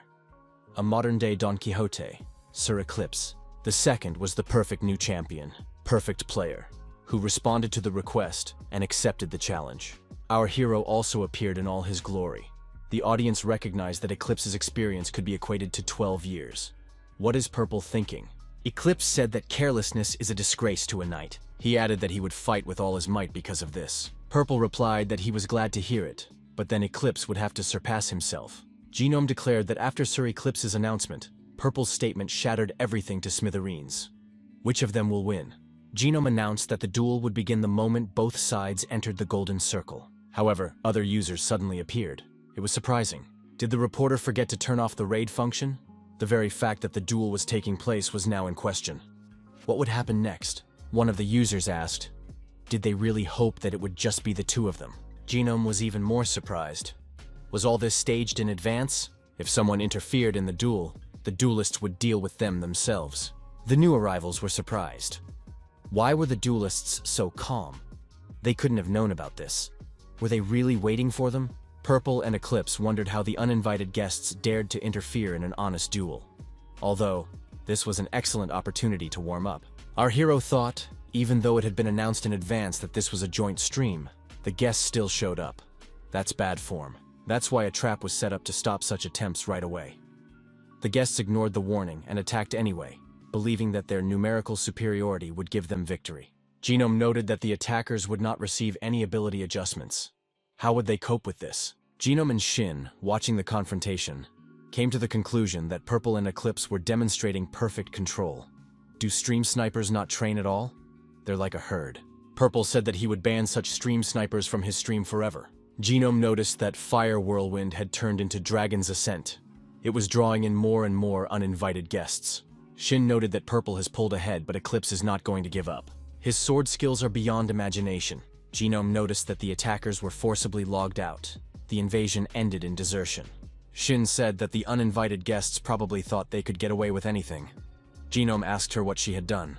Shin replied that since their team was responsible for enforcing the PvP ban, and these guys had clearly come here with malicious intent, their legal department would help bring them to justice for obstruction of business. Even if they had come to the wrong door, that did not absolve them of guilt. Genome said that if they had dealt with the stream snipers, it was time to move on to the main event. However, first, the content that could not be missed under any circumstances was announced. It was necessary to count the points and place bets. After the bets were closed, the hosts decided to look at the results. The ratio was 6-4. 38% voted for Eclipse. Genome said he was more interested in the outcome of the match. Would both sides be able to continue the duel? Did they need time to rest? Purple noted that the stream snipers were too weak. Eclipse agreed, saying that he had never needed a break. Genome suggested starting the duel in that case. As soon as the signal was given, the fastest Wrath of Heaven flew through the air. It was a priest spell, Wrath of Heaven hidden in the sleeve. However, this spell was quickly neutralized by Purple's sorcery. As expected, both sides were magnificent. The attacks continued without pause, but they did not reach their target, as the opponents were evenly matched. Purple told his opponent that he had good reflexes. He aimed his strikes at the expected dodging points, but his opponent still managed to dodge them. The audience acknowledged that Eclipse was simply magnificent. Purple suggested that it wasn't just about good reactions. How could his opponent see his attacks? Eclipse stated that he had learned to control the whip of his soul so that it became invisible. The protagonist decided that in that case, he saw no reason to hold back. The audience acknowledged that it was amazing pressure. Each whip strikes separately. However, Eclipse manages to deflect each whip. In addition, he maintains his distance. The audience was thrilled. Purple had managed to instill a false sense of security in his opponent, thereby blocking Eclipse's path to retreat. Genome said that what was happening was a baptism of glory. Shin added that the player had revealed his second spell to block the magic. Purple thought, if Eclipse blocks his spells with spells, the effectiveness of his attack and defense will increase. However, he still wanted to check something. Eclipse was surprised. Why did Purple suddenly cancel the attack? What happened? Our hero said he would like to apologize. The young man added that he had considered it a simple event, and had been too careless about Sir Eclipse's efforts. The protagonist added that in a fair fight, both sides show their best moves. He would like to see the knight's famous fencing skills. Shin and Genome were surprised. Did Purple really want to continue the sword duel? Eclipse acknowledged that knighthood meant self-improvement, and he highly valued Sir Purple's passion. The knight added that he would gladly take the opportunity to demonstrate true honor and courage. The protagonist asked the knight to teach him a lesson. Our hero needed this. Just as he had learned sword fighting in battles with the gravedigger, silence fell, and a fierce battle of endurance unfolded. It was a contest of strength and skill. The knight struck our hero first. Purple parried the attack by simply thrusting his sword forward. Eclipse instantly changed his tactics from slashing to stabbing. Purple thought that if he didn't concentrate, he would miss the blow. Eclipse found the battle very exciting. Our hero decided that it was too fast. Dozens of blows were being delivered in an instant. Genome watched the duel closely and assumed that Purple was adapting in real time. Our hero thought, as soon as he parries his opponent's attack and finds time to counterattack, his opponent drives him into a corner again. As this virtuous circle continues, our hero's sword skills become increasingly refined. The chances of victory increase thanks to his honed skills. Genome noticed that Purple began to pull ahead. At one point, the knight found himself on his knees before Purple and admitted defeat. Perfect play broke Eclipse's sword, the multiple winner of the From Studio tournament. Genome said that the audience was witnessing a historic moment. The first Elden sword had been replaced. Purple said it was fun. Eclipse reacted calmly. He acknowledged that the title of best sword would eventually pass to someone else. Our hero said it was an excellent match. Eclipse admitted that he was disappointed. 12 years of experience had gone to waste. However, he had put all his strength into the match, so he couldn't be upset. Eclipse could feel his opponent's skills improving with every strike. Purple was a true genius. Our hero was experiencing the pain of defeat for the first time. Eclipse said he could be proud of himself for making Purple nervous. Shin told the viewers that it would be a shame to end the broadcast like this. Genome noted that they needed strength to continue and attract the viewers' attention. The streamer said that Newton had come to fight the winner. Newton said that Perfect Play's victory was amusing. Eclipse said that Purple wasn't in the best shape after fighting him. Since Newton had invited him, he should fight him first. Newton said that he had just returned from work. However, if Purple was tired, he would give him a chance to rest. He thought he had no business with Newton. He was just one of the participants in this game. Shin suggested starting the match. Newton immediately launched a lightning attack and declared that this time he would win. Purple said he wasn't standing still. Our hero was curious to see if Newton had learned his lesson. Just in case, he was ready to give him a head start. Genome noticed that Purple was slowly dodging the attacks, and even provoking his opponent for no reason. Newton began to lose his temper and get nervous. Purple was completely calm and cool-headed. He confidently parried the knight's attacks. Purple said that his opponent was pretending to attack head-on, delivering a vertical blow, followed by a horizontal one. His aim improved. However, if that was all Newton was capable of, there was no point in continuing the duel. With a sharp movement of his sword, our hero knocked his opponent's weapon aside. The audience was surprised. In such a short time, Purple had mastered the Eclipse sword technique. Our hero suddenly decided to end the duel, but why? Genome was surprised. Purple decided that the difference in skill was too great, and that it was a waste of time. Newton said that he shouldn't joke with him. It was only the first round. Purple said that Newton had a penalty because of his heavy armor. Purple added that a lighter sword would be more suitable for his opponent. Our hero asked Newton if he hadn't decided to give it his all in this fight. Newton didn't understand how his opponent had figured that out. But heavy armor helps hide your identity. Purple said that light armor also covers the face. Newton's identity would not be revealed. He had a broadcast coming up soon, and there wasn't much time left. After removing his heavy armor, the audience realized that Newton was a woman. Newton said, "Isn't it funny when your opponent does everything they can? There are a lot of pathetic guys who let their guard down when they're up against a woman." Newton added that she had only dealt with weaklings until now, so the penalty didn't bother her. However, things weren't so simple with Purple. Our hero suggested crossing swords properly. Newton responded accordingly. Shin said that now is not the time to freeze up. Genome acknowledged that her range of motion and speed had increased significantly. Newton uses Sir Purple's sword as an axis. Such a move is unimaginable. However, even such a fast attack was blocked by Purple. He was beginning to get used to Newton's lighter pace. The opponents began the battle with renewed strength. This was a new experience for our hero. Newton was able to use techniques that were impossible in heavy armor. Genome said that the opponents were dancing cheerfully and luxuriously.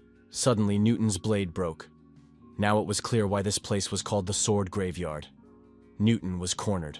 There were many swords stuck in the ground around the arena. Newton showed her wits and used a visual object that, as it turned out, could be used in combat. However, Purple easily dodged the dangerous blows and counterattacked his opponent. After several counterattacks, Newton barely managed to dodge. In this duel, Purple proved to be stronger and pierced her body through and through. Our hero said it was a good fight. Newton declared that next time, victory would be hers. The fight was over. Genome said that it was a short but very intense duel. Purple had won 2 victories in a row. Newton already had 2 defeats. The protagonist told his current opponent that next time they would have more fun. Idol and the famous stream sniper are truly colorful personalities. Early morning, SNN Entertainment Training Hall. The girl group Sweeties, with Yoon Nara, aka Newton, in the center. Yoon Nara thought, no matter how many times she reviewed the recording, she couldn't find a single mistake. Her opponent was simply too strong. Newton, demonstrating his talent, tracks down those who belittle the efforts of others. Achieving this goal and revealing the truth also helps relieve stress. After all, they all used boosters or cheats. Yunara realized that Purple was a completely different player. The girl was confused when she saw the number of views on the video. But she was more popular than Newton. Yunara thought she would get even with Purple. After all, talent is fleeting, but hard work never fails. She would see who would have the last laugh. Host Shin asked Mr. Purple to share his emotions after the victory. Our hero replied that he hadn't felt such excitement in a long time. During the battle, he realized the value of Sir Eclipse's efforts.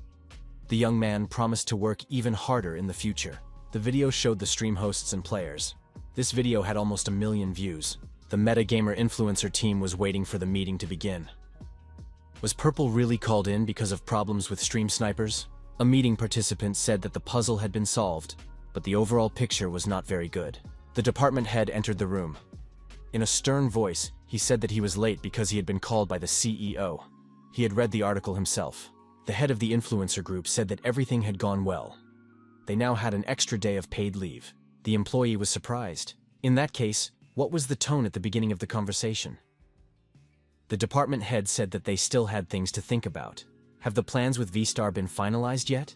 The young man admitted that it was the biggest gaming show. Everyone was eagerly awaiting it. There would be interviews with streamers, which they had planned. The department head reported that the CEO had issued a decree. Mr. Purple must be invited to an interview for V-Star.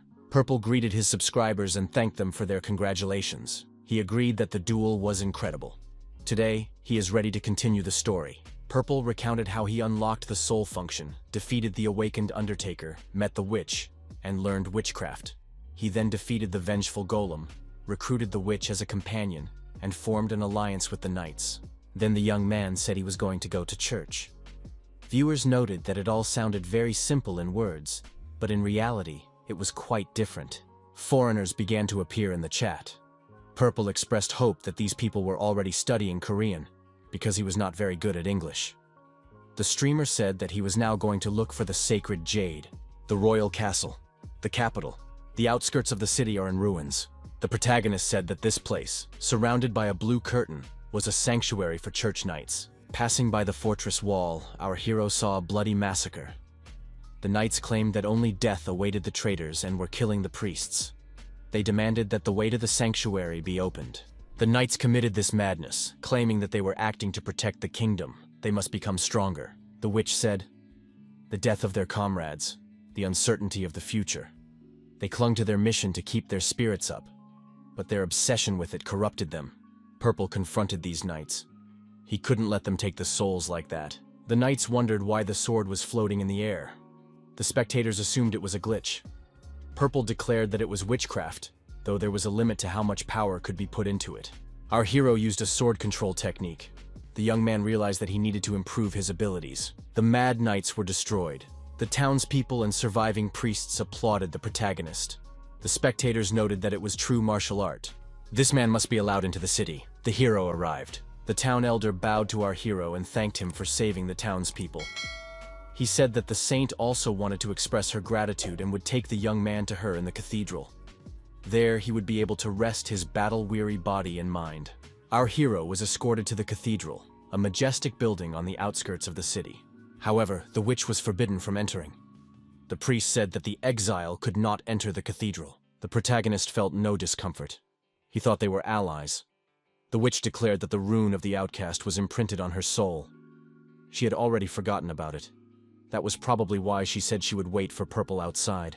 The priest said that this place holds the history of the knightly church, that is, of all humanity. The original knight, Eldon Knight, defeated the monsters and ushered in the era of humanity. The Knight of Eldon sacrificed his soul, endowed with the power of immortality, to create saviors of humanity who would banish monsters through repeated deaths. Thanks to their efforts, the golden age of humanity dawned, and the kingdom of Elden was founded. Purple thought that this was already the story of the second part of the game. The elder said that the Holy One was in the chapel. The young man went alone to meet with the saint. The girl was praying fervently at the time. The saint said she was counting on the young man's generosity.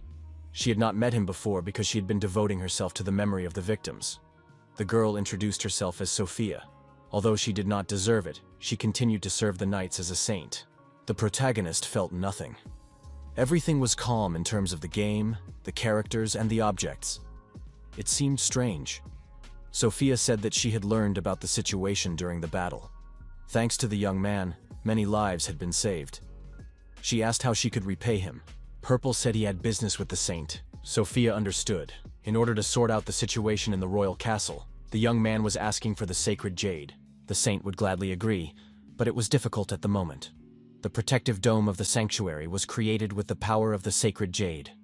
If it was given away, the people could be in danger. However, if one of the greatest threats, the Snow Mountain Dragon, is defeated, they could give up the sacred jade. Our hero thought that he felt nothing because of the sacred jade. Sophia wished that the protection of the Knight Elden would support this young man. Purple thought that he must destroy him in any case. It was very creepy here, and he wanted to get past as quickly as possible. Purple approached the bucket containing the divination sticks. This way, he could see the answer through Kao Tsim. Our hero took one of the sticks and tried to immerse himself completely in the game. The protagonist thought, destruction is a small evil. But if he defeats it, he can avoid disaster and find a benefit that will become a great good. Sacrificing himself for the sacred jade is the destiny of the snow dragon. Purple found himself in snow-covered mountains. He liked the atmosphere around him. The low temperature made everything seem realistic. Moving through the snow-covered terrain, our hero was careful, avoiding gusts of wind and snow-covered ravines. Eventually, the young man reached the final destination of his journey through the snowy terrain. He saw a huge white monster lying in the snow, bleeding profusely. It was the Yeti. Suddenly, a huge dragon with flaming eyes flew into the snowy terrain. The dragon flapped its wings and prepared to attack the protagonist. Purple grabbed his sword with both hands and also prepared for battle. Our hero assumed that, judging by the fortune-telling, this was the little evil, and that its attacks in close combat were simple. Moving around the dragon, Purple looked for vulnerable spots to strike.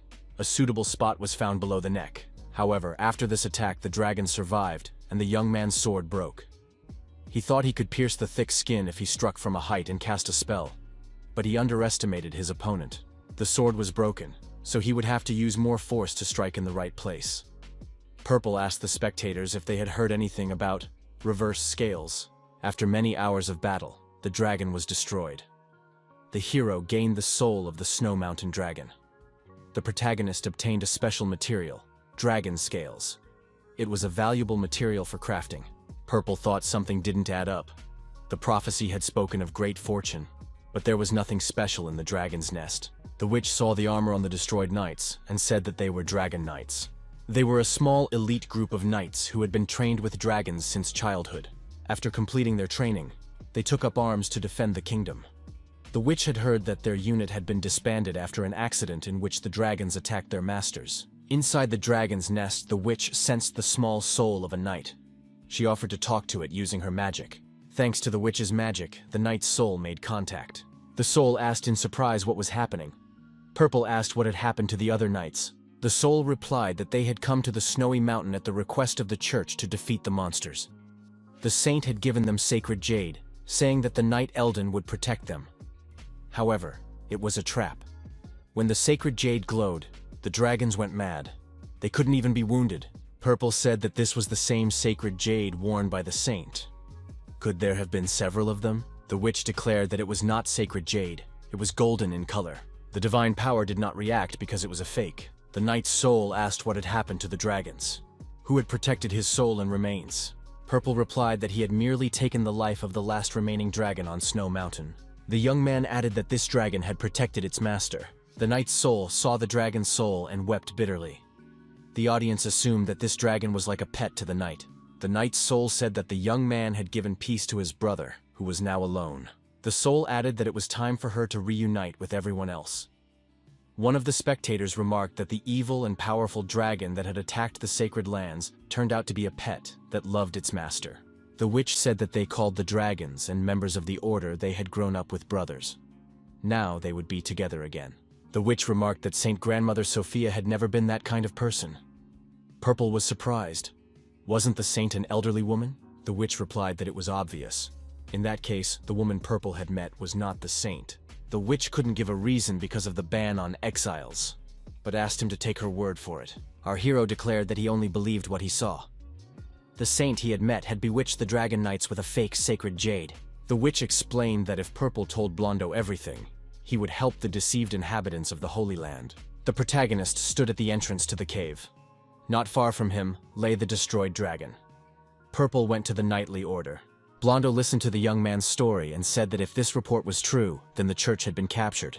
The knight declared that they had lost their precious comrades, who had succumbed to the words of the false saint.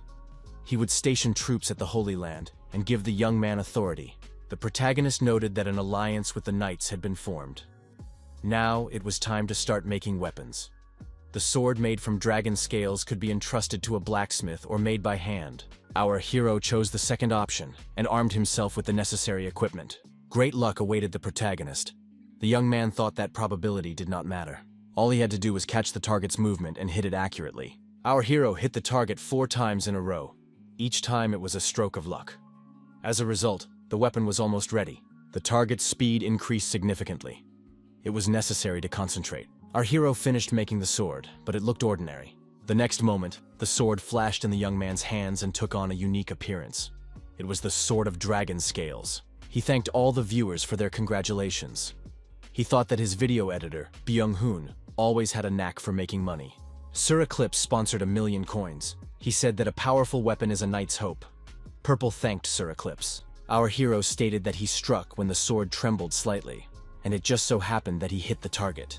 The tremor depends on rank. There is nothing special about it. One of the players asked if Purple wanted to try out his wonderful sword. The protagonist received a training dummy in armor. Our hero agreed and struck the dummy. The cut was very clean. Purple was pleased with the result of the training and said that he had already made the weapon. Now it was time to report to the temple that he had destroyed the dragon. At the temple, Saint Sophia was surprised to see that the hero had already returned. The woman said that now she could relax and thanked him for his help. The promised sacred jade appeared in the saint's hands. However, Purple felt nothing, neither from the jade nor from the saint. The young man opened his fist, and the jade fell to the floor. As it fell, it shattered into tiny pieces. Purple still felt nothing. The saint was surprised. What was the hero doing? The young man said that he was still curious. Why was the protective dome still intact? Another jade appeared in the young man's hands. He asked, "Did the saint really have 2 sacred jades?" The girl turned pale and fell to the floor.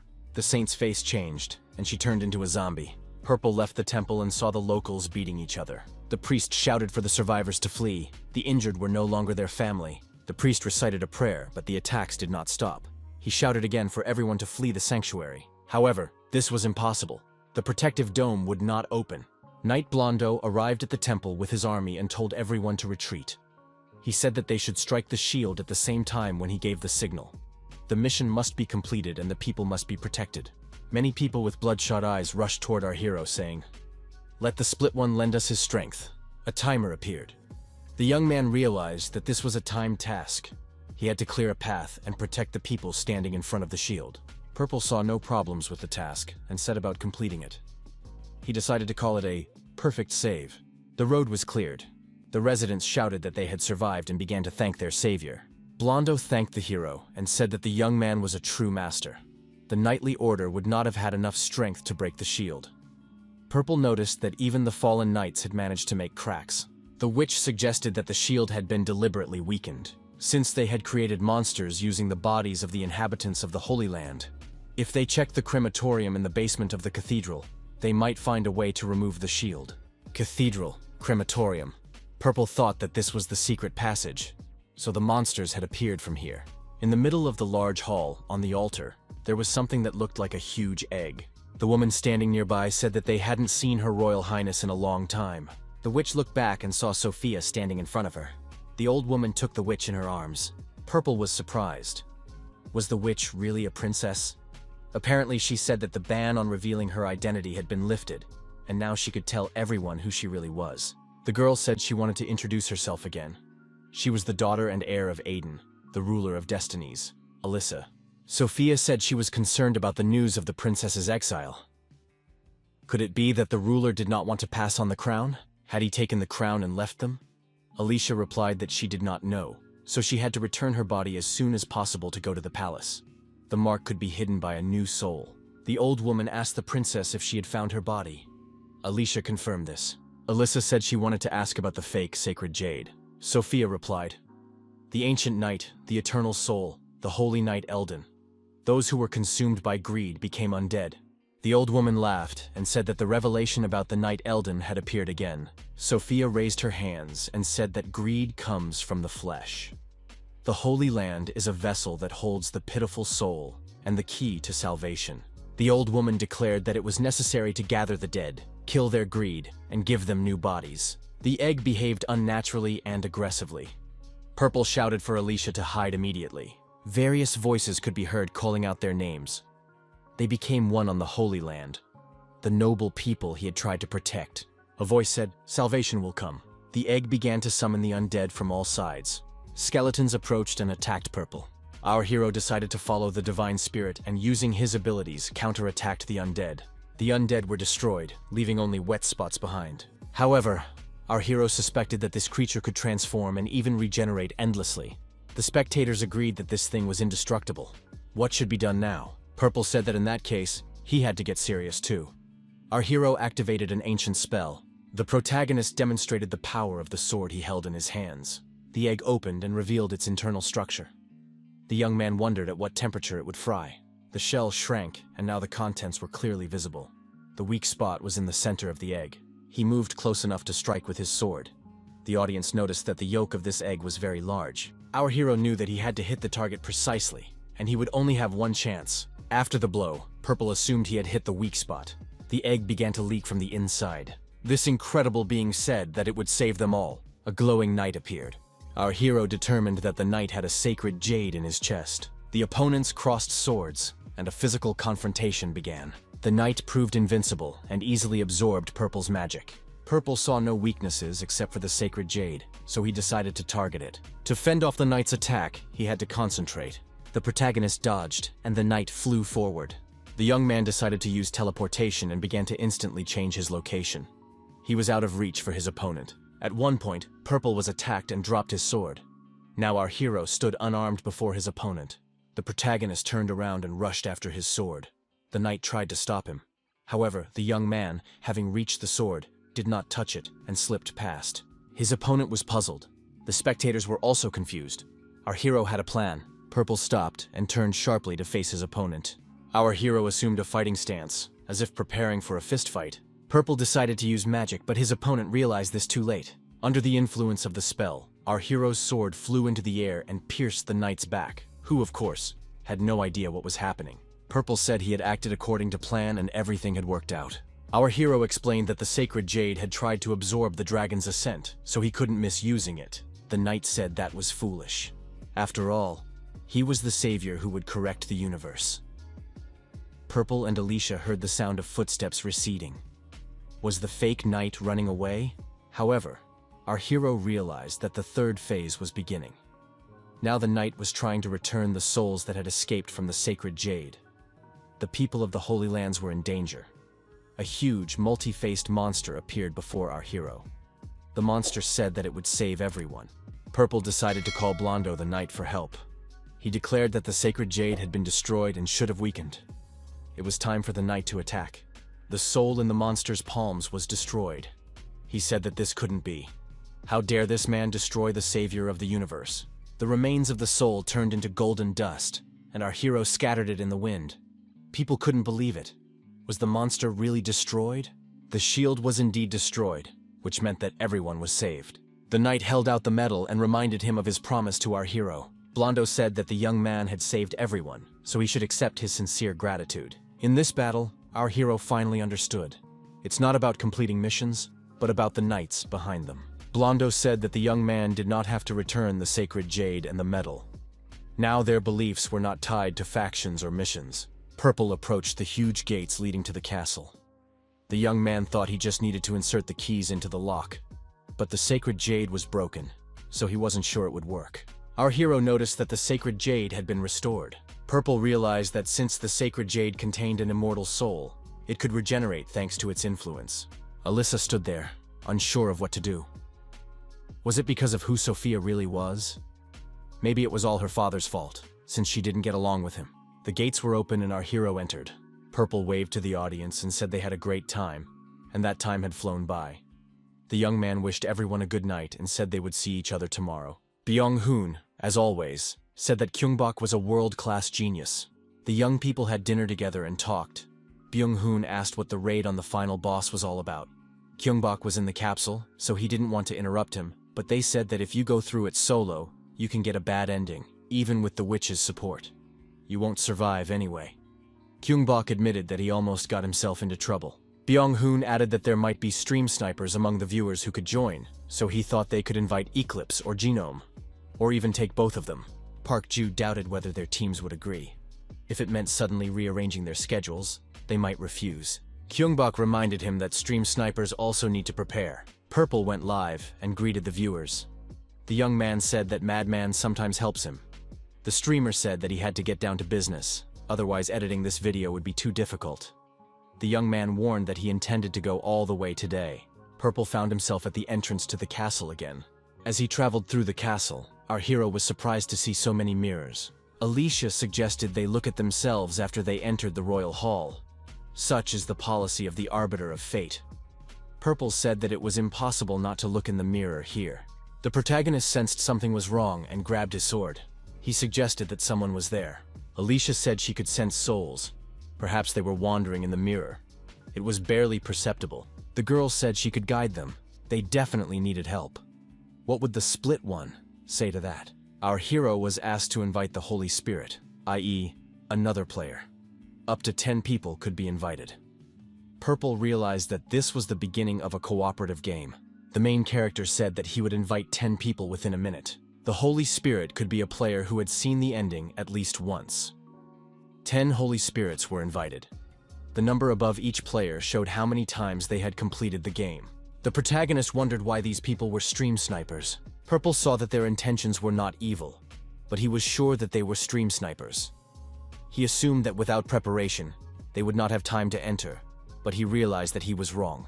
The passage to the audience hall was blocked by royal guards whose souls had exhausted their power. However, this was for the best, as the Holy Spirits needed bodies. Alicia said she would guide the Holy Spirits. Each of the Holy Spirits received an energy connection with the witch. This was evident from the rays connecting them. The audience noted that they were ideal allies. One of the knights asked Purple if he knew what the phrase "hide up your sleeve" meant. The knight added that they enjoyed helping newcomers. At first, the knight was happy that there were so many newcomers, but they weren't ordinary noobs. Watching Purple play, they immediately moved up to the intermediate level. They treated him carelessly because he was bad with a sword. Even when he tried his best, they kept comparing him to Purple and then abandoned him. He lost his joy for life. Recently, a group of old-timers got together because of this problem, and they decided that they should neutralize Purple and attack the boss on their own to dispel the newbie's illusions. The protagonist acknowledged that this knight was in a difficult situation. The knight thanked our hero for his understanding. Purple asked if he would solve the knight's problem by showing a game that no one would dare to imitate. The audience noted that Purple had decided to play the game solo. The knights rushed after Purple to stop him. Our hero said that this wasn't just a solo run. He would deal with the final boss and the stream snipers at the same time. Our hero entered the audience hall. The title of the stream changed. It was assumed that it was impossible to defeat the final boss and the stream snipers alone. After all, it was reckless. In the audience hall, Purple told the executioner that his daughter Alicia was there. Alicia approached the ruler. Viewers noted that Aiden was a giant, as befits a final boss. Alicia told her father that the royal castle's barrier had not reacted to her outcast mark. What had happened? The old man heard the princess's voice and called her by name. The ruler did not expect his daughter to be here. Alyssa told the executioner that it was time to break the silence for the sake of those who were suffering. It had to be done right now. The judge said that it was wrong. He was silent for the sake of humanity. The arbiter told the broken one that he had brought an ancient soul here. That was very rude. The final boss struck with his fist, and the mirrors around them shattered from the shock. Purple looked at his reflection in one of the mirror shards. The ruler said he would not allow it. Our hero's reflection was half sticking out of the mirror. The player requested help. The Holy Spirit was summoned. Knights also appeared in the room. One of the knights said that the first phase must be cleared first. Viewers noted that the Holy Spirits were also fighting their mirrors. It was practically a three-way battle. Elden's two best swords fight each other. The decider said that the one who can be replaced at any moment should look at himself from the outside. The first phase was cleared. Everyone made it through. The executioner said that this was a pointless fight, that this person shouldn't try to prove that he was the only one. The knights decided that Purple must be defeated before the second phase began. One of the knights, attacking the protagonist, said that he liked him. He liked watching these streams. Purple found himself surrounded by approaching knights who were stream snipers. The executioner said he was making a decision. The knights acknowledged that the second phase meant instant death, so they had to keep dodging. Our hero fought his reflection from the mirror. He said that this battle could lead to mutual destruction. Purple switched his attention to the knight and said that he must not die. They must avoid fighting themselves. The protagonist told the knights that they were not doing well with their preemptive shots. At this rate, they would not succeed. One of the knights noted that there were only 3 of them left. Should they continue as planned? Another knight replied that they had conveyed their message to Purple. The knights raised their weapons, told the protagonist that they were surrendering, and apologized for interrupting the stream. Our hero was surprised, because now the most interesting part was about to begin. The knights were supposed to show everyone their skills, which no one would want to repeat. The executioner said that was foolish. If the young man had rejected a peaceful death, he would be given a new one. The audience noted that the 10 holy spirits who had died appeared from the mirrors. The executioner said that even the last piece of his soul would be shattered into pieces. Purple did not understand what was happening. The young man began to fear. Could he really lose? The executioner rose from his seat and grabbed a nearby stone column with fury. The old man destroyed the column and pulled out a huge, shining sword. Purple saw the sword in front of him and thought it was very large. It would be difficult to dodge. After all, neither parrying nor defense were possible against Aiden. However, our hero said that this made it even more fun. In the end, the executioner was surprised. Had his sword missed? Our hero said that if it weren't for Eclipse's training and the sword made of dragon scales, he would have lost. Aiden flew into a rage and continued to attack our hero. Purple decided to retreat and ran to the side. He needed a little rest. The next moment, our hero tried to strike the executioner, but the dragon's ascent had no effect on him. Purple decided that it was all because of the princess's witchcraft. In that case, the executioner should be worried about his assistants. The executioner was attacked by his opponent from all sides and couldn't react to our hero's lightning-fast strikes. Purple decided that things were about to get much more interesting. He realized that Aiden could only be defeated with constant blows. The stream could drag on. There is always a weak spot, especially in games.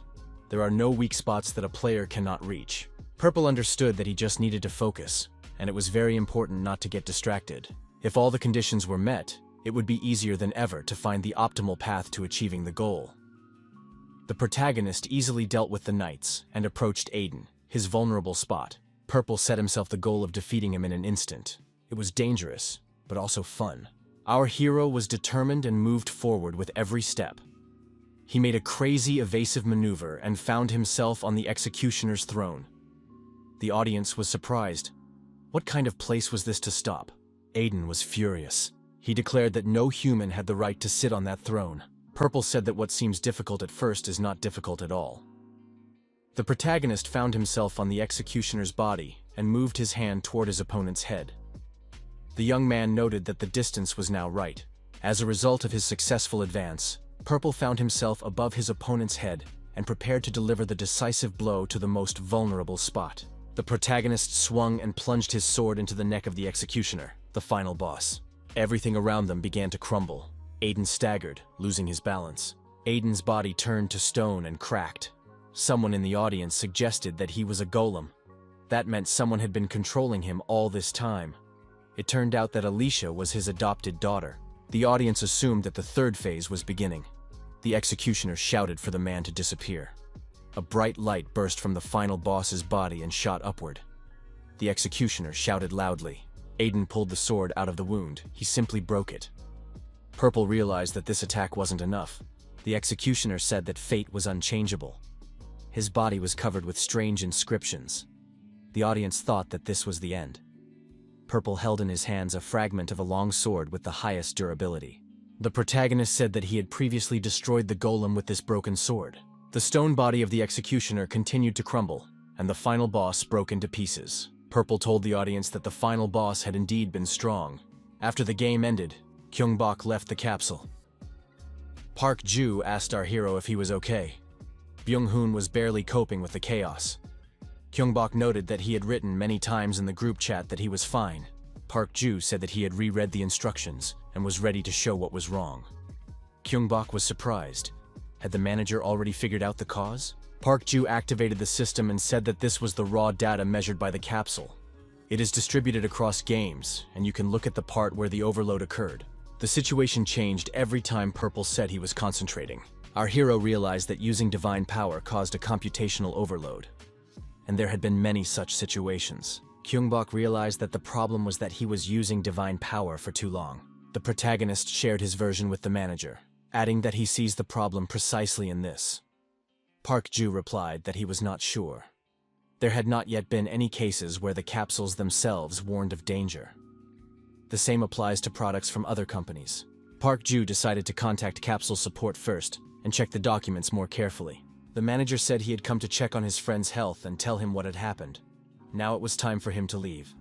A break was announced, so Kyungbok could rest. Park Ju ironically remarked that if Kyungbok behaved as irresponsibly as Byung-hoon, repressive measures would have to be taken against him. Kyungbok thought that at first he had used his divine power somewhat uncertainly. However, as soon as he got used to it, a warning appeared. He didn't feel anything sinister, so the support service was unlikely to say anything. Kyungbok wondered if he should hold back.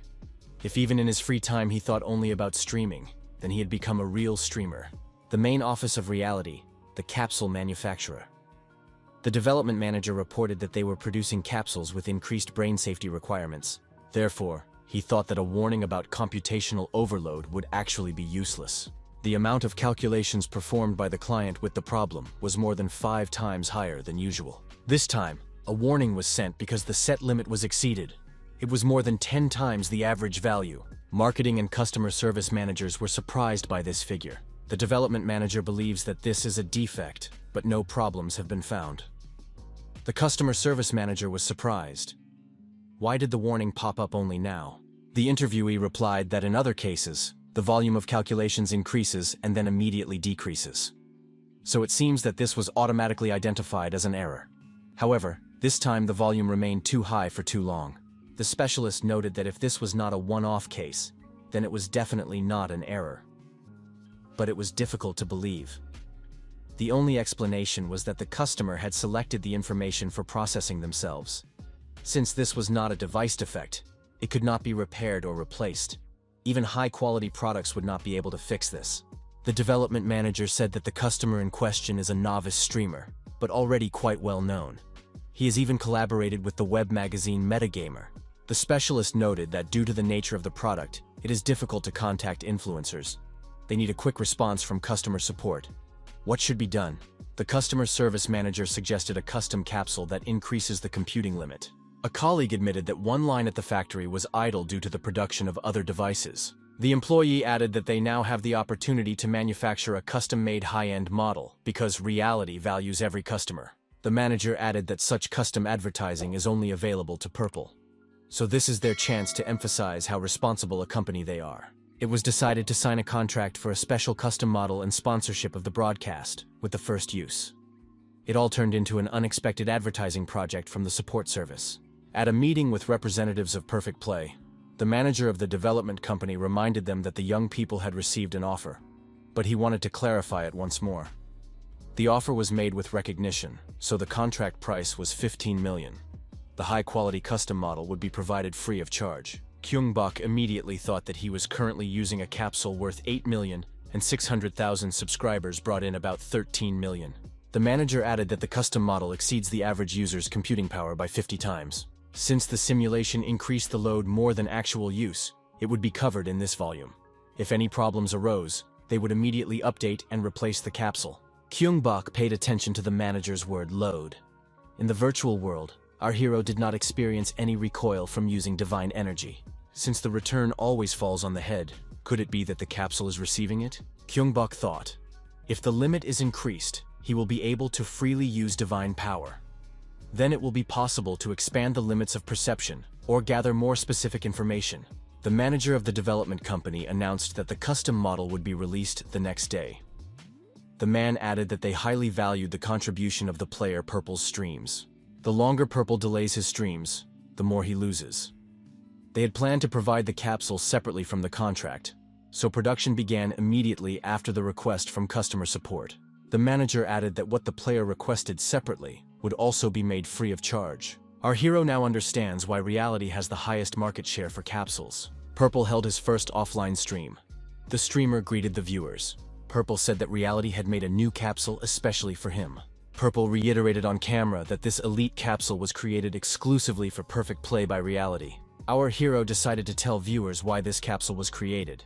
He reminded them about the overload. After checking, it turned out that his capsule's calculations were slightly above average.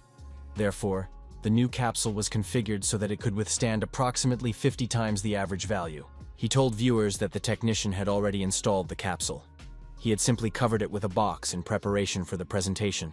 Purple said that even without its unique design, this capsule has many useful features: a water filter, massage, and even an automatic device for removing excrement. Comfort is guaranteed for up to half a day. The streamer promised that viewers would enjoy the game to the fullest. At least, that's what the instructions say. Purple said that he personally really appreciates reality. He was so afraid of going offline that his vision even darkened. Purple said on camera that 12 hours of continuous streaming is 30 times longer than usual. Viewers won't get bored. Purple admitted that there will be a second part of the stream. And now it's time to test the capsule. The streamer warned that he had prepared 2 masks. Purple settled into the capsule and said that they would see each other soon in Elden Soul. The protagonist returned to the moment of the boss's destruction. Before him lay the destroyed stone executioner. Alicia approached the old man's head. Aiden asked Alicia if she thought it was his fault. The hero obtained the soul of Aiden the executioner. Alicia expressed her joy that the broken one was safe. The girl said she would be able to find the location of Elden's soul once she became the executioner. During the metamorphosis, the image of the executioner transferred into Alicia. The girl thanked our hero for helping her create a new body. She also thanked him for protecting the golem to which her soul is bound. Alia told Purple to go to where Elden's soul was. Purple found himself enveloped in additional energy emanating from the princess. The young people found themselves in an unknown place, a cemetery in front of a stone slab. This was the very place where our hero had fallen through a hole in the rock. At that time, it was believed that all the souls had to be gathered. The soul of Aiden the executioner and the soul of the unknown responded. Our hero found himself in a different place. Bright light poured down from the sky. A knight appeared before the young man. The audience assumed that it was Elden. The knight approached the protagonist and said, "I am you." The knight added that the power of his soul, the soul of Elden, had been passed on to those who became saviors. The knight continued, "Those who had fragments of the savior's souls became the broken." The fact that the young man had come here meant that Elden had failed. It was time to relive everything. The system reported that there was no data for Elden Kingdom. Basic data was being used. The knight said that the savior must protect this kingdom and the land of the people. An endless war. The city is destroyed and lies in ruins. Not a soul in sight.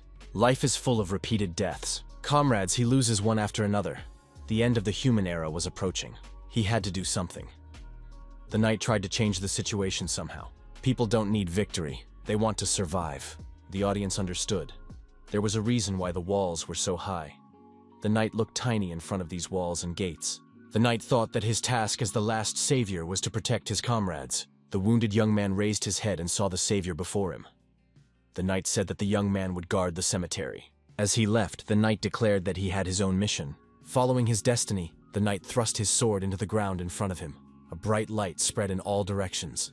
The knight said that he had not been created for gain, but to fulfill the Creator's command, to fulfill his mission. He must preserve humanity. Decades passed. Some were still alive, some had perished. The knight thought, if you cut out everything that death had ruined from the soul and put it back into the body, could this creature still be called human? Even if its soul was torn to pieces beyond repair. The knight thought he had a solution.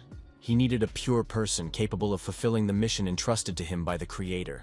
A small crying child appeared in the knight's arms. Now he had someone dear to him whom he must protect at all costs. This was his daughter. However, in this place, where every day there are more and more unstable souls, he could no longer guarantee her safety. The audience understood why the executioner had banished her. Wasn't that a bit too extreme? In the end, the executioner decided to remain silent. The executioner believed he was doing everything for the sake of humanity. He covered his ears and remained silent. The executioner did not hear the people's pleas. The audience noted that the knights and priests left, taking the remaining people with them. Alicia was left alone. In the end, the girl abandoned her flesh. The audience felt sorry for this witch. Aiden's mission to save humanity had failed. The knight said to the protagonist, "Eldon's soul is pristine, the beginning of everything." Because of the change that the young man underwent, she was able to reunite with the world. He is his descendant, the spark, a part of him. Now that everything necessary has come together, man can recreate the world. A new era of new humanity will dawn once again. Someone once said to our hero, "A name is just a fragment of existence. Whatever name they are given, however they live, if their essence remains human, if they themselves want to remain human, then they can be called that." The protagonist declared that the era of humanity had never ended. The knight said that if a person decides to continue this world, he will follow him. Purple added that if this power could be used differently, people might notice the first signs of destruction. The knight understood what the man meant. A dark rune appeared on the knight's hand. The audience wondered, is the entire Eldon series a prequel to Dark Rune? Now it's clear where the Dark Rune comes from. Purple thought that Dark Rune was a console game that Eclipse was playing. The knight said that even if everything was destroyed, one soul would remain unshaken. Alyssa told Broken that many years had passed since his disappearance. Life in the city went on as usual. The world was still unstable, but each of them did everything in their power. Alyssa added that the Dark Rune had appeared, a sign of the dead. It must be connected to Purple somehow. The Dark Rune now helps protect humanity. Alyssa noted that although her father had said he had kept silent for the good of humanity, she had realized while she was with Purple that as long as they spoke and acted, their souls would remain divided, and humanity would continue to evolve. They would continue to repeat this, creating a new era. The girl sent a carrier pigeon with a message. The young man could return at any time. She would gladly show him what kind of era humans could create with their own hands. This was the age of humanity. The protagonist thought it was a very touching ending to the game. During his next stream, Purple thought that the developers had mentioned him. A company representative said that the decision to develop Dark Rune Remaster was only made after Eldon's Soul was completed. They thought long and hard about how to announce it. They decided that if players figured out on their own that Eldon's Soul was a prequel to Dark Rune, they would announce it officially. To do this, they left a hint in Eldon's Soul in each ending. The host added, "Finally, a streamer from Korea, Perfect Play, did it. Perfect Play took the most difficult route and was the first to figure it out. They had to record this video." The host thanked him for the opportunity to announce the remaster. They had something special prepared for Perfect Play. The stream host noted that, just as Eclipse had the Eclipse Knight in Elden Kingdom, in Elden Soul there will be an NPC inspired by Perfect Play. It will be the Knight of Perfection. The host added that if viewers try to talk to him, they will hear something interesting. Purple listened to this speech with interest and was pleased with these innovations. The host expressed special gratitude to those who implemented this NPC. For our hero, all of this was unexpected. He never thought that a character would be created based on him. Purple, leaving the hall, thanked the entire Elden Soul team for such an unforgettable historical experience. He added that he would also continue to improve his streams. Kyungbok noted that an article about these innovations had already been published. Immediately after that, our hero received a huge number of messages. A date for the event was also set. Ji Hwan called our hero and said that the young man was simply incredible. He was shocked when he heard the news at dawn. Kyungbok replied that he was confused. Ji Hwan decided that since the young man was calm, he must have nerves of steel. Kyungbok replied that he just didn't fully understand what had happened. He added that he had seen a letter from GGG. It seemed that the schedule had been changed. They said that it would take more time to set up the NPC. However, they also changed the content. Kyungbok thought that this was somehow related to the data he had sent them. Kyungbok contacted Byung-hoon and said that the video editor's content was explosive. This guy was like an open book. However, he didn't want to associate with him just for profit. The protagonist, with a sports bag on his shoulder, stopped in front of the entrance to the boxing club. Our hero changed his clothes and got ready for his workout. He needed to improve his hand-to-hand combat skills. During a break between fights, the young man looked at his smartphone screen and was surprised to see that he already had 3 million views. He also gained 70,000 subscribers. Previously, our hero used to relieve stress on a punching bag, but now it's just a refreshing workout. He needs to do one more round while he's still in the mood. Kyungbok took a boxing stance and began punching the heavy bag. Kyungbok remembered how his grandmother and parents used to tell him that he should take up sports because he had a divine illness. His grandmother had said that in order to survive, he had to learn to control his strength. If a vessel cracks, its contents will inevitably spill out. Remembering his grandmother's words, Kyungbok hit the punching bag with all his might and at great speed. His grandmother said that Kyungbok needed a strong and large vessel, otherwise the child would not survive. He had to learn to concentrate completely on himself during training. Usually, after such training sessions, the punching bags were ruined. The protagonist thought, when he learned to focus on himself during training, the symptoms became less severe, and the divine power ceased to rage. As a child, the young man was told that he had a power that not every body could withstand. It is not so easy to get rid of this illness. Kyungbok thought that there would be no setbacks in virtual reality, but it was not omnipotent. For now, the problem was solved, but there was no guarantee that everything would continue to be fine. If his grandmother were around, he could ask her for advice. The protagonist noticed his smartphone. There were many messages from early this morning. Our hero's aunt called and said she wanted to meet him right away. In a dream, her mentor told her to see Kyungbok urgently. The protagonist arrived at the appointed place on time. His aunt was already waiting for him. She was his grandmother's successor, Yang Gyuri, a Yanghua on the path to enlightenment. His aunt noted that this was their first meeting since the departure of the spirit mother. Kyungbok agreed and added that his aunt still looked young. But could she really eat Western food? His grandmother had never even touched it before, afraid of offending the guardian spirit. Yang Gyuri noticed that she wasn't eating everything, but the young man's divine energy was suppressing even the guardian spirit. His aunt asked what Kyungbok was doing now. The young man replied that he was making good money streaming. Yang Gyuri said that in that case, he should stick with it. His mother said that Kyungbok was worried about a lot of things. The young man agreed. A few days ago, he had to stop streaming. His aunt reminded him that in life, it is more important to learn to recognize trouble and avoid it than to chase after luck and wealth. Had Kyungbok still not understood this?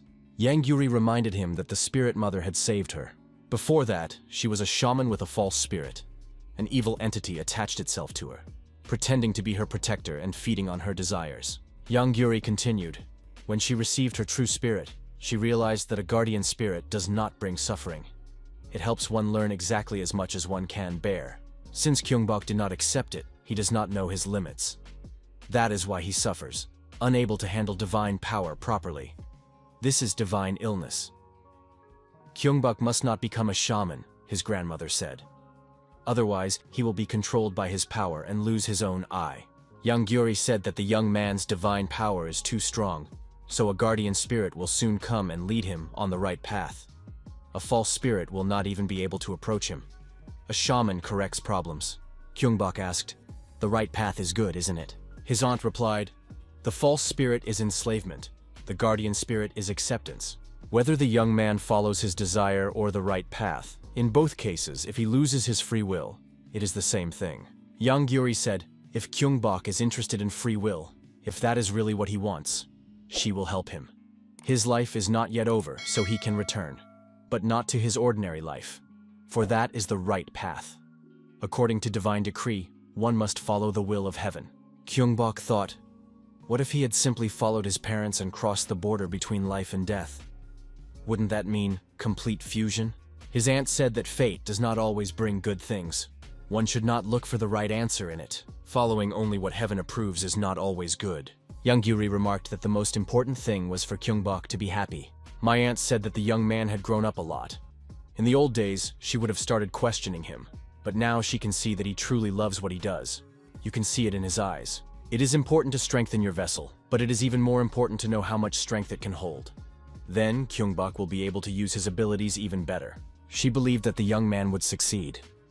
If he loved his work so much, he shouldn't give it up. Her aunt reminded her that it was important to know one's limits.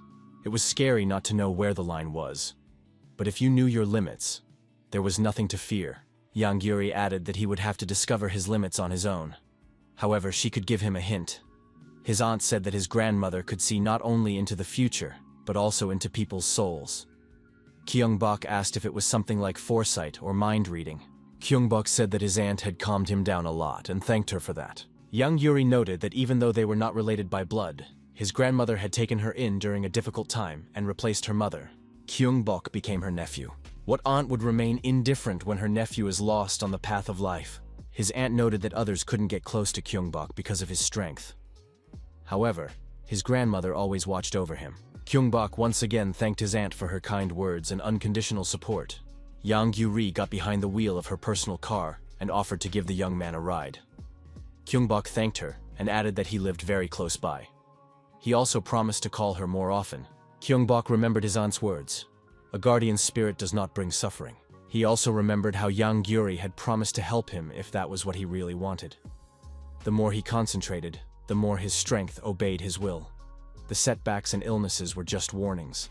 However, the pain he felt was like a stop signal. It was like a capsule. When the limit was exceeded, overload began. Kyung-bok thought that if he didn't go beyond what was allowed, everything would be fine. Kyung-bok remembered how he had offered to help his grandmother because she needed to rest. His grandmother replied that he shouldn't rush into it. This was something that required faith and prayer so that the spirit could remain at peace. If you treat something with care, it becomes a conduit for faith. You have to imagine that you are sharing your soul with it. You can get to know people through such objects. It's like foresight or mind reading. However, Kyung-bok is capable of more. Our hero thought that he should use the knowledge he had gained from his grandmother. Until now, he had only run away from threats and fought his enemies. But now he could direct his will in a different way and test his limits. Kyung-bok thought he could find new ways to use his power. On Gino's stream, there were Night Gino and Night Eclipse. Gino said that he was a genetically enhanced being, a handsome gamer. Genome repeated for those who were late. He and Eclipse were analyzing Purple's battle with the final boss.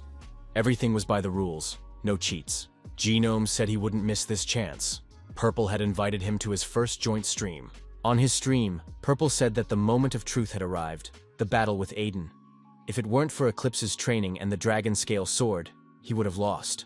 Genome asked Sir Eclipse how he felt as a mentor. The knight replied that it was a great honor for him. The art of the true strike lies in the balance at the moment of contact. However, even in his dreams, he could not go against this sword, which resembled a disaster. Defeating it twice was proof of mastery. Genome noted that this was the pure anatomy of a master. Genome noted that not everyone could recognize Eldon's first sword. An ordinary person would not understand it. After the battle, Eclipse said he was a little embarrassed. The audience had seen his modest performance. Genome asked why Purple wasn't resting. After all, it was his day off. Purple replied that he was resting. He enjoyed listening to the analysis from the professionals. He added that he hadn't started streaming today, so he was really resting. Genome greeted Purple and said that it was an unexpected outcome. Welcome to the discussion corner. Could Purple leave a sincere review? Eclipse said that he was also curious to hear it. Purple said that he particularly remembered the sound of weapons in battle and was looking forward to the continuation. The monster designs, cutscenes, and story were very moving. Eclipse asked if Purple wanted to continue. The others were also interested. Purple replied that he wanted to try different games for now. Genome asked if Purple had chosen his next game. Our hero replied that he wanted to do that on tomorrow's stream, by asking the viewers. Genome joked that fans love to see streamers suffer. He decided to help and suggested something that would be perfect for Purple. Why not try The Escapers, a game about escape? Purple noted that it sounded fun. Genome said it was just a light recommendation. Eclipse wholeheartedly recommended Dark Rune. Genome thanked Eclipse, Purple, and all the viewers for their attention today. In the evening, the young people relaxed at a bar and drank cola to celebrate their global success. Genome said he was very surprised when Kyung-bok took his joke about escapers seriously. Had the young man not heard of this infamous game? Kyung-bok realized that Genome was joking. However, the training didn't seem that difficult to him.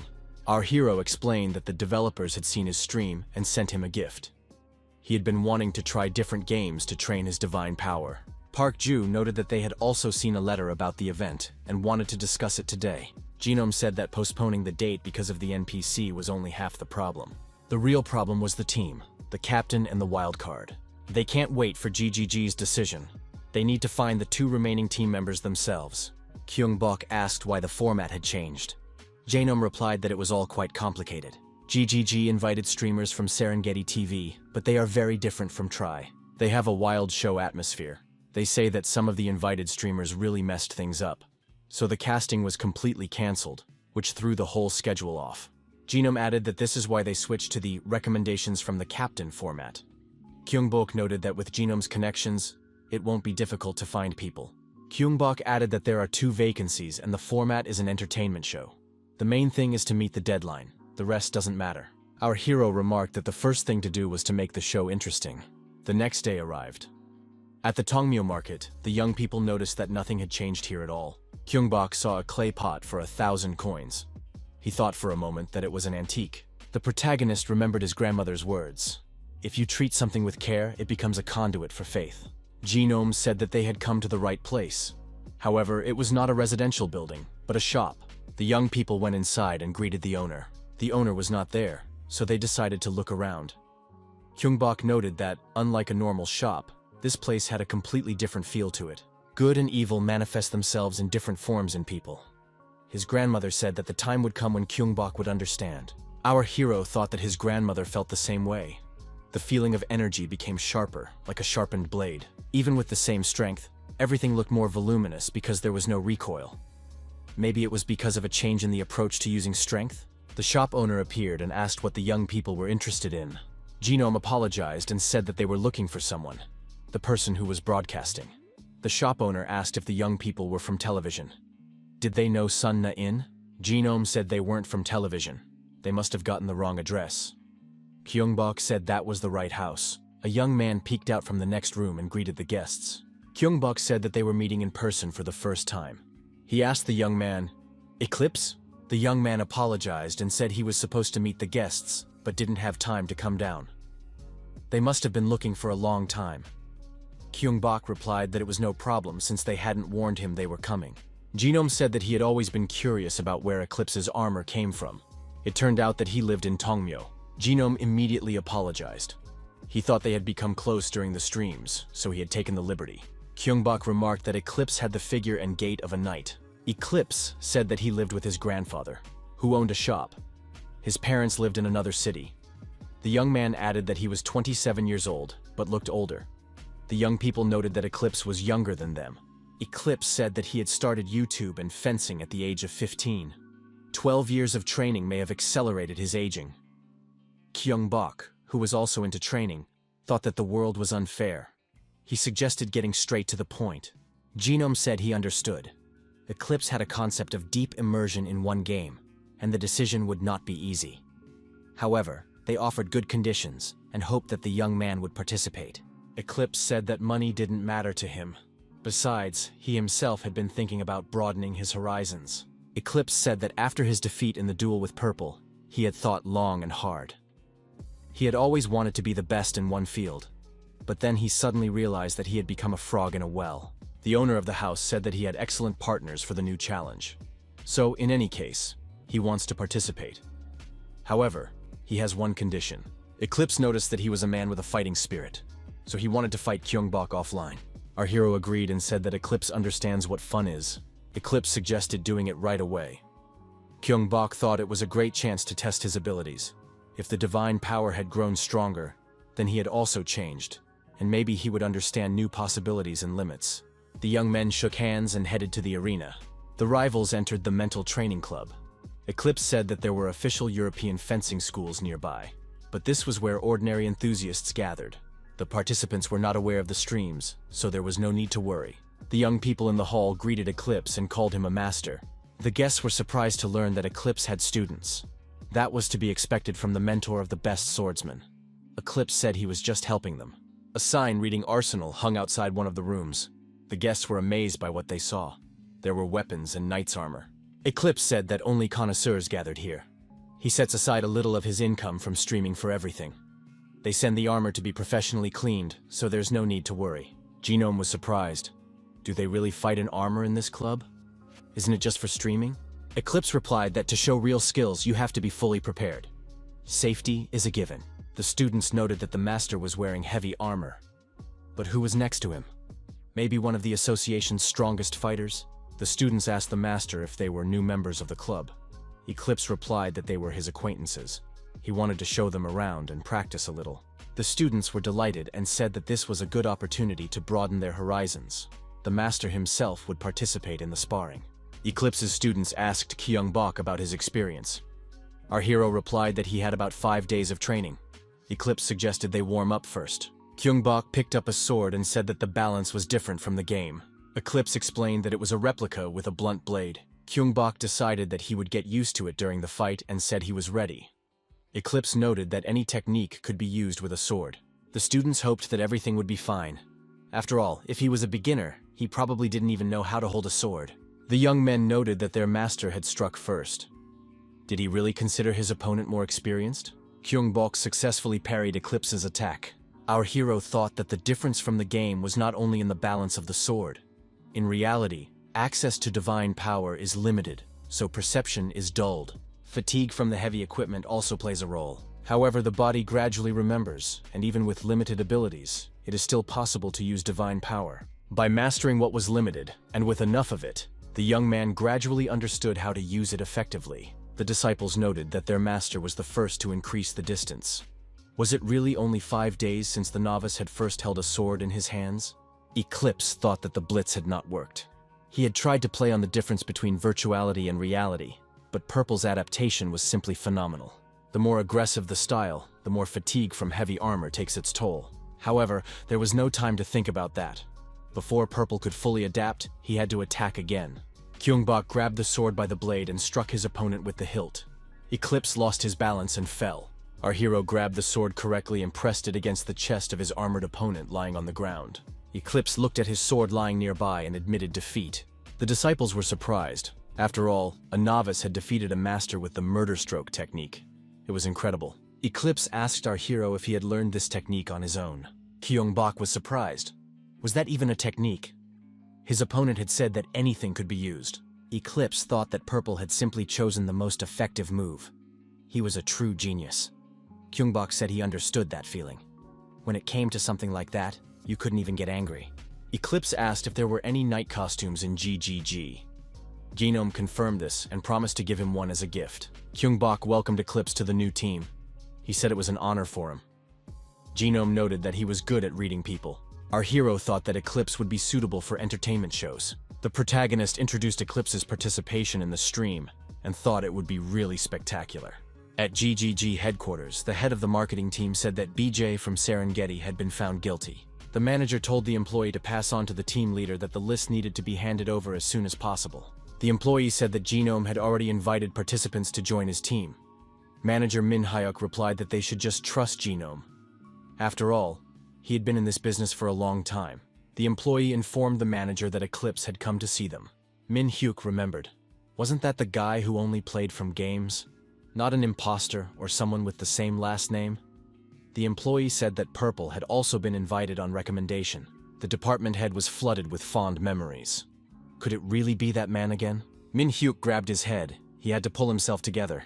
The department head thought, what matters now is that a streamer who has been playing in the same style for 15 years has chosen a new game. Gunner Ground. This is a real sensation. Min Hyuk said he needed participants and a schedule. Reveal them one by one, not all at once. The employee was surprised.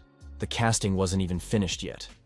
Min Hyuk said that if they revealed them one by one, they would be more careful in selecting the players. The department head said that this way they would speed up the schedule and maintain hype in the community before the event. He would report everything to his superiors himself. Min Hyuk went to his boss's office with his report and thought that he had to ride the wave. He couldn't miss this chance. Purple greeted the viewers and expressed his delight that they enjoyed his surprise appearance on someone else's stream. The young man added that he was feeling great. He announced that today he would be playing the game recommended by Genome, Escapers. The streamer thanked the developers for giving him the game as part of a seasonal pass. After studying all the information, the young man said that it would take a lot of time to complete the game. The viewers agreed. It's not just the scale. The details are simply terrifying. The game is set in a space colony. Purple thought the space setting was cool. The game mode is competitive. The protagonist said that he had completed the tutorial, so he would be able to handle it. According to the plot, the player is an explorer of a space colony looking for a new home for humanity. However, An unexpected collision with an asteroid destroys the ship, and the capsule in which the hero was frozen is emergency defrosted. After the explosion, only one rescue capsule remains. It must be found as soon as possible. The hero must know that he is not the only one who woke up. The protagonist looked around and noticed that the floor was in complete disarray. Viewers noticed that there were 10 players participating. Purple noticed a panel with a keyboard at the entrance. This means that a key card must be found. One of the viewers suggested a mission: complete the game with the sensory distortion debuff. Purple asked what sensory distortion meant and thanked them for another interesting quest. He understood that the goal of this stream was to use divine power to the maximum. If this was a competition, he needed to find useful loot quickly. Purple saw a book on the floor, and it looked suspicious to him. Our hero opened the book and realized that he was holding a safe in the shape of a book. The book contained a logic puzzle that needed to be solved. For our hero, it was not difficult. Purple threw the book back, realizing that he needed to choose the right wire in the ventilation system. The hero climbed into the ventilation shaft and said he had chosen the correct answer. He had a pair of pliers in his hands. Using a process of elimination, the protagonist figured out that he needed to cut the yellow wire. Purple felt his head spin. The sensory distortion effect lasted for 1 minute. All his senses and balance were disrupted. Ringing in his ears, blurred vision, dizziness. It was as if the hero had been anesthetized and then dropped into an earthquake zone. Purple said he could still walk. The hero suggested that he had adapted quickly because he was used to it. Purple thought he had accidentally revealed something personal. The young man attracted the attention of the audience by pointing to the door. In front of him was a door with a combination lock. The lock was a 6-digit panel. The protagonist noted that a minute had passed, but he still couldn't see clearly. It seemed like physical weakness or a side effect of the divine illness. Our hero was deciding which password to choose. If it was too difficult, his interest would quickly fade. At that moment, his mind became clearer than ever. The young man felt more alive than ever before. Purple sensed the developer's residual thought. They wanted it to be interesting. This was the new form of divine power our hero had been searching for. The protagonist decided he had found the answer and entered the necessary symbols. The audience was amazed. How did he figure it out? The second key was obtained. Purple understood that everyone was interested in how he had done it. The young man said that he had replaced the letters with their numerical equivalents in the alphabet. He thought that this was completely opposite to how he usually used divine power. Now he had to get used to it. He had to make the most of it. The audience noted that Purple was quick on his feet. Our hero picked up the necessary vessel with the required contents. In the process of solving the tasks, the hero already had 10 cards. They came faster than he thought. The protagonist approached the capsule zone. He needed to occupy it in time. Only one card could be counted. Another player entered the room. Our hero greeted him. The player ignored Purple and headed for the capsule. The protagonist thought that this guy was panicking. Purple said that they needed to find which of the 10 cards was the right one. Our hero silently watched his opponent's actions. Someone in the audience noted that the collective mind had kicked in. The sensory distortion effect was activated for 1 minute. All senses and balance were disrupted. Purple thought that he wouldn't even need divine power for this. His opponent was surprised. Had this guy really figured it out so quickly? Purple found himself in the capsule and wished his unlucky colleague good luck. Purple told the audience that it had been a rather interesting game. Puzzles require a different way of thinking. The young man said he had completed the mission and was waiting for his reward from the agent. The protagonist suggested changing the assignment. The mission was accomplished, and the viewer made a sponsorship contribution. He said goodbye to the audience and said that was all for today. It had been quite fun. Genome told the viewers that there would be a team of 4 people. Purple would be present. What the game was, the viewers would have to figure out for themselves. Genome did not answer the questions and said that there was a very delicious cake in front of him. Byung-hoon, sitting in front of the computer, said that Genome's marketing ploy was working perfectly. Looking around, the video editor decided to tidy up and remove the accumulated trash. Byung-hoon remembered that he had a gift from Escape. The young man picked up the Idol album. It was a promotional model. The album contained a coupon for a fan meeting. He thought about doing something nice, since Ju-ho was a fan of theirs. The young man asked Kyungbok to let him know about it. 3 tickets should be enough. Our hero replied that divine power doesn't work that way. Kyungbok remembered that Park Ju had once received a bad concert ticket from them. He didn't want that to happen again. Byung-hoon said it would be better to do a good deed in advance. Then he wouldn't be tempted to do something bad. Maybe. Kyungbok took 1 ticket and said that if it didn't work out, it wasn't his fault. Divine power helped, and the protagonist thanked him for it. Kyung-bok considered it a victory. Juho thanked him from the bottom of his heart, as he had previously submitted 40 applications, and none of them had worked out. Park Ju said that Kyung-bok should go with him, as the tickets were in his name. Park Ju pointed out that the tickets couldn't be transferred. The accompanying person had to be with the ticket holder. Park Ju said that he used to be an admin on Fanka. They would prepare well. Kyung-bok replied that he was too lazy. Park Ju said that this meeting happened to fall on a day when there was no live stream. Byung-hoon pointed out that Park Ju had done a good job designing the fan club page. Our hero agreed. Park Ju handed him a mask and a cap, and said that Kyung-bok should not show his face. Our hero agreed, as there would be many cameras. Ji-hwan contacted our hero and said that all the streamers had refused him. They were afraid of being a burden. They'd better get together and discuss who to take last. Kyung-bok told his friend that he needed to find a suitable streamer urgently. Kyung-bok asked Ji-hwan, "Is the main thing recognizability among viewers? Do they need an influencer?" Kyung-bok said he would try to find someone himself and call back later. The young men drew numbers. Park Ju said he was last. Kyung-bok said he was somewhere in the middle and could switch. Kyung-bok thought it would be better to be last. It wouldn't be so awkward. The girls wished the fans sweet money and said goodbye. They were the sweeties. Our hero felt a mixture of excitement, sympathy, nervousness, and joy. Everything was filled with energy and life. The girls shared their happiness with the fans. Kyung-bok understood what it meant to be an idol. Finally, the attendant told the last person to come to the table. The young man had to get his ID out in advance. Kyung-bok decided to cover the note with his ID, as they might even check inside. The man in the mask and cap greeted the girls. They thanked him and invited him to sit down. The girl picked up a toy bear figure skater and said it was cute. The young man noticed that Nara was a professional figure skater. He had a hard time getting this limited edition toy. Nara smiled and thanked him. The girl said that the young man seemed to be at a fan meeting for the first time. "What's his name?" she asked. The young man replied that his name was Kyung-bok, but asked that he sign his autograph for Park Ju. Nara thanked him for coming to the meeting. In the notebook was a card with a picture of Nara and the words Newton. It was fun.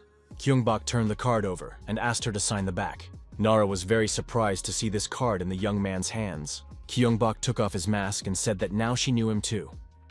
Everything was honest. Our hero said goodbye until the next day. Nara signed the photo book out of habit. Kyung-bok stood up from the table and wished her a good evening. The young man in the mask and cap expressed his hope that they would definitely see each other again. Nara smiled after the departing young man and thanked him for his support. After the meeting, Park Ju thanked his friend and added that he was indebted to him. Kyung-bok suggested that Park Ju had also felt the powerful energy. His friend confirmed this. Kyung-bok thought that Newton had shown herself from an unexpected side. Our hero assumed that due to the dissonance between her virtual and real personalities, the girl might turn out to be fake. However, as it turned out, she did not emit any negative energy. It turns out that both sides of this girl are real. Nara, left alone, was furious. How did this guy really find out who she was?